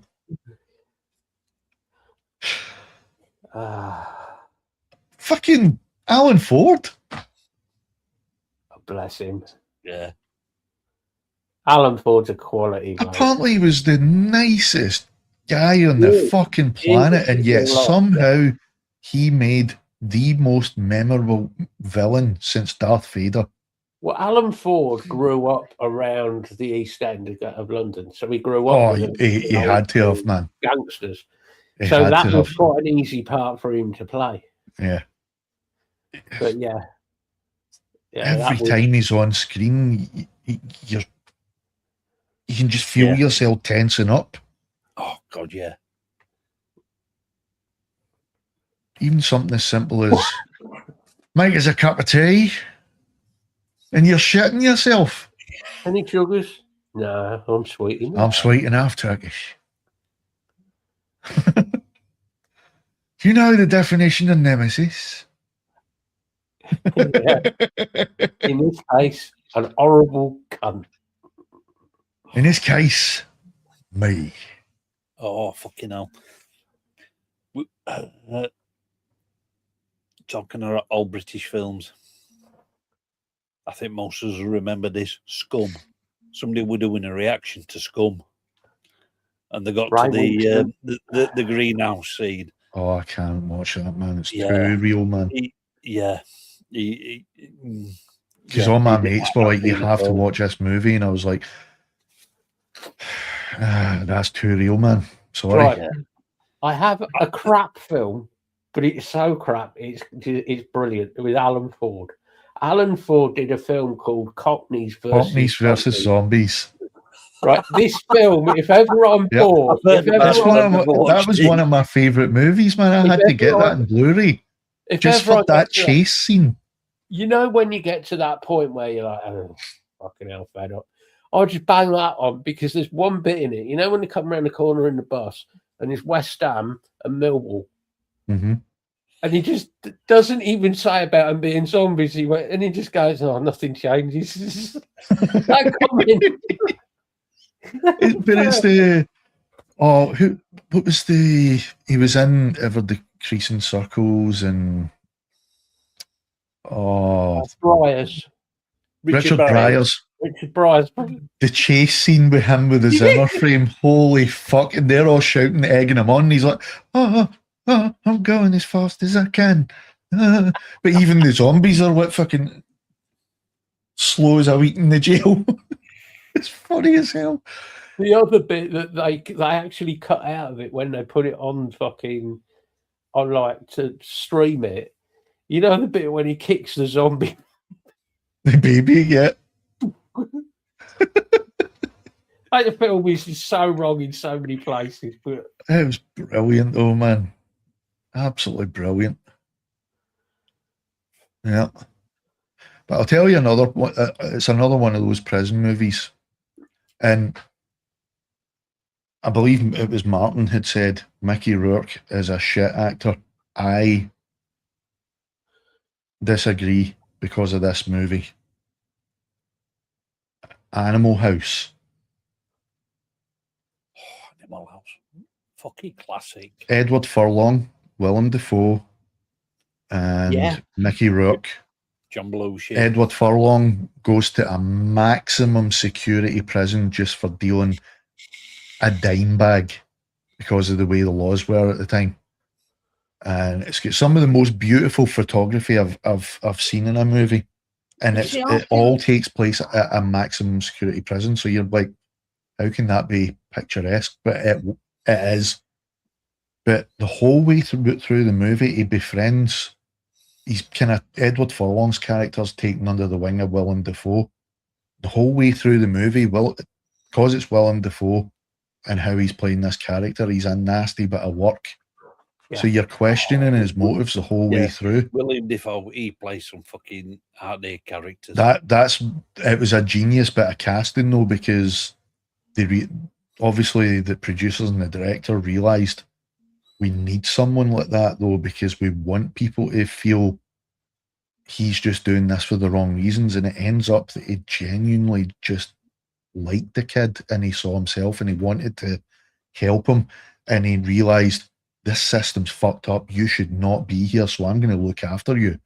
Yep. But Mickey Rourke plays a character called Queenie, who's like from the Bayou, Louisiana, and is basically trans. And every time you see him, he still get that really rough voice, but it's the real southern drawl, and he's always painting his nails, and he's always caked in makeup and wearing, a knotted t-shirt up to there, and he's always calling everybody sweetie and trying to fire into everybody, and keeps calling Edward Furlong a little cutie. And Martin, if you've never seen Animal House, go and watch it. Watch Animal House, Martin. Trust me. Hilarious. Your opinion will change or should change, and if it doesn't, I'm afraid other movies of his have tarred your judgment. Angel Heart. Angel Heart. Classic. I will agree with Martin. He has done some parts where he's been shit. That's because he has to. They're shit. He fucked himself up. If he hadn't have done all the drugs that he did, and he didn't get into boxing, not realizing he was absolutely shit. Yeah. if none of that had happened, he would still be one of Hollywood's biggest paid actors. I tell you, it reminded me with boxing, The Wrestler. Yeah. That's a heart puller. That is one that wrenches your heart out as well. We need to watch that. Yeah, that is good. He plays a has-been over the hill. His joints are all fucked. He's in pain all the time, and you has actually self-medicate a lot. You watch it and you find yourself thinking, "Fuck's sake!" It really does. But it was true to life though, because that was. See if you've ever read Mick Foley's books. Yeah, I have. Yeah. If you read his books, that is exactly the shit that went on. Yeah, I actually met as much as wrestling is scripted, it's a fucking hard slog when they're doing 250, 300 fucking shows a year. Yep. We had the security contract for the NEC when they came over, when Mick was still wrestling. Yeah. And I was lucky enough, I got to meet Mick. And I tell you what, he's one of the quietest blokes. Yeah. He's so sort of just soft and nice. One of my other mates, funnily enough, another Matt, has met him and he says he's one of the nicest guys he's ever met. He's not loud, he's not. He's all the time in the world for anyone, absolutely anyone. And we're kids, honestly, we had to sort of usher him through so people weren't bugging him. He was telling us to shut up and stop because he wanted to see the kids, and he was. Yep. He's a pain to himself. He really was. Well, again, if you read the books, you find that out. He was the one that came up. He was the one that came up with the idea for all the barbed wire fights. Some of that. The drawing pins. Yeah. The drawing pin match in Japan. Yeah. That was all his idea. Because the damage he did to himself with the Undertaker. Especially when he were original Cactus Jack character. Oh, that was fucking quality. Well, when he done that, and Mr. Soccer. Hell in a Cage. It was Hell in a Cage, wasn't it? Yeah. That was, he shattered his eye socket. I think he broke his cheekbone, ribs, and he just carried on. I think he broke one of his fingers as well. Yeah. I mean, all in the one match. Yeah. the only person close to him that ever broke, or the only person he was remotely close to as breaking as many bones was Jackie Chan. Yeah. But that fight at the Hell in a Cage. Terry Funk. Terry Funk, yeah. His brother died recently. Dory Funk. He did, yeah. It was in his 80s, I think, nearly. God, yeah. But it's like that. Pair of them were absolutely crackers as well. When the Undertaker threw him off the first time, he said he thought he'd killed him. Yeah. And then Mick Foley goes and gets up and does it again. You think there's something not right with this bloke said he's. He says himself, he just, so long as he had like painkillers backstage, he would literally do. He says he would literally do anything because it wasn't. All he saw was the people cheering, and he was making them happy. That's all he cared about. You've seen the state of the Undertaker recently, though. God, he can hardly move his neck now. His neck, his knees. I think he's had his knee replaced 3 times already. Spinal damage as well. Yeah. Thing I like about Mark Calloway is when he got to that Undertaker character, he never broke that character until he retired. He was that character 24/7. Yep. Including when he went into pubs and bars. Yeah. Got in fights. Real fights. Yeah. Apparently Mick Foley did as well, but it was usually because of who he was with at the time. Fucking 6'7". Well, he's 6'8", 6'9". Mark Calloway. I think that's one of the things Mick Foley said was that he really didn't care about fighting. It was just he knew how to take a punch, he knew how to take a fall. Yeah. You wouldn't know because he's broke that many bones, but he did apparently know how to take a fall. Yeah. Yeah. And he was good at it. Yeah. It was just some of the other guys that he was with were on that many fucking substances to be able to cope with the pain. Well, yeah, that they were assholes, absolute assholes. Kurt Angle, and he used to fucking abuse painkillers left, right, and centre back in. He was fucking terrible. In the early 2000s. He was. I mean, he was addicted, big time addicted to him. Who was it? The guy that played William Regal. He was one of Mick Foley's really good mates, wasn't he? Paul Levesque. Yeah. He was one of Mick Foley's really good mates, I think. Yeah. Yeah. I'm pretty sure that he was the one in the book. He says he's one of the nicest guys. He's an absolute in the old dick. WCW. He was an absolute dick on stage, though. Yeah. He just got that much into character.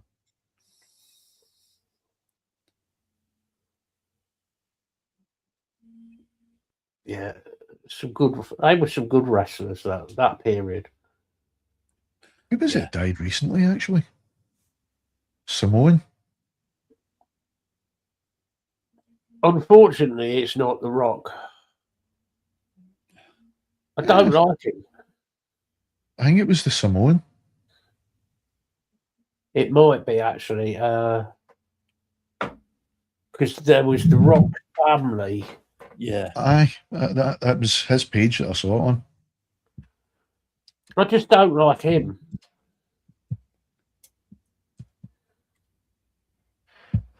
He is a nice guy, though. I don't know. I'm not so sure. No, it was 2024 he died. I thought I know why.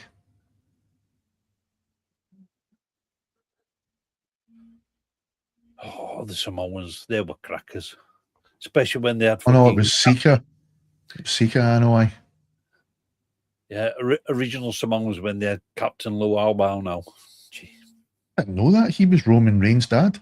Yeah. The original fucking... Yeah, they're one big family. Fuck's sake. There's loads of them. Who was... I'm trying to think. Who was the Samoan? Yokozuna. He was part of that same family. Yoko was one of them. It was Yoko's uncle, wasn't it?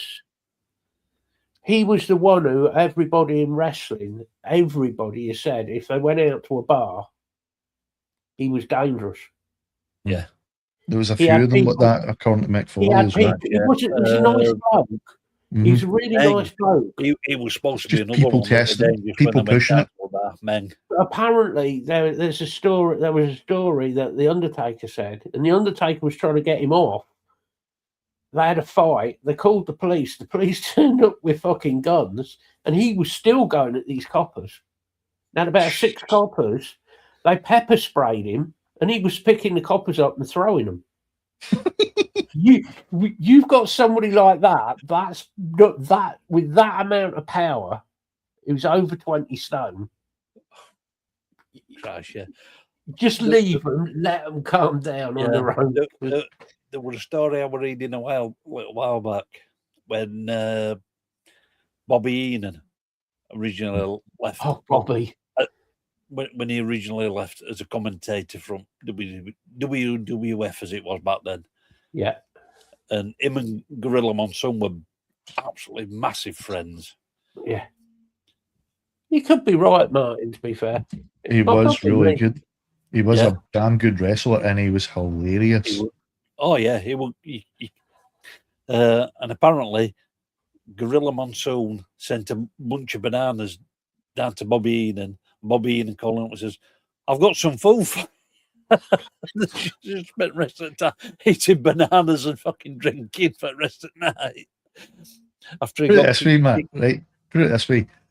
I remember watching when he first when he it was the reign of like Steve Austin and The Rock. Yeah. They were the 2 biggest names at the time. That was when I was watching it. And that guy could have you in stitches without even opening his mouth. See, because he would just like somebody was like coming up to the like fake interviewer, how are you going to cope with this match? Blah blah blah blah blah, and they would just go and look at the camera, and that was it, man. You were in fucking knots. When I started watching wrestling, that American wrestling anyway, it was Andre the Giant. Oh, God love him, man. God love him. That man had when I first started watching wrestling, it was we're going back to World of Sport back in the 70s. Giant Haystacks and Big Daddy. He was one of the nicest guys ever as well, apparently. Watching it live. Yeah. He was apparently another one of the nicest guys ever. I just think Andre the Giant, the way he wasn't treated very well, let's be honest. None of the wrestlers put it this way, back then Vince didn't treat fucking anybody. That's what I was kind of going to get at. But Mick Foley, give him his due. Mick Foley he kind of skirted round that issue. He never mentioned names. He implied it was management. But at that time, because the wrestling, everybody knew it was fake. A lot of people didn't realize that Vince McMahon was the owner and manager. Yeah. And he was directly talking about him. So nobody put 2 and 2 together. They just thought Vince McMahon's a character. But Mick Foley, if you go back and reading the books, he had basically said that the management were pieces of shit with no respect whatsoever. Guys were coming in literally with fucking broken limbs, and they were told, you don't go out there and put on a show, you're not going to do it again. It's that simple. Yeah. Mick was basically just like, I couldn't give a fuck, I'm going to do it anyway. He's literally fucking cast on his arm and shit, and he's like, I'm going out anyway. You can do what you want, and Vince, as it turns out, was basically telling them that. I don't care what's wrong with you. You go out there and you put on a fucking show, or you don't get paid and you don't come back. I was never a big Hulk Hogan character fan. See, I was more, especially when he went into the Crow era, Sting. Jake the Snake. Oh, Jake the Snake, yeah. He was a piece of shit, apparently. Well, there's two sides to that, isn't there? Yeah, but apparently I read his book. His dad was an absolute piece of shit to all. I read Jake's book because he's got a book out, and I've read his book. And when you read what he went through as a kid, went through some shit as a kid. His own mother raped him as a child. Yeah. And his father raped his mother. That's how he was conceived.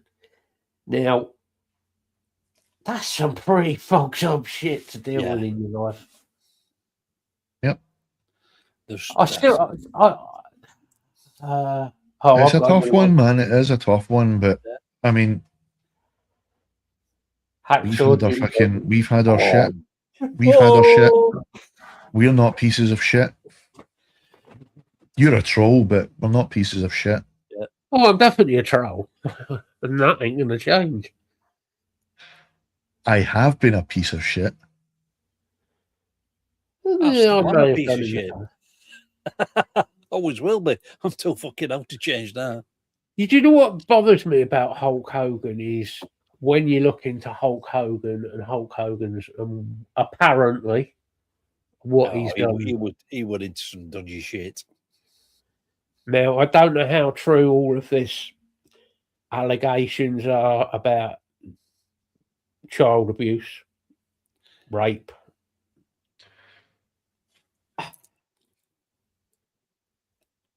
I've heard that Dark Side of the Ring is supposed to be a good series. The secret rooms under the house and stuff like that he had.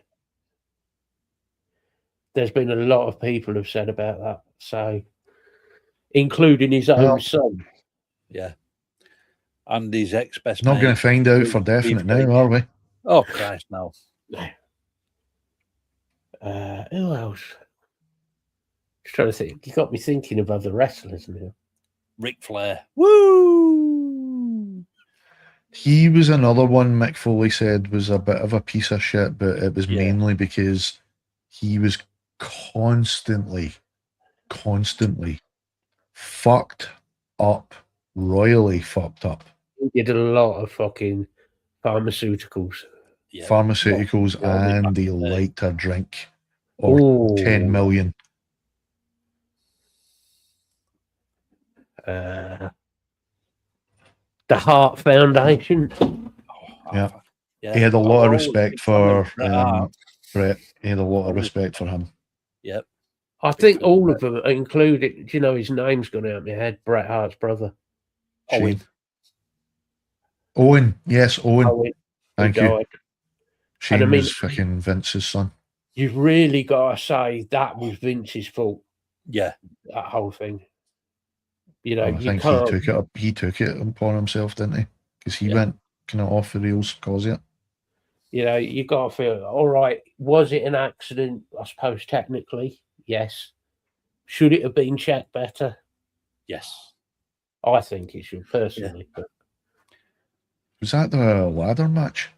No, it come down like Sting. No, the ladder match was fucking, was that Edge and Jericho that they fucked up? There was Edge and Jericho that it fucked up, and then there was... But they carried on thinking it was all part of the script, but no, he was severely fucked up. There was also Thingy Hardy. Jeff Hardy. Yeah.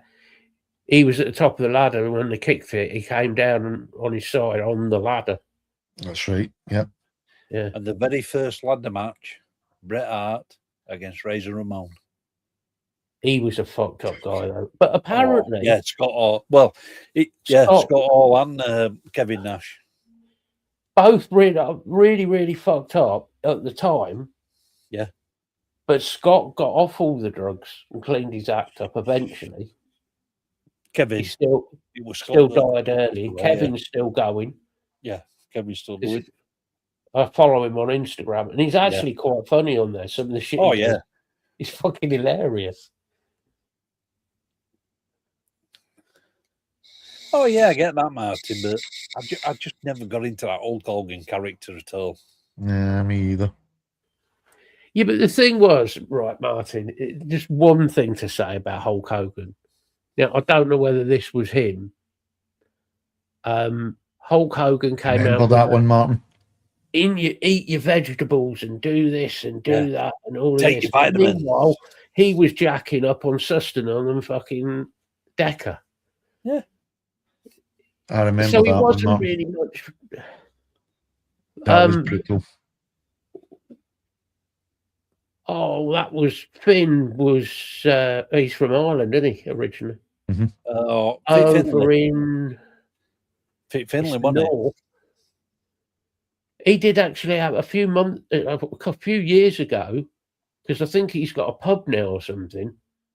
There was a story going around that apparently he had a punch up in the pub and he knocked somebody out. Yeah, because he originally was one of 80s wrestlers wrestling over here with Big Daddy and Giant Haystacks as well as Bulldog. And then, of course, you had the midget. Sheamus, not Sheamus. That was his sidekick, wasn't it? Rey Mysterio. Sheamus. Hornswoggle. Oh. He's still going because you said Rey Mysterio because he wasn't exactly tall, was he? The Undertaker, he was a fucking yaff. The Undertaker had Hornswoggle on his show on YouTube. It was fucking hilarious. Them two giving each other abuse. Oh yeah, I've seen him have his brother on Kane a few times. They just fucking rip the piss out of each other. I tell you what, though, Kane, I can't think of the real guy's name, but he's a fucking clever. He's a Paul, isn't he? He's a clever bloke. Yeah, he is. Let's have a look. But he talks so much sense when I've seen interviews where he's talking about politics. And you think, he's a mayor, isn't he? God. Oh, Glenn Thomas Jacobs. Thank you. Glenn Jacobs, yeah. But he's such a you think of him as Kane flying around the ring and all that, and then you think, and then you see him doing his political shit, and you're thinking he looks nothing like I thought he would. No. The thing is, I can remember him before he were Kane, when he were Jerry Lawler's dentist, Isaac Yankum, DDS. Isaac Yankum, yeah. And then he were Fake Diesel. Fake Diesel, yeah. Fucking hell. And I don't know why it just popped into my head. I think it was when you said Jerry Lawler. I just had Jim Ross in my head shouting, Mandible Claw! Mandible Claw! It's Mr. Socko! Mr. Socko! Yeah. From out of the groin. That's another one I've heard people actually talking about that, and it stunk to high hell, that thing. And he did put it in their mouth. Yeah. I've always wanted to do the Mr. Socko to somebody actually in a fight, just for the comedy value. Well, you know what to do? Just in the off chance that it's ever going to happen, just keep it on your pocket. Keep a sock down there. Yeah.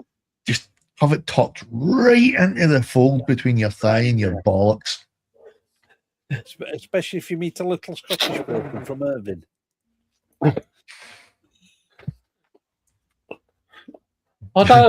just hear that in Irvine. Mr. Socko! Mr. Socko! It's the Mandible Claw! Throat slam victory. Not that much effort. Oh, fuck's sake. Jim Ross and Jerry Lawler, man, those two together were fucking hilarious, man. Holy fuck. Actually, that's when I stopped watching, was when Jim Ross wasn't around anymore. Because it just wasn't the same. It just became the Jerry Lawler show, and he was good. Yeah. But on his own, he didn't. Those two bounced off each other so well. Them two. Jim Ross was fucking brilliant. Yeah. Such a funny guy. And such a clever guy as well. Yeah. Well, him and Steve Austin are fucking still best mates to this day. I mean, Steve Steve can be funny as fuck when he wants to play. Yeah. Have you seen him in that roast of Zach Wilde? No. No. Oh, it's fucking hilarious. I just used to watch the. This is a piece of soap. You get it under your armpits and fucking wash yourself. You smelly bastard. The only other thing that I've ever saw Steve Austin in was, other than his brief appearance in one of the Universal Soldiers, was what was the game show thing? It was kind of like Fear Factor, but it was like his version on his ranch. Yeah, something wrong. Heard about it, but I've not seen Skull Ranch, Broken Skull Ranch, or something like that. He did a film called. It was brilliant, man. See, I remember Steve Austin back in the day when him With and Brian hair. Pillman were tag team partners as Hollywood Blondes. When he had blonde. That's long right, hair. yeah. When Austin still had hair. Before the beard as well. Yeah. And Steve Austin did a film called The Condemned. And it isn't actually a bad film. It's quite a good film. I'll take your word for it. I mean, let's face it, most of them were pretty good actors. Oh, yeah. I mean, let's be honest, it's still Steve Austin trying to act. I just like That's Steve. the bottom line. Because Stone Cold said so. He doesn't take himself Them seriously. matches that him whatsoever. and Bret Hart had were fucking top quality matches. Somebody actually put. He was funny as fuck as well, though. Somebody did a thing on him saying about him doing acting, saying, "Oh, well, he's a shit actor." And Steve turned around and he went, "Yes, I'm a shit actor, but I'm a rich shit actor." Yeah, but he was good at what he done, though. That was the thing. He just didn't care. It was he like made the most of it. Money. I mean, all he had to do was go, "I tell you," and then you'd just hear a roar of "What? I tell you what."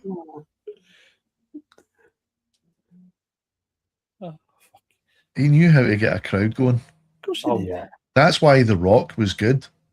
I will he give knew you how that. to play The Rock the crowd. was good at that. So He was one of the greatest showmen. And do you know wrestling. why? I think I've just Same been as thinking somebody else I about- don't like as a character / performer, even though we're a good performer, but we're good at getting audience going. Shawn Michaels. Sure. Oh, sweet chin music. Yep. Yeah. Yep. I think what annoys me with The Rock actually isn't The Rock. It's Kevin Hart. Yeah. But watch the two of them off camera together, and they are hilarious. Because better unscripted. And of course, there's the whole thing of The Rock saying he's never done steroids. Fuck off. My ass. I actually know guys who would make The Rock look small. I know people who, but they admit they did steroids. Well, that's another thing that you find out in Foley's books, is that was they were actually encouraged by the medical team. Yes. And Vince McMahon. If you didn't take them, you were watched very, very closely. They kept a really tight eye on you because that was their way of keeping you, but the one man under their thumb. The one man who never needed steroids was Andre. No. He just needed his appetite to be consistent. Well, anybody who can drink 133 beers in one sitting. And how many chickens? Was it 6 or something like that in one sitting? There's still that story of him being in the pub and somebody came in, insulted the barmaid. So Andre walks outside, walks up to the car they sat in, tips it over. As the police turn up, Andre's walked past the back of the car and just pushed it, and so he's spinning on it. Trying to remember, I think it was Arnold Schwarzenegger. He was really good. He was really good friends with him. Yeah, because they went to the same gym. And just imagine the police turning up, and looking at Andre, and going, "It's your job to arrest him." I'm trying to remember. I'm pretty sure it was Arnold that told the story, which made it even funnier because of his voice. But it was when Andre cleared out the gym because he let out he farted, and this guy's farts were the stuff of Oh, biological, chemical warfare legend. Did you see the bit where he was saying about when Andre went to hotel rooms? He used to have to shit in the bath because he couldn't physically sit on the toilet. Jesus Christ. And I know that's kind of sounds sick and whatever, but that's not funny. It's not. It's sad. I mean, the bloke was literally a fucking monster, wasn't he? I mean, he was 7'4". And apparently one of the gentlest fucking folk. Yeah. You wouldn't want him slapping you, that's for fucking sure. No. Ooh. Oh, don't get me wrong. I'm pretty sure he absolutely knew how to fucking look after himself. If he did slap you. Hence why, if you've got that kind of ability or talent, usually much more. You can either be an asshole or you can be one of the nicest dudes. And I think he probably was a very gentle. I've never heard a bad thing said about the guy. Anyone that I've heard talk about him, I've never heard a bad word.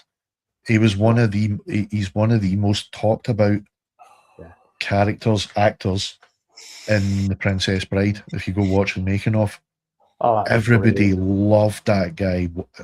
They loved being on set with him. He wanted to be on set even when he wasn't there in the scene.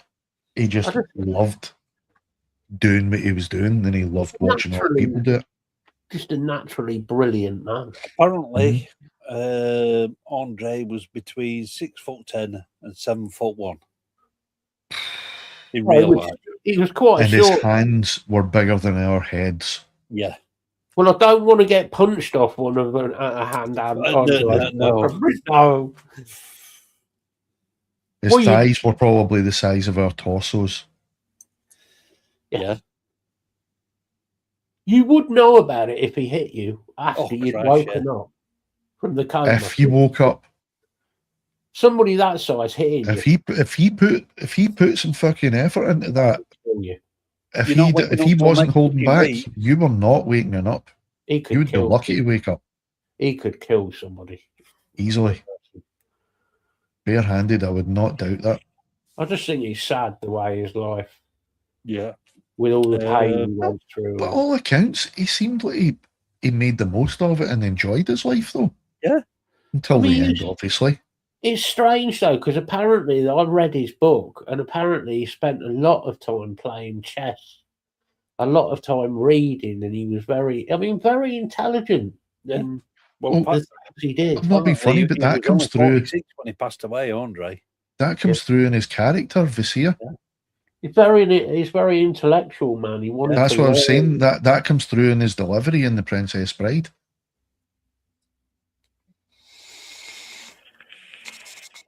Yeah. He's got a lot of health problems now, hasn't he, Martin? The great Khali. Tell me one wrestler that doesn't. Exactly. They're literally they're worse than career stuntmen. You're going to wrestle till you're shit they have to deal with. Maybe 45, maybe 50 if you're very, very lucky. Yeah. After that, it's too much of a toll on their fucking bodies. Like having to keep up that physique for that long puts too much pressure on the heart. And also the physical injuries as well. Like, I mean, you're talking, if it's a consistent injury they kept getting, like broken arms or fingers or whatever, you're talking arthritis within a few years, at least. Oh, yeah. Do you know what I mean? So every one of them's fucked. Yeah. Well, why do you think that Sting was a fucking tag team wrestler for the last 4 to 5 years? Well, he was fucked, wasn't he? Yeah. He's still, Sting's still alive, isn't he? He's still alive, yeah. He retired a couple of years back. I'm just trying to think of the wrestlers that have passed away. I mean, Roman Reigns died. A lot of the era we watched, a lot of them are gone. Where was the other one recently? Because I haven't watched wrestling for a while. No, it's been a while since I've. There was another wrestler died, wasn't he? Martin might know. Like I say, I know Dory Funk Jr.'s just passed away in the last couple of months. There's obviously Owen Hart, Yeah, Owen Hart, Brian Pillman. Brian, yeah. Chris Benoit. He went fucking right royally screwed over. I think he went just before I moved over here. I think everybody said, "Oh yeah, it was all the drugs he was doing." Well, yeah, he probably was. He had a lot of mental health issues early on, though. But there was a lot of other stuff in that guy's brain. Yeah. He suffered a lot with concussion that were never diagnosed. Yeah. Even to this day, looking back on it, and I watched the documentary, part of me still says that he didn't do it, There's still a little bit in my head that there's something. You never know, because I'm not being funny, Matt. I could be wrong. I probably am wrong, but I mean, I've only ever read 2 books by any wrestlers, and that was 2 of Mick Foley's. And even just from what he was saying, the way that business is ran is like a mini mafia. Yeah. So was it somebody? So Chris, I wouldn't put it past any of those. Chris wanted to retire. We know that. He seemed quite the character that once his mind was made up, it was like, that's it, sort of bloke. Does make you wonder if somebody thought, you know what, fuck him, let's get rid of him. When Chris was still in WCW, when Brett moved over, they had some fucking good matches. I mean, he was a hell of a wrestler, phenomenal. Yeah. Some of the high flying shit he used to do. Christ, yeah. He was one of the proper wrestlers. I know somebody else who's suffering a lot of issues at the minute, although he has been for a few years. Raven. He's suffering big time at the minute. Yeah, I've done for a couple of years now. I'd have to look up who that wrestler was, because it was a recent one. Aye, that's the one I was trying to remember. I thought it was the Simone, but it wasn't. Like I said, I think Dory Funk's only passed away in the last few weeks. Yep, Dory Funk. August the 4th. Yeah. So no, it's only been recent for Dory. Siva Superfly died back in July. That's probably who we are thinking, Matt. Superfly. Yeah. It's more recent than that. Well, Dory Funk was the 6th. 4th of August. Macho Man Randy Savage, Rowdy Piper, Ultimate Warrior, Billy Graham, Joe Doring. Upstar Billy Graham, yeah. Pat Joe Doring, All Japan and Impact. Bray Wyatt. Right. Yeah. He was only 36. A few years back. Died of a heart attack. He was the nephew of IRS. Yeah. Owen Hart, Eddie Guerrero, Umaga, China. Yeah. Lance Kane. Hulk Hogan, Sabu, Gran Hamada, Australian Suicide, Samoa, Rick Link. Bit of a morbid subject, but Bobby Duncombe, Senior. Road Warrior Oak, he passed away a few years Frankie Kane, Great Mephisto. Yeah. February 2nd. He was 93 though. That's good innings for an ex-wrestler, man. That's a normal age though. If you live to 93. That is a damn good age for an ex-wrestler. I'd be quite happy if I lived to be 73. Oh, heavy metal. Okay, no. Yeah. Flying Fred Curry. Van Hammer. Yeah. Bill would be lucky if he lives to be 3,030. Gran Marcus Jr. Joe Doring. Siva Afi. Hey, if I get Bill, I need to get Bill a green suit and a hat. Yeah, and he can be Hornswoggle. He's tall enough. The Latino yes, Heat I have as met well. Bill in person. Latino Heat, but he died not very recently, but what was his name? Eddie Torres? Eddie Torres. The Latino Heat. Hey, Sita Mamacita. Oh, it's Eddie Guerrero. Hang on. Got a picture here.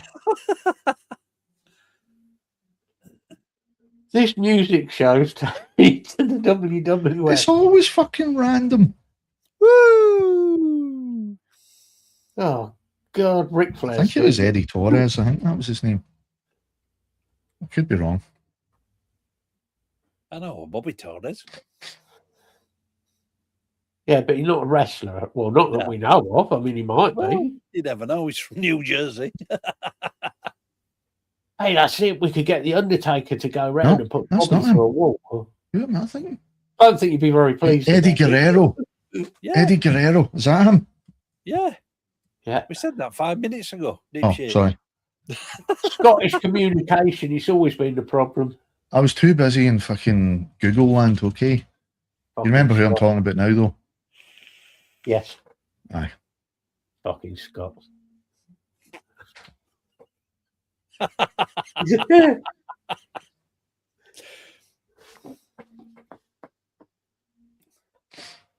Oh, yeah, I'm pretty sure, Martin. That's one thing Mick Foley made perfectly abundantly clear is that it's not all fake. They do actually hurt themselves very frequently. And it all hurts. It's pretty obvious you're going to let yourself flying around the ring, even if it all hurts. It's just varying degrees of pain, apparently. You know, jumping off. Sabu, he died a couple of years back now. Yeah. He were fucking crackers. I think you've got to be a bit crackers to do that sport, haven't you? Yeah. Or that. Especially when they were wrestling in fucking ECW. That was nuts. That was brutal. The Japanese ones as well were fucking Japs, ridiculous, man. Especially like Terry Funk, people like because there was a time where they couldn't do the barbed wire matches and the razor wire matches. No. Because that, I mean, a lot of people thought that was fake. That was real fucking barbed wire and razor wire. You look at the state of Terry, though, scarred. How scarred he is. Yeah. Well, not just Terry. Mick Foley, his brother, Dory. Yeah. Abdullah the Butcher.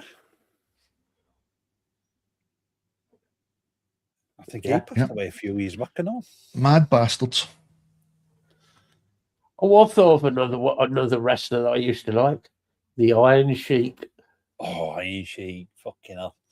Do you know, I was watching, I think that was Mick talking about it. Mick Foley was in the car with him. They were driving somewhere, right? And the Iron Sheik, driving down the road, he was driving. He gets a bag out, racks a line up on the steering wheel. Does a line on the steering wheel while they're driving.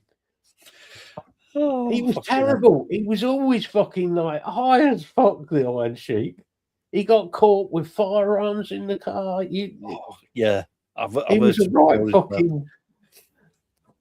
Another one that died, I bet that's nearly 10 years ago. Ray Traylor, Big Boss Man. Oh, yeah. I forgot. Do you know, now we're talking about the start. It started. Yeah, it's not come back to you. Yeah, because... But you had some proper characters then as well. Yeah. Real... Well, the original Demolition, Axe and Smash. Yeah. I can't remember his real name, but one of them went on to be Repo Man. Yeah, he did. After the disbanded Demolition after Crush joined. Then, of course, I've forgotten one of the biggest names because he virtually runs it all now. It's Triple H. Yeah. Jean-Paul Levesque, as he was known in WCW. Who I always thought the early days of Triple H, I thought, it's a bit of a wanker. But actually, he's actually quite a nice guy. I mean, Lemmy liked him. So, yeah. Well, Lemmy wrote his theme tune. I like that, the fact that he asked Lemmy if he could write that for him. And it's all about the game and how you play it. Yeah, Lemmy turned up at one of the shows, sat in his limo, got Triple H out in the car to sit with him, and said, "So you want me to write this for you?" He went, "Yeah." He went, "Okay." That's how the deal was done. There was no. It's typical Lemmy. It's just one of those. All right, fuck it, I'll do it. Oh, New Jack, he fucking New New Jack's Jack. I've heard some stories about New Jack. He did some quite nasty stuff to people in real life, though. Oh, I'll tell you another couple of people that were supposed to be nasty not very kind backstage. Steiner brothers. Mm-hmm. Never liked them. One of what was it? Rick Steiner. Yeah, Scott Steiner and Scott. Because didn't one of them pass away? No, they're both still alive. They're both still alive. Yeah. Because I think the real name is Rick Steiner. You know, thinking of the Bushwhackers. Yeah, one of the Bushwhackers passed away. I think it was Luke. Luke passed away a few years back. Oh. I'm actually surprised myself the amount of fucking wrestlers I remember. Yeah. Because I only watched it for about 5-6 years or something. I think it's even longer. Here's a blast from past for you. The Brooklyn Brawler. Vaguely remember. See, that's what I mean, because like, even if you get into it only for a few years, they're always talking about all these guys. Yeah. Well, do you know what I mean? So you learn Brooklyn bits and Brawler, bobs as you watch. He worked for, I think he worked on Indie Circuit as well, but he worked a lot for WWF. But he was one of the biggest job. He basically was a jobber. He was employed as a jobber. And I think his record in WWF, he only ever won one match.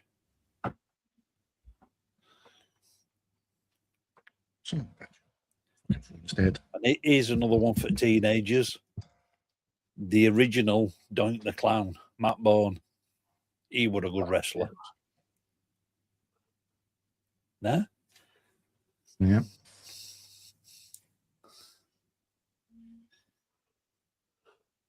And another one at breaks that made it both on this side of the pond and in US. William Regal or Steve Regal. William Regal, yeah. Have we said Ricky Steamboat yet?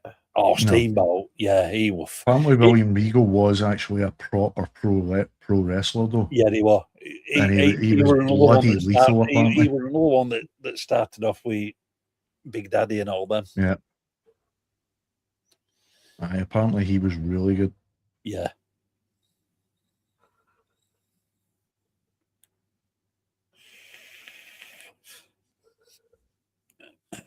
Well, that's a name. Brown Breaker. I bet he's popular in prison.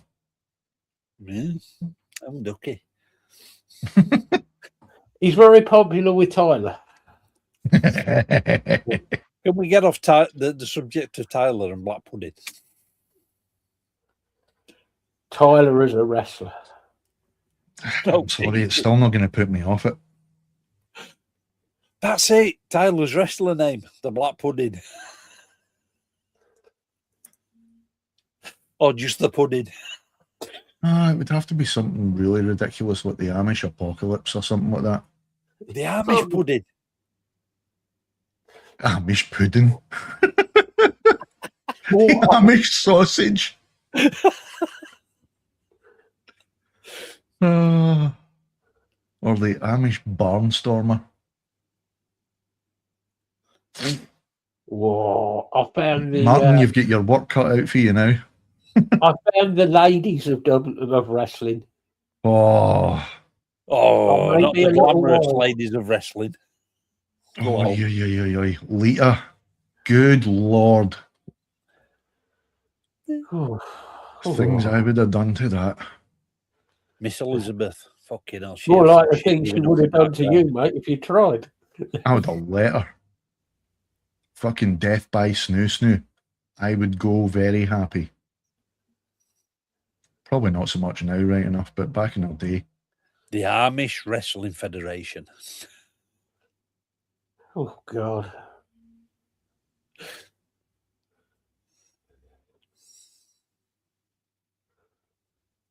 Bailey, I think, was after I stopped watching it. Sable. See, the ones that were popular when I was watching it were sadly still China, who was, I'm still convinced to this day, was actually a man, but I would never say that directly to China was they's definitely face. not. China was definitely not a man because I know she done Playboy. No, I've seen the other video that she did. Oh, right, okay. The Lita and or the one with 6. Lita, what was the daughter's name? Thingy McMahon. The daughter. Stephanie McMahon and Trish Stratus. They were the main divas. I'm just going through the list of current wrestlers and I'm looking at them and none of them look as good as like the old wrestlers. Yeah. See, Probably because they had to ban a lot of the substances, ironically. Yeah. A lot of the, if you will, the early 2000 wrestlers, late 90s, early 2000s, are either in what was TNA / Impact Wrestling or Tits and ass. Tits and ass wrestling. I'm all for it. Yeah. Because I think Hardy Boys is TNA wrestling. Apparently, that's a thing. Where? I'm sorry, my brain just immediately went to that when you said TNA. Yeah, because I think Hardy Boys are still We Impact. Fuck's sake. We forgot John Cena. I'd rather forget him. I couldn't see him. Fair comment. And I'm sorry, but he is funny as fuck. If you haven't watched Peacemaker, you are missing out on some right comedy gold.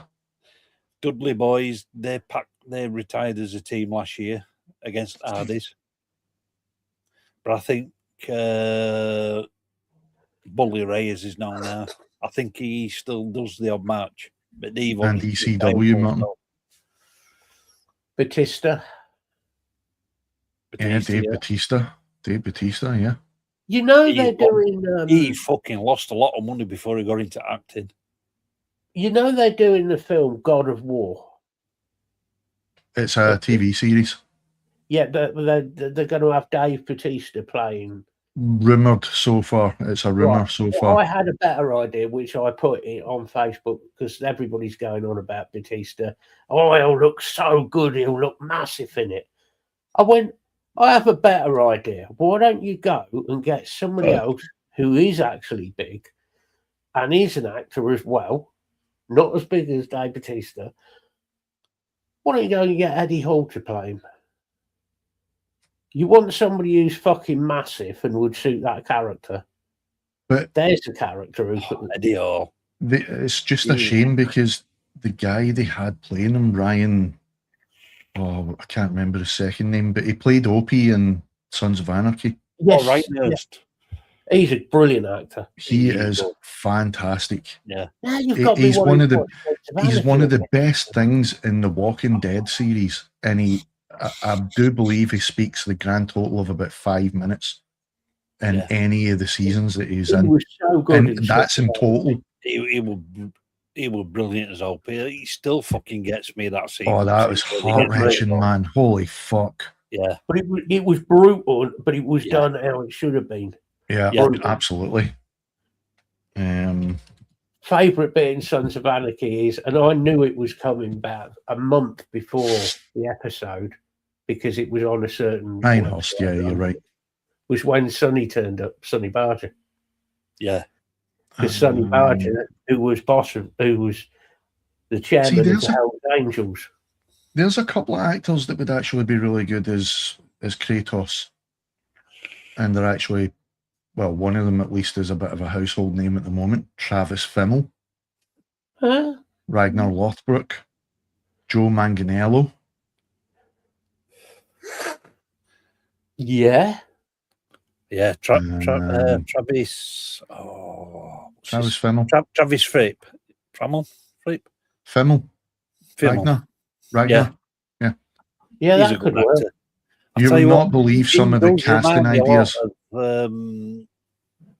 Oh, go on, what's his face? At Sons of Anarchy.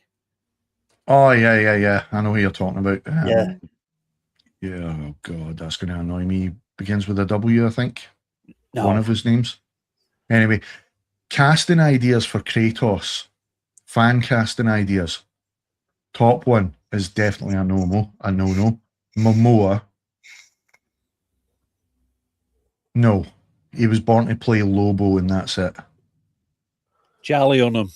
That's so. Charlie Hunnam, thank you. Yeah. Peter Dinklage. Fans want him as Kratos. Oh no, Sindri, sorry. Let me see. The small god of war. Oh, that would be funny as fuck. I thought I'd make it politically correct, you know. Well, let's face it, he did play the Toxic Avenger. I tell you what Peter Dinklage was good in. He did I've not forgot the name of it now. Oh, for fuck, Dexter. He was in Dexter. I never watched any of the new ones. He was in that as one of the he was a collector of serial killer stuff. Because I just loved how they tied it all up in the last series before they remade any of them. I liked the new ones. It just worked. I do like the Dexter series. I loved it, man. The originals. As I say, I haven't watched any of the new ones. Loved it. They're worth the watch, mate. They are worth the watch if you got the big Liev Schreiber. That's not a bad choice, actually. The thing is, though, when you think about Kratos, you think of somebody who's big. Right? So whoever it is has got motherfucker. Ethan Suplee. Have you seen the size of that dude now? Yeah. He is a unit. Now that could work. But I was thinking from the Pablo Schreiber, like Liev's brother. Or Hafthor Bjornsson, World's Strongest Man, who played Rory McCann, who played the Hound. He's actually a bloody good actor. He is a very good actor. The only problem is he's going to have another to wear underrated one. Very typecast. See, I was going to say though, it just reminded me there because it came up. The thing about Dave Bautista is though, he would have to bulk up again because he deliberately lost a lot of weight because he didn't want to be typecast as the big guys anymore. Plus, it was the amount of effort he has to now put in. It was effortless before, but the amount of effort he needs to do to keep that physique. Somebody from the World's Strongest Man. Yeah, Gerald Butler. Somebody who's fucking you. You've got somebody like Eddie Hall, and Eddie is actually ripped to fuck now. Yeah, he is. Well, I've seen him. He really he's cut down on his size, but fuck me, he's big. I'm not sure what story they're doing though, Martin, but it's at least one series they're doing so far. I'm looking forward to it though. It's just a shame Ryan Hurst injured himself as badly as he did because I thought that was perfect casting. Absolutely perfect. Yeah, I've seen Ryan Hurst in a few bits. Fucking good actor. He's got a bit part in the Odyssey. Who was the guy in? I tell you, who else could get away with playing Kratos, and he's from Sons of Anarchy. Is the guy who was actually or is actually a Hell's Angel? Oh, Happy Nomad. You know what I mean, don't you? Oh, yeah. He got arrested while he was in Sons of Anarchy. Oh. He is actually a Hell's Angel because when the guy was making Sons of Anarchy went to make Sons of Anarchy. I don't know how many people understand about bike clubs, but top, bottom patch, bottom, top rocker and all that. Well, there's quite a lot actually of real bikers that were actors. Yes, there is, but they had to go to Sonny Barger. Cutter being one of them. Yeah, he had to go to Sonny Barger and ask permission to use a top and bottom rocker. Yeah, he did because they said, if you don't ask and you use it, the Hell's Angel would have shut that down. Yeah, They had the power to shut it down. Did you say the name of the dude that you were thinking? Was it Dave LaBrava or Rusty Coons? Rusty Coons. Rusty Yeah, Coons Rusty. were also in a band with Evan from Biohazard before. He was. But while Evan were Actually, yeah, in I would Biohazard. agree there. I would agree. Rusty Coons would be good. Rusty Coons actually quite a cool bloke, to be fair. Yeah. Still, Charlie Hunnam, even though Charlie Hunnam would be. Yeah. I agree with you. I like Charlie. I think he's a good actor, Charlie. He is. It's just a shame that he had to go and do that role, Mama. Oh, God. I was going to say he was a good actor, but now you've spoiled that, haven't you? I'm bringing it back. Oh, I want to do a remake. I just like wearing the clothes, Mama. Can we do a remake of that? We'll do a remake of it. But I have the perfect actor now. And he was disturbing. Tyler. Yeah. For fuck's sake. Well, he's into his animals and skulls. Yeah, he likes stuffing. Weird stuff. He likes emphasis on stuff. He likes stuffing things. Let's not go any further on that one, but he likes stuffing things. Including himself. The things he likes, the stuff. We've seen what he's managed to. Oh, yes, I have. Oh, yeah. I wouldn't turn into a serial killer. I'd just be a murderer and kill her. Yeah. Do the Dexter. Honestly. Oh. Even the police would just say, "Why have you killed her? Have you seen her?" Fair point. It's a the world a favour. Well done.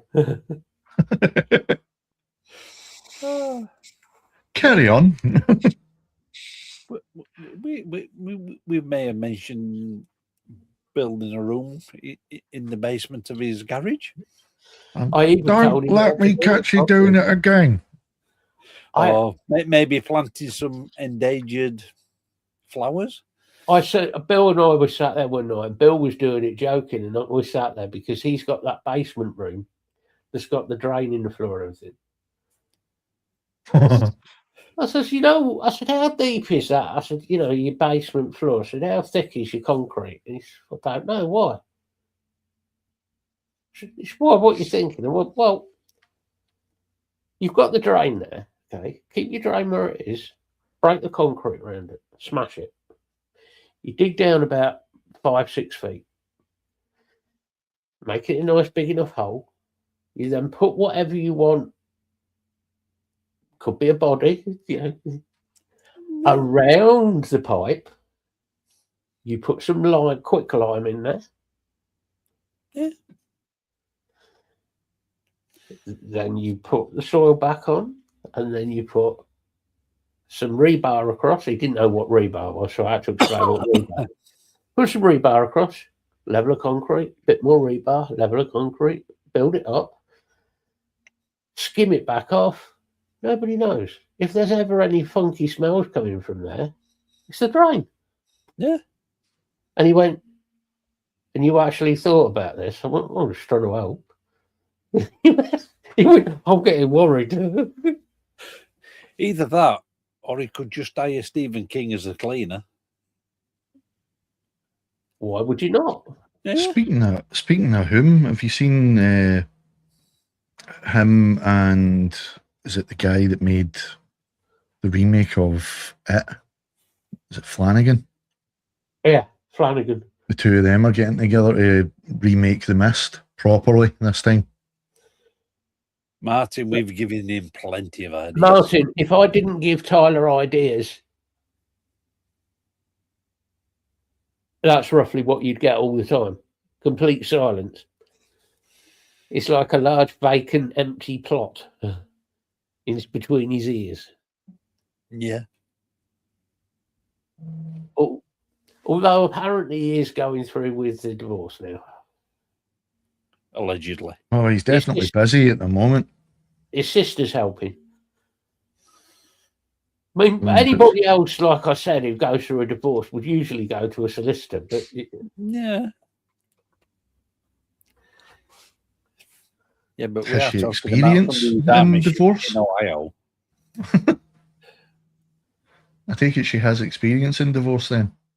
Yeah. Oh, fair enough then. She's not very good with new boyfriends, though, his sister. She's married. Oh, well, she's going to be good at it then. She's married a policeman who got sacked for, what was it Tyler said? He did something wrong when, owing to what he was doing was like dodgy or illegal or something. So he's a bank copper. I mean, that could come in handy. Yeah.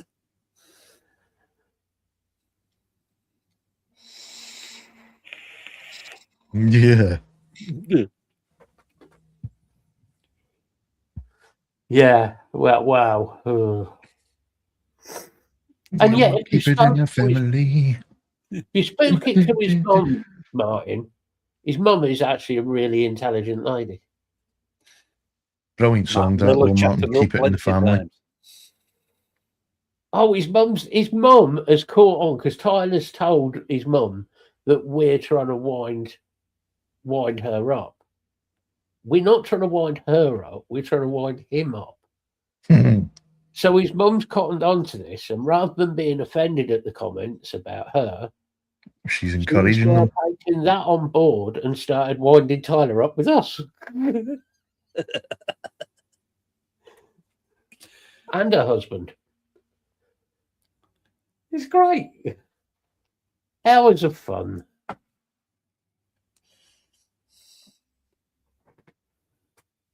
God bless him and all who sailing him.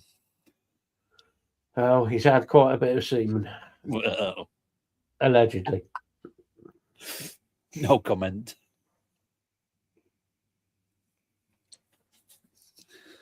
If he says anything about what I've said, well, he should have been there to defend himself. It's your own fault. Well, apparently this works. I'm pleading the fifth. Well, it works. It works for the president, so yeah, it's working for Fauci. I mean, you either plead the fifth or shit yourself. I mean, personally, I'd go with plead the fifth. But yeah.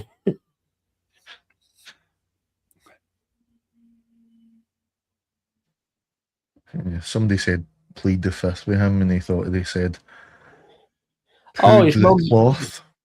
Tyler's mum's brilliant, mate. She really is, Martin. She's a nice lady. She's funny. Yeah, and she still talks to us. She still talks to us even after all the comments at B and Bill, mate. Probably the only attention she fucking gets. Yeah. Bless her.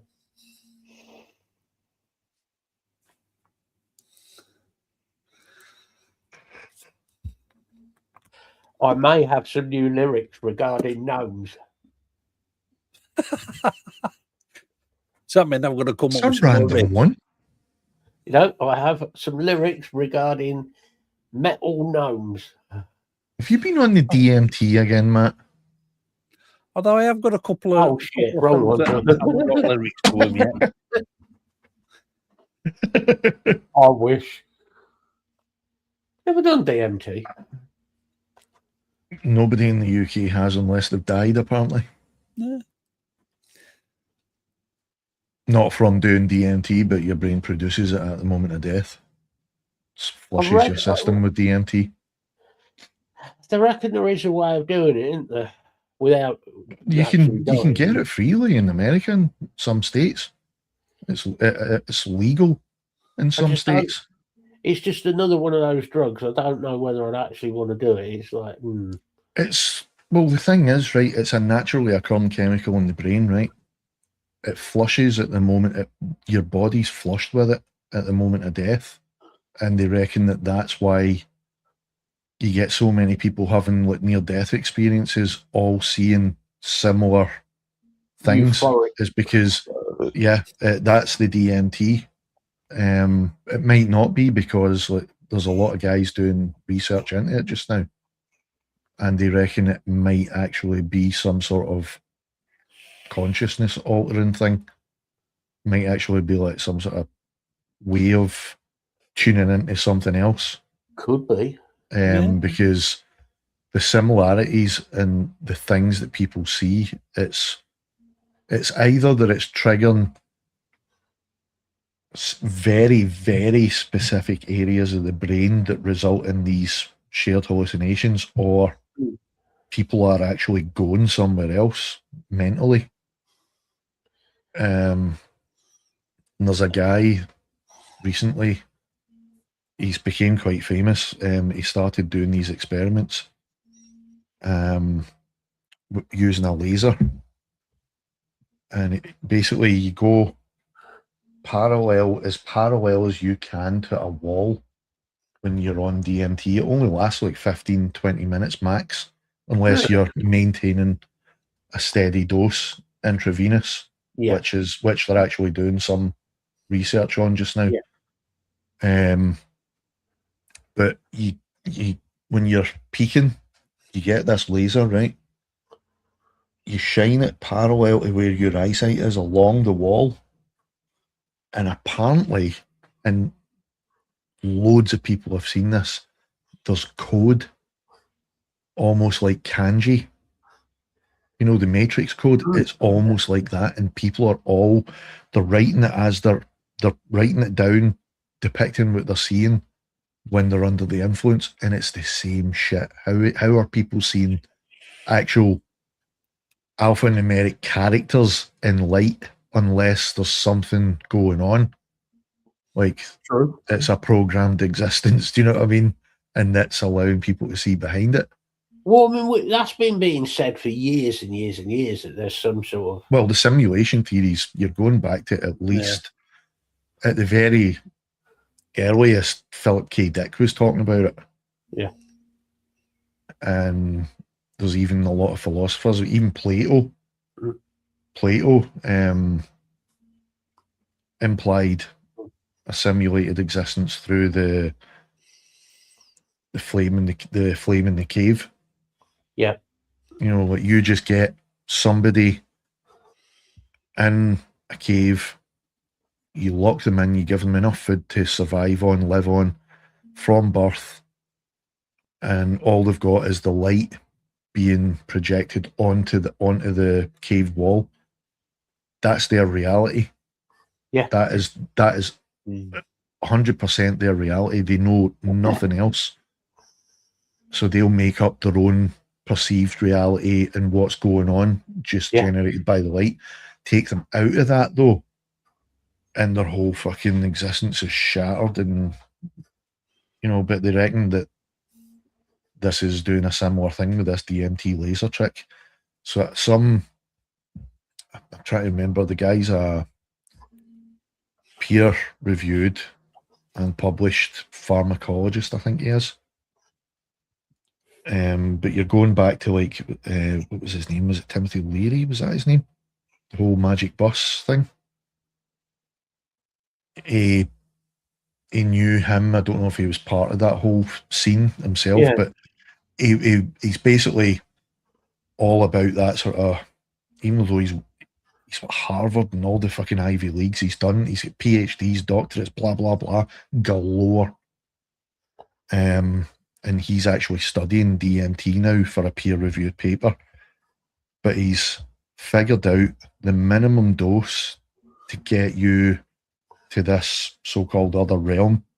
He's also figured out a way of keeping a person under longer than the usual 15 minutes. Yeah. Because apparently what it does is, like, similar to other, like, hallucinogens, like, your body will only, it's titration, I think it's the system's called. Your body will automatically flush that substance out unless it's receiving another dose equal to or greater than initially taken. So it basically keeps you under, like they do with anesthetics. Yeah. Similar, intravenous, and then he gets people different doses to recount what they're seeing in real time. and he has various people in heavier states.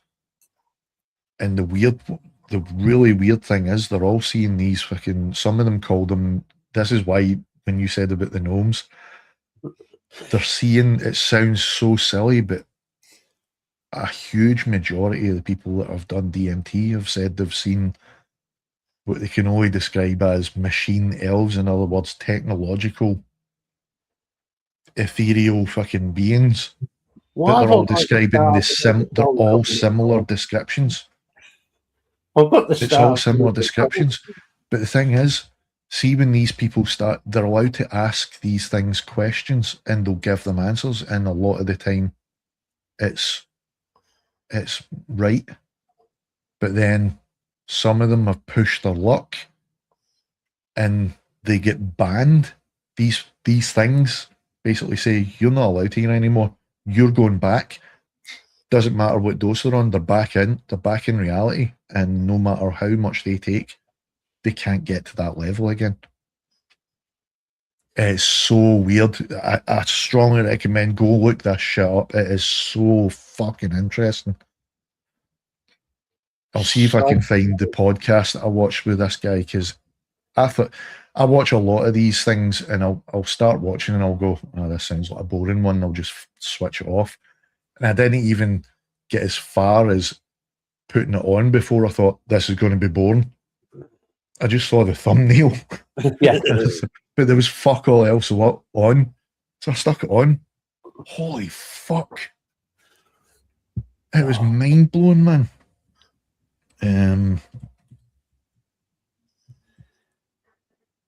Was it Jesse Michaels he was on? Oh, I understand string theory, Martin. Wasn't that one. I understand string theory, and I understand quark theory as well. It was on this podcast. This is actually one of the patients, though. But here he is, Danny Jones show. He's an English guy. Yeah. Andrew Gallimore, his name is. Ignore that last one I posted. I'm going to delete that because it's not the right one. This is the right one. He's actually studied like elements of theology and everything just to understand what's going on here. Honestly, watch this. It is it sounds like it could be interesting. It really is, man. And the thing is, why is this illegal? Because they're now using it. There's some research getting done along with the whole psychedelic movement into medicine, where they're microdosing, like PTSD sufferers, like war vets, even mental illness, severe mental illness, past trauma. They're microdosing with hallucinogenics, and even just after one dose, they're drastically changed for the better. But this guy's like doing the DMT thing, and he says this is even better. Potentially one of the biggest discoveries in medicine, and I believe him.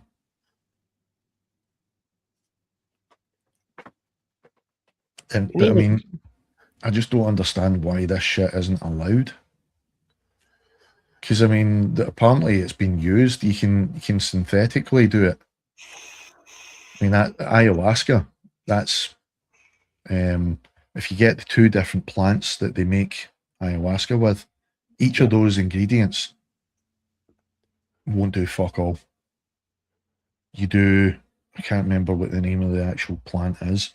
One of them, though, is the psychoactive compound. The other one triggers an enzyme when it's digested that allows that to be absorbed and transmitted through the body, and that's what gives you the hallucinogenic experience. And so people have been doing this for thousands of years, like South American tribes and elsewhere.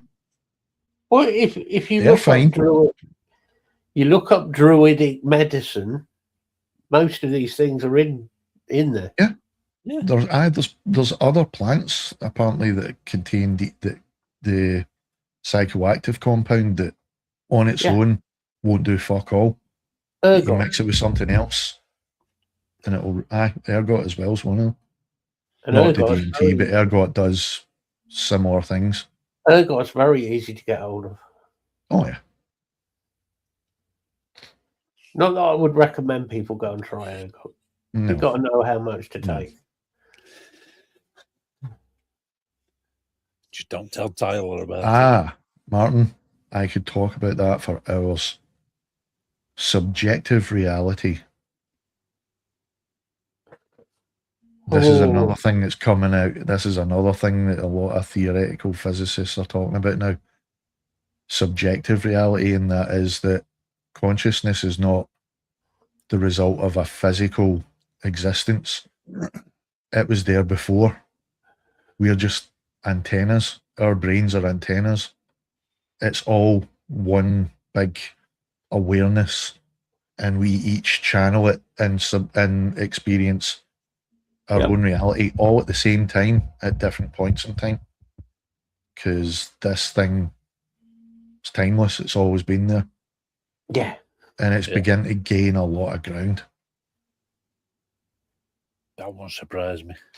One of the things that these guys will say is that if you want something that will bend your mind, is right. Look at the wall, just like you're saying. Like, look at a colour. What colour is it? Red. Look at this wall. It's white. Okay, close your eyes. Right. What are you looking with? My eyes. No, you're not. Your eyes are closed. What are you looking at? So what are you actually looking with if your eyes are closed then? If like you're perceiving something that's there, but it's not there because your eyes are closed. It's the brain that makes sense and perceives everything. Yep. So it is effectively an antenna. This is the shit that I got up to when I'm not here. I go and warp my brain for the better. Tyler on DMT. I really want to try that shit, man. So bad. I haven't heard one person say they've had a negative experience. I've heard people saying they've had scary experiences, but they weren't, in retrospect, negative.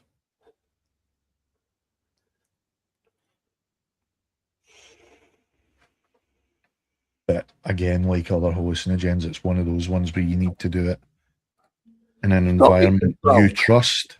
Yeah. And if you want anyone there, it has to be with people you implicitly trust. Yeah. Otherwise, don't even consider it. No. Because you will fuck yourself up. I've seen it. Time for another pee. Oh. One of my friends years ago, man. Again, late teens, experimentation. Yeah. He decided he was one of these jacked lads, like, oh, I can do one better than everyone else. His second ever fucking dose of a certain hallucinogen, and he took 3 times as much of the recommended. And he was... Do you remember the Childline poster? It was just like a close-up of young blonde lassie's face. Yeah. He was looking at this picture. He could see it through the window of a nursery school, because it was an advert for Childline.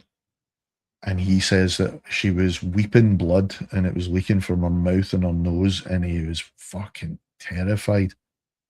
My mates all had to take it. I wasn't there this night, thankfully, but they all had to take him home and tell his mum that he'd been spiked. Oh, see, this sort of reminds me. I don't know if you've seen it yet. They've done a new miniseries of Malcolm in the Middle. I watched it all in one sitting. Yeah, that was fucking acting genius, that episode with Hal. Yeah, Hal taking his fucking... Wow, man. Tyler on pure MDMA. No, it would not be funny. MDMA is fucking... I never... I didn't know I was taking it at the time. It got passed off to me as something else. I mean, I was just... It wasn't me. I was completely somebody else. That's my only problem with it, is that nobody that's ever on that shit is 100% them. No. It's fake. Yeah.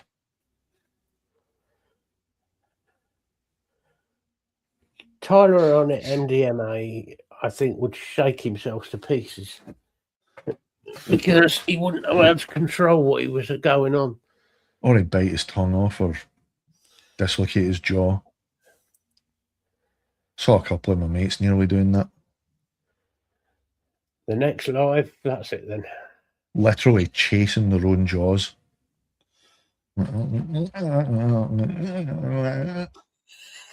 Oh, you're fine, aren't you?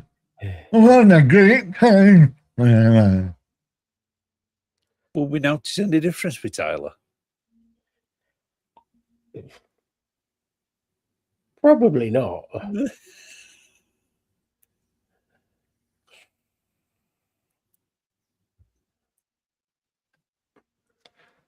I was about to say that one of my mates turned into Cletus the Slackjaw yokel until you said that. And now I just can't get that image out of my head. Tyler is Cletus the Slackjaw yokel. Well, Yeah.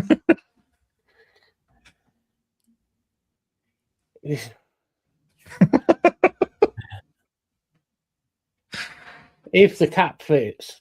Yeah. If the army shack fits.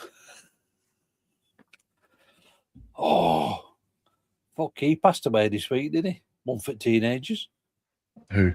Uda from Dukes of Hazzard. Yeah. Oh, yeah, that's right, yeah. I thought you meant Tyler. I was going to say, I hadn't seen him. Just a few days ago. It was literally just before the weekend there. Yeah. 80, what were he? 84. Good innings, man. Yeah. Why Tyler's going, he'd be lucky if he makes 34. Fucking hell. And you're surprised I made it past 34. He makes choices. They're choices, yes. They're choices. They are indeed choices. Yep. Choices. Can't deny that. They are choices. Yeah. And everybody should be able to make their own choices in life. Yeah. We're all entitled to our own choices and our own opinions. It's just some are wrong. Some are right. Yeah. You're entitled to your own opinion. You're wrong, but you're entitled to it. Exactly where I was going. Thank you. We've got to get that on the show every time. I actually wouldn't want to see Tyler doing anything worse than a little bit of weed. I don't know. I mean, even microdosing, I've heard is nothing but beneficial to your whole future.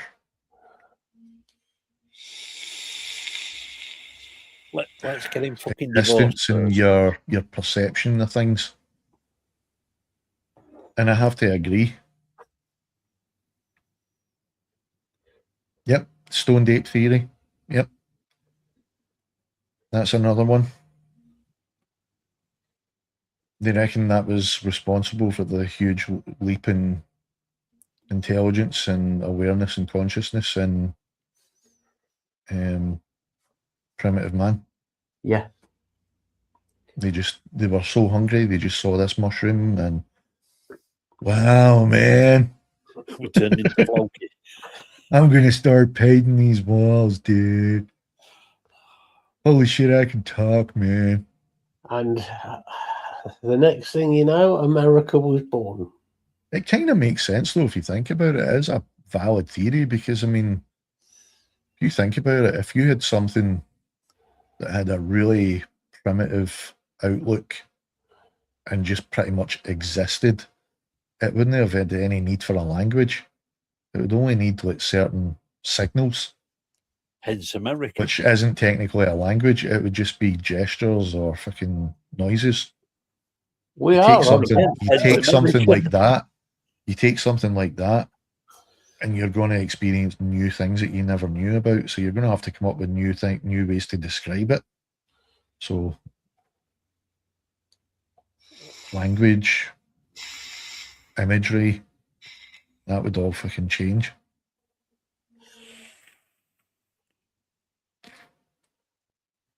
Tyler is the missing link. Jesus, but do you not think it's weird how they still haven't found that? You ever actually thought about that? They still haven't definitively found the missing link. Because technically there isn't a missing link, really, is there? There should be, though. Yeah, it's called Birmingham. If you're going by Darwinian evolution, there should be. Yeah, but most of Darwin's... There's a lot that Darwin was right about. There's a lot that he was... He was right about most of the evolution.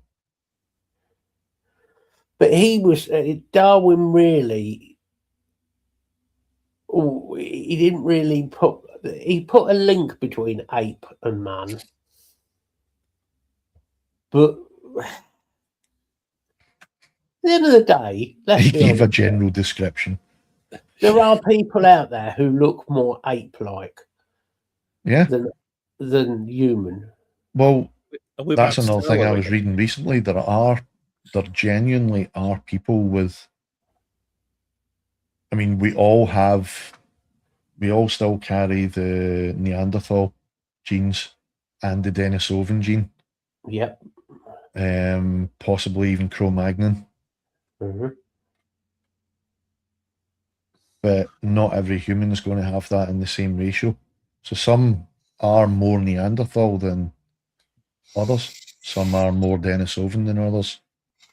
But we're all just the majority Homo sapiens in general, but some of us do have more of that particular gene. You see, we've always considered ourselves as humans, modern humans, as more intelligent than Cape Age man. We're arrogant fucks. But we're not more intelligent. No. I want to say, you've been to Doncaster recently. We're back to Cape Age man again. I'm sorry, but I've seen more logical and fucking sympathetic and whatnot behaviour from wildlife. There are some people who are more advanced in life than others. Yeah. Intelligence and intellectually, they have the capacity to learn. And we're always learning, though. We should always be learning. But there's definitely people every day is a school day. Yep. But there are definitely people who have no interest in learning. And usually they are the academics. It's just like, oh no, well I was taught that this is the way, and yeah, but just because you're taught, that's it, does not mean it's right. Or they just copy somebody else's thesis. You should be questioning everything. That is the basis of science. That's the fundamental of science, is question everything to come up with a definitive answer.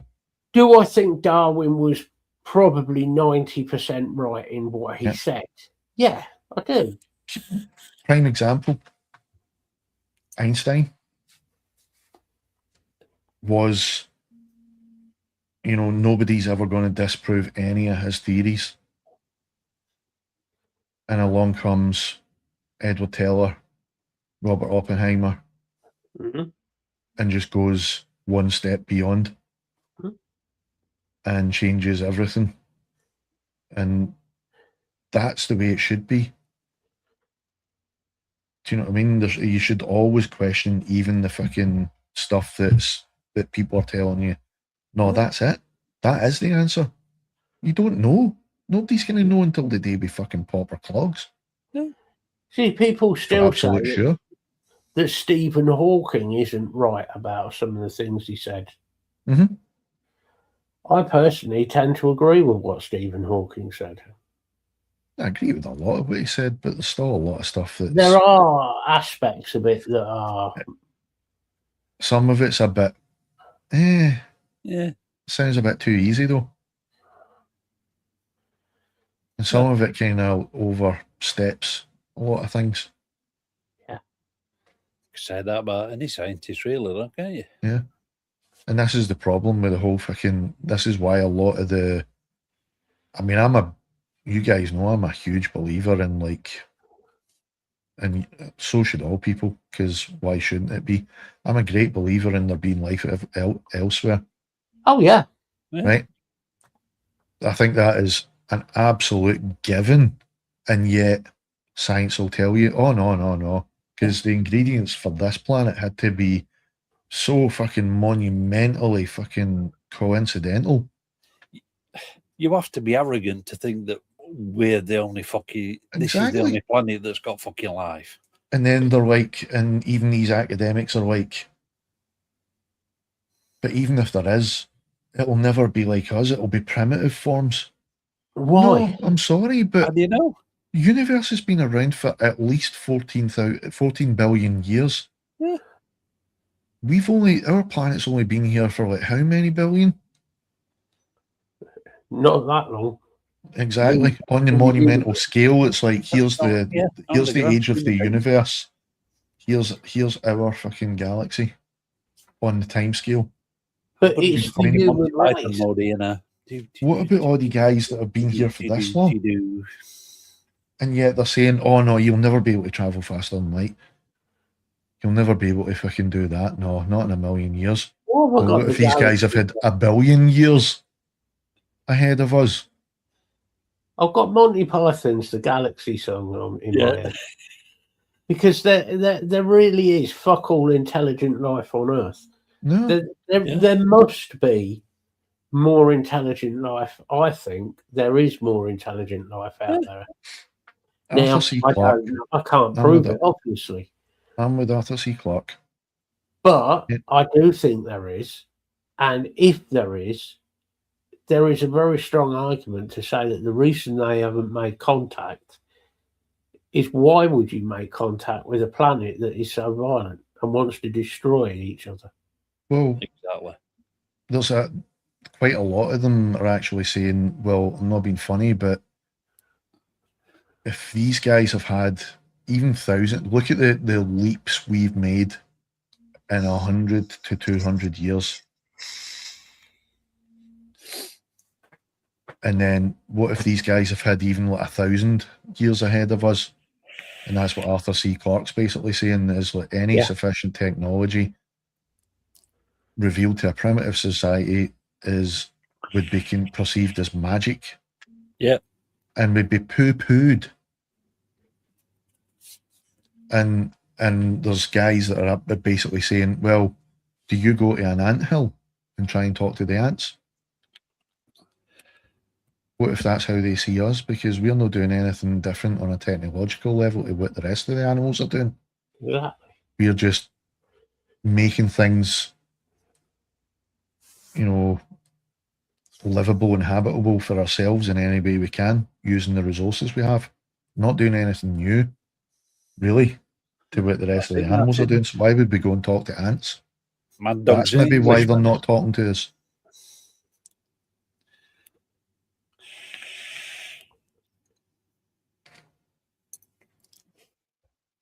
I love that shit, man.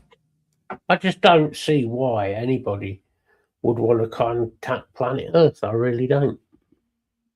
I just don't understand why academics are the first ones to fucking shit all over these ideas. They're not theories, because a theory is a provable idea. You've got billions of people on this planet who still believe that the Earth was created in 6 days, and on the seventh day he sat down and had a tea break. Yeah, and that God made and that human civilization and every animal on this planet was created in, what was it, 3,600 years or something like that? Yeah. Has only been around for that length of time. Explain fossilization. And that God created it. Well, see, I'm agnostic, but when you think about it, I mean, if it was one day, if there was any truth in the whole fucking simulation idea, yeah, exactly, Martin.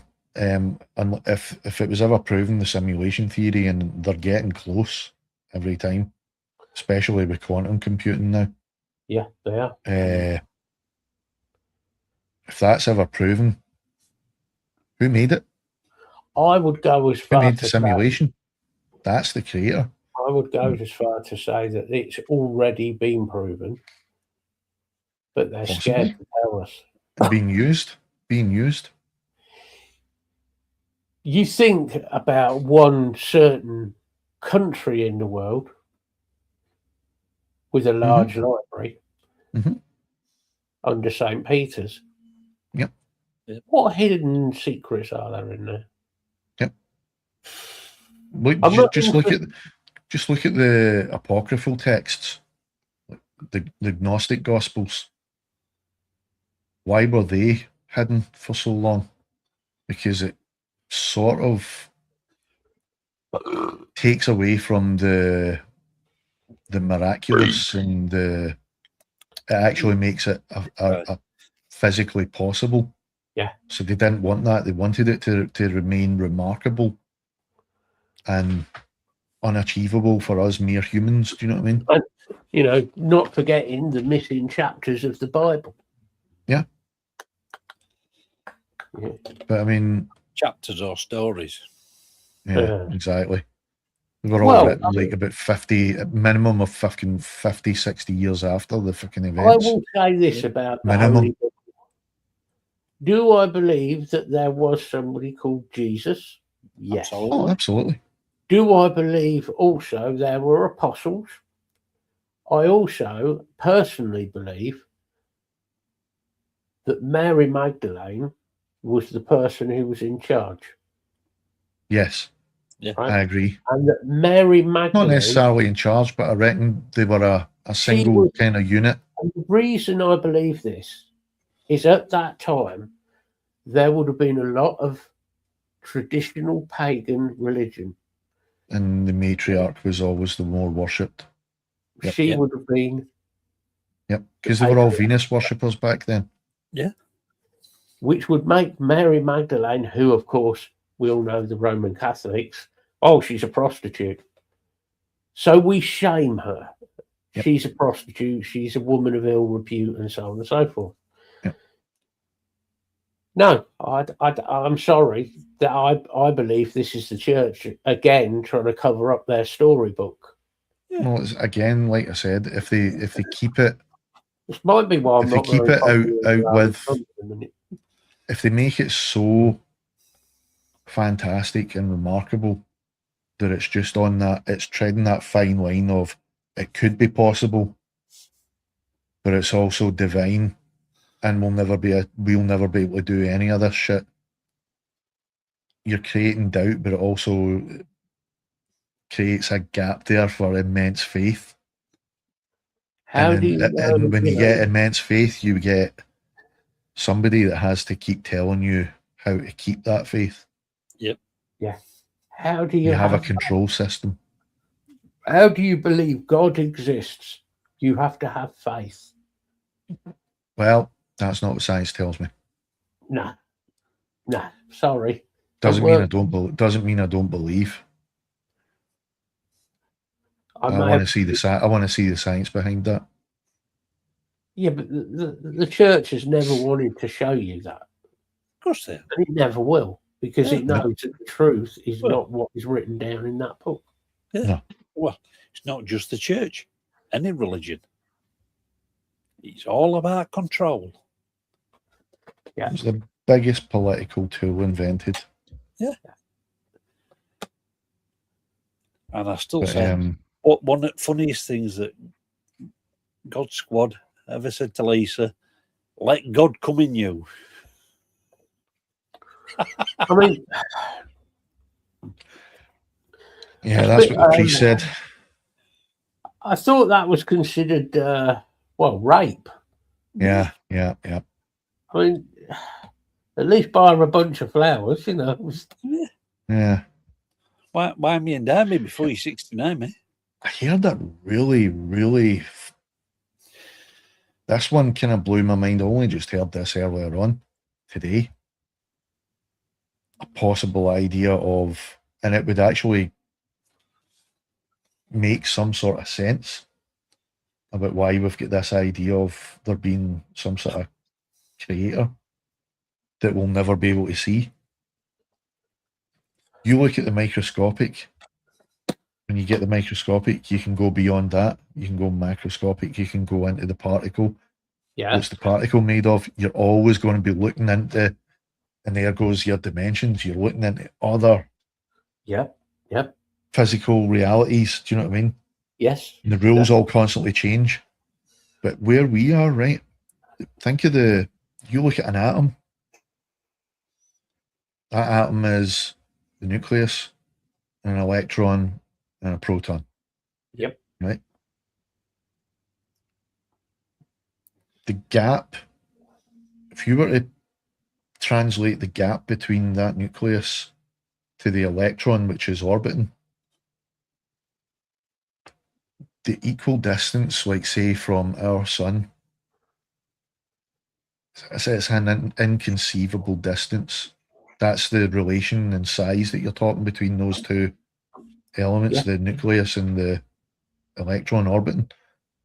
So, but then you're hearing all these scientists saying like, well, what are the gaps between the galaxies? What is there holding that together? We've not found it yet.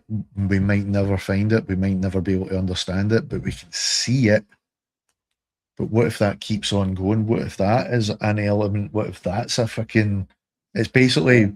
This guy has basically went one beyond that whole end scene in Men in Black, where it just keeps on zooming out from the galaxy, zooms out from the neighbouring galaxies, zooms out from that, and you're starting to see it looking like particles in an atom. And then you zoom out even further, and it's in Men in Black, it's just some fucking alien god fucking kid playing marbles with that whole universe. But this guy's basically went one different, and he's basically said, well, what if our whole universe is in one atom as part of a greater being, and that is the creator, because to us, that would be our creator, because for us to exist, it had to be born to technically give birth to us, because we are the elements that make that thing up. We'll never be able to see it though, never. And I'm sitting watching this going, nah, I wish I was tripping right now, because this would make so much sense, but it kind of still does. But that is fucked up, man. It does though. It kind of makes sense when you think about it, because we keep... Scientists are constantly going beyond like the fucking nucleus and the atom and the molecules that make that shit up, and they're finding something else that's the building block of that thing. So what makes that building block? What's that made of? We're trying to constantly find. We might never find a fucking end. It might be fucking infinite.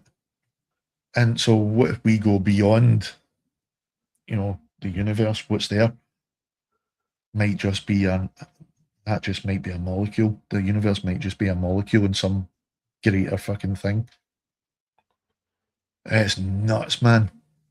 I think it's possible. It is. It does make a lot of sense, really. Martin's probably sitting going, nope, not what I was taught.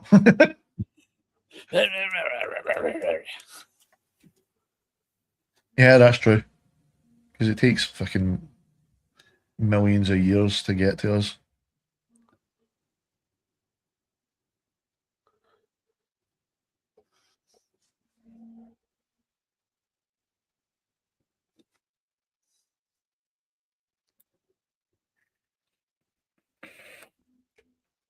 Religion is just a book. That's all it is. It's guidelines. It's a book that's been written and rewritten so many times. If it just see if they didn't write it in metaphor, there'd be no room for interpretation then, and there wouldn't be any argument. But at the end of the day, we love a good argument. Well, that's what I was going to say. Because chaos brings about a certain kind of order because we seek order out of the chaos. So you cause chaos, you advance. Talking of chaos. Uh-oh. Papa Wizard. All I'm going to say is Papa Wizard. Oh, God, what's he done? Apparently, he's banned from Tesco's. At this time? Not at this time. All right. He went for some fuel. What it used to be. Well, Tuesday, as it was. But he's never used card machine at the pay-as-you-go pumps. Mm-hmm. So he puts his card in. It's not fucking working. So he goes into the kiosk. Starts having a bit of a back and forth with young lass behind. Get me your supervisor. I want you somebody to write down that you're not taking this money off me because fucking fuel's not working. So the supervisor comes out, starts keying it, what for? And by this time, my dad started to enjoy it. He loves a good argument, my dad. Mm-hmm. He says they were back and forth for about half an hour.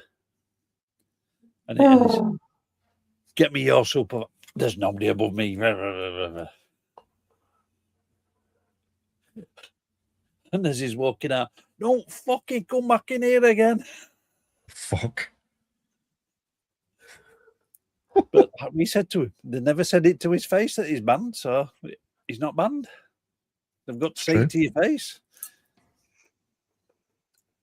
I'm not going to fucking Tesco's again. Yeah, you could easily say, I didn't hear a thing. Yeah. Oh, for fuck's sake. Oh, he gets into some fucking scrapes, my dad. But he enjoys it, so keeps him happy. Well, everybody's got to have a hobby in life, haven't they? Absolutely.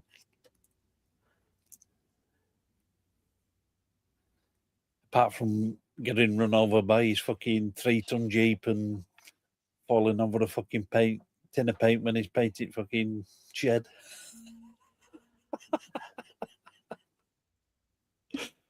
Oh, fuck's sake.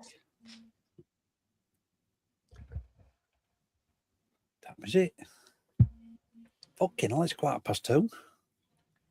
Yeah, I've been up for 25 hours. I think we'll call it to that. I think let you get some sleep, kid. Yep. To say you weren't going to last a full show. I know. You get me talking and that's it, man. I'm engaged. Absolutely.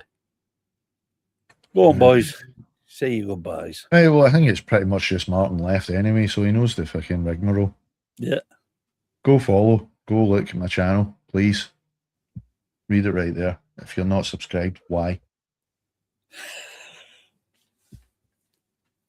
Bye. Cheers, Martin.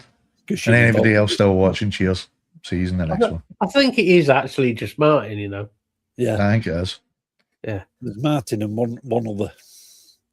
I accidentally shut down the channel page, but I've still got the chat open.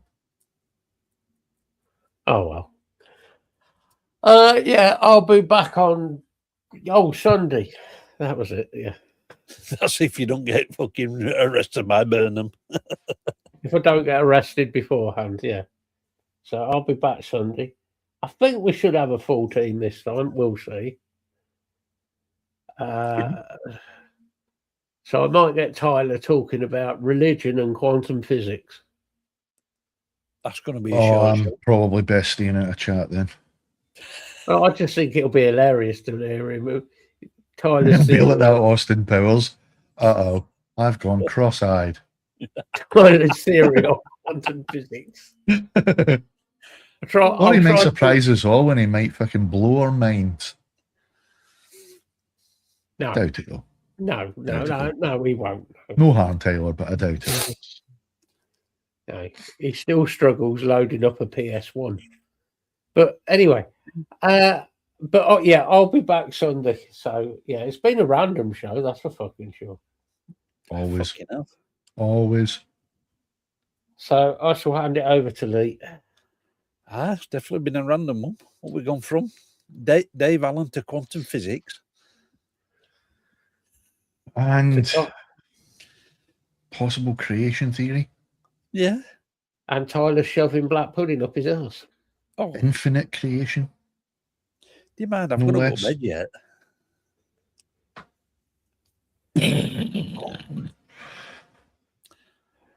Yeah. It wasn't. It was yesterday. I put a video out. Go and check that out. Some new drum software. That sounds lovely, by the way. Them drums. Yeah. Really nice. Yeah. That was just one of the presets I picked and just put a bit of EQ on it, just for personal taste. If I remember rightly, I think they're on offer at £45 a minute. Very kits. But yeah, it's a good kit.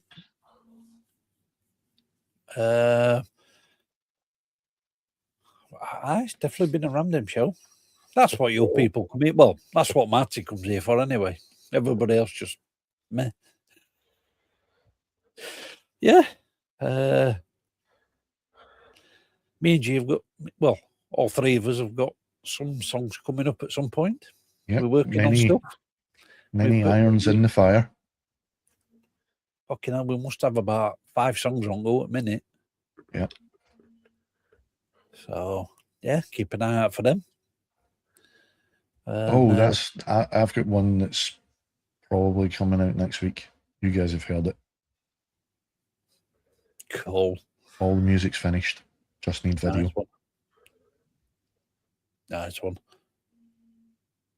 So yeah, keep an eye on this space for more stuff coming up. I've got a few bits already recorded. Some of it's been edited, some of it's not. There probably will be something coming up on the Shacking channel that we went to today for Berry Market. So keep an eye out for that. If I can get that edited in time, I'll probably put that up this weekend. But yeah, as always, keep it loud, keep it